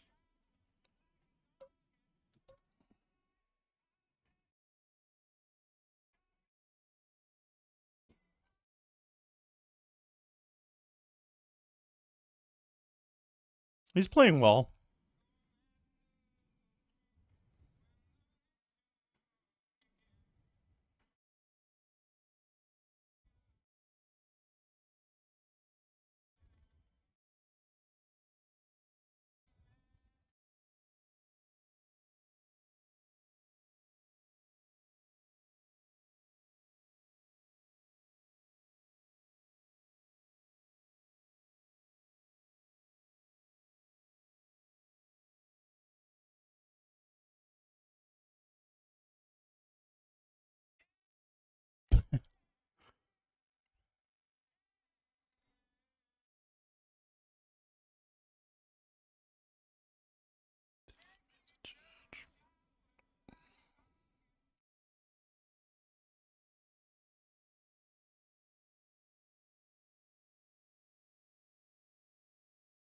All right, final three. Take me to church. This is what I came third yesterday. We're gonna win it tonight.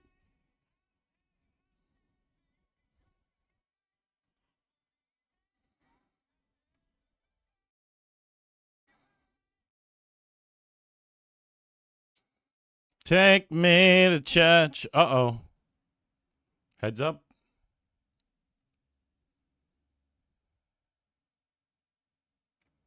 Chelsea boy. When was last time?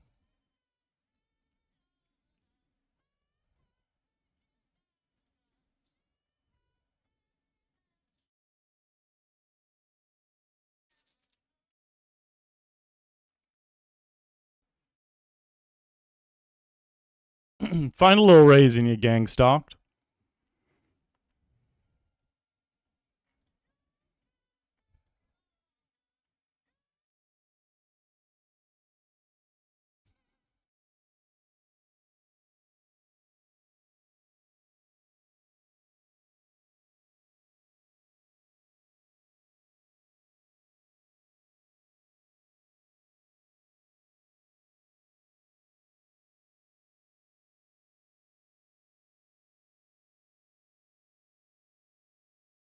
I'll fold if he jams.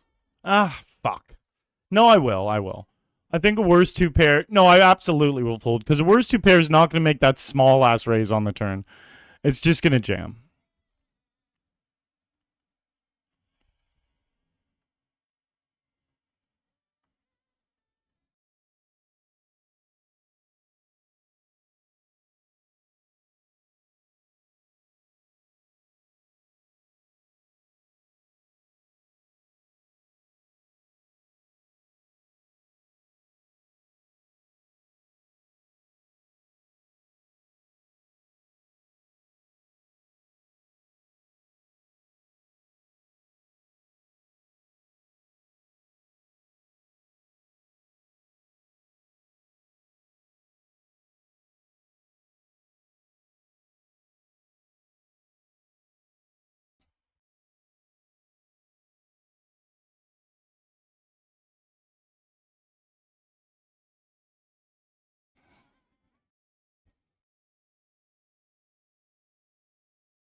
I have to go all in with King 3 there because they're sizing. They keep choosing that bigger sizing, so I have to. I can't just flat. I have to all in or fold.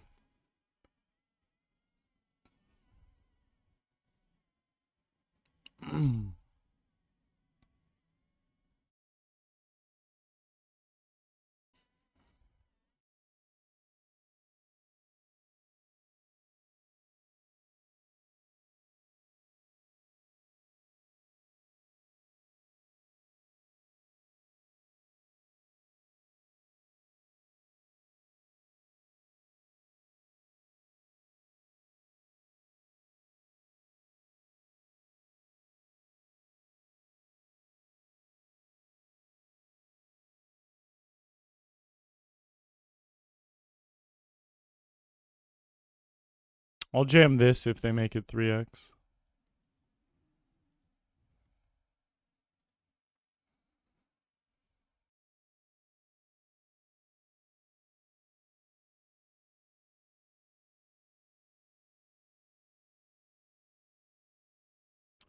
Great board to check raise here because you're gonna have so many draws that want to do it as well. So when you have nice made hands, you got to work that in. Now, their sizing.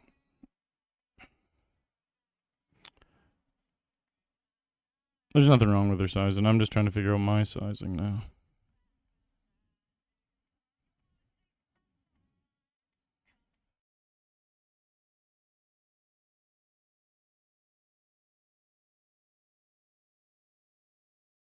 Right?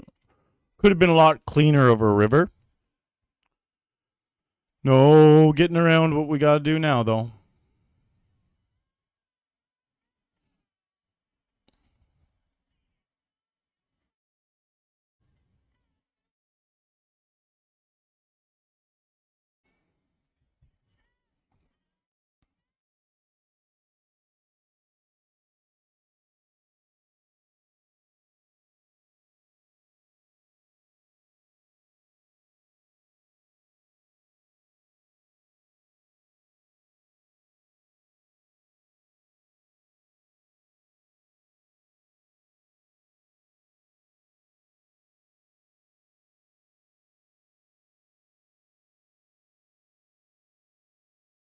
Ooh.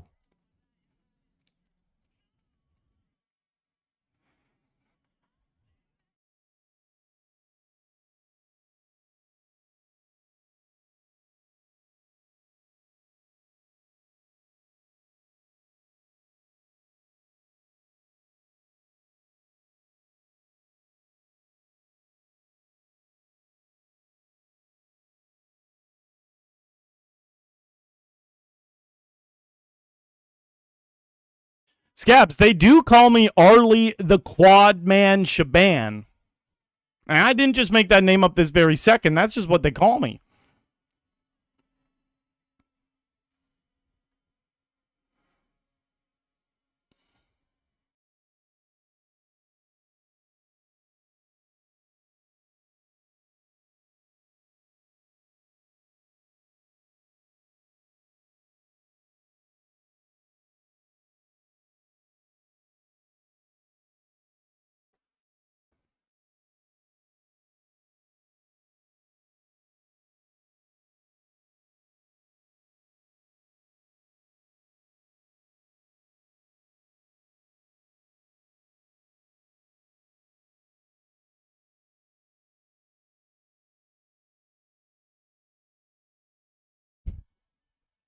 I don't know how I've spidey sensed like 4 of his things. He spidey sensed that.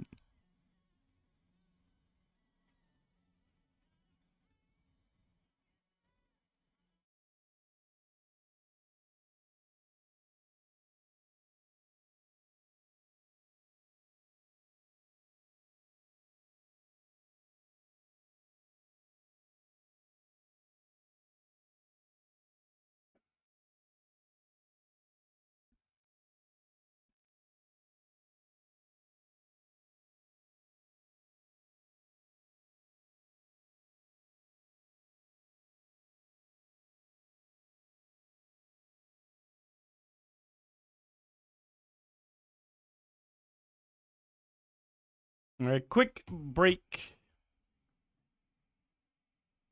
See you in a few.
All right.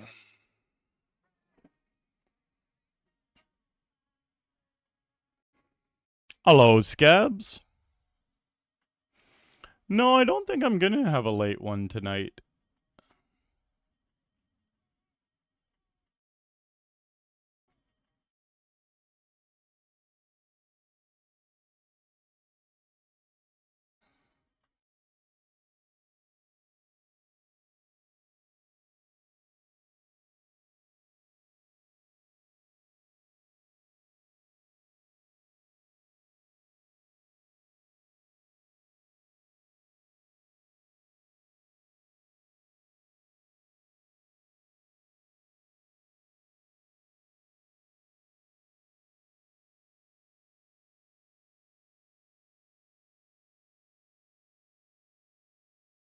Whoa.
All right.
Smoking branch.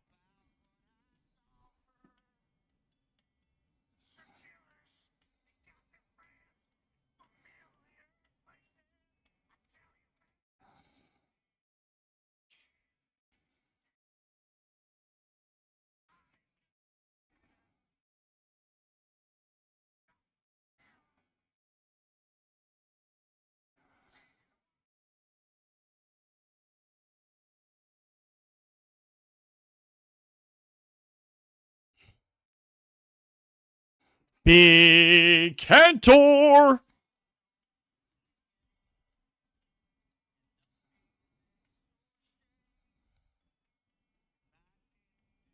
Okay, that's not good. Good game, buddy. Good game. Second place. We got third yesterday and second tonight.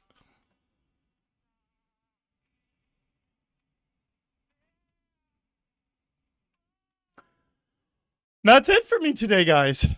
We cranked out an early one. We got a nice little second place. I am all done. I'll be back tomorrow night.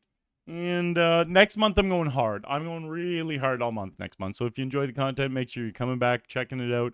We got a massive tournament series next month. And even before the series, I'm going to be going a bit. So, yeah, thanks for hanging out. Make sure you hit that follow button on Twitch, that sub button on YouTube. I wanted to win. We'll take the second place. See you guys.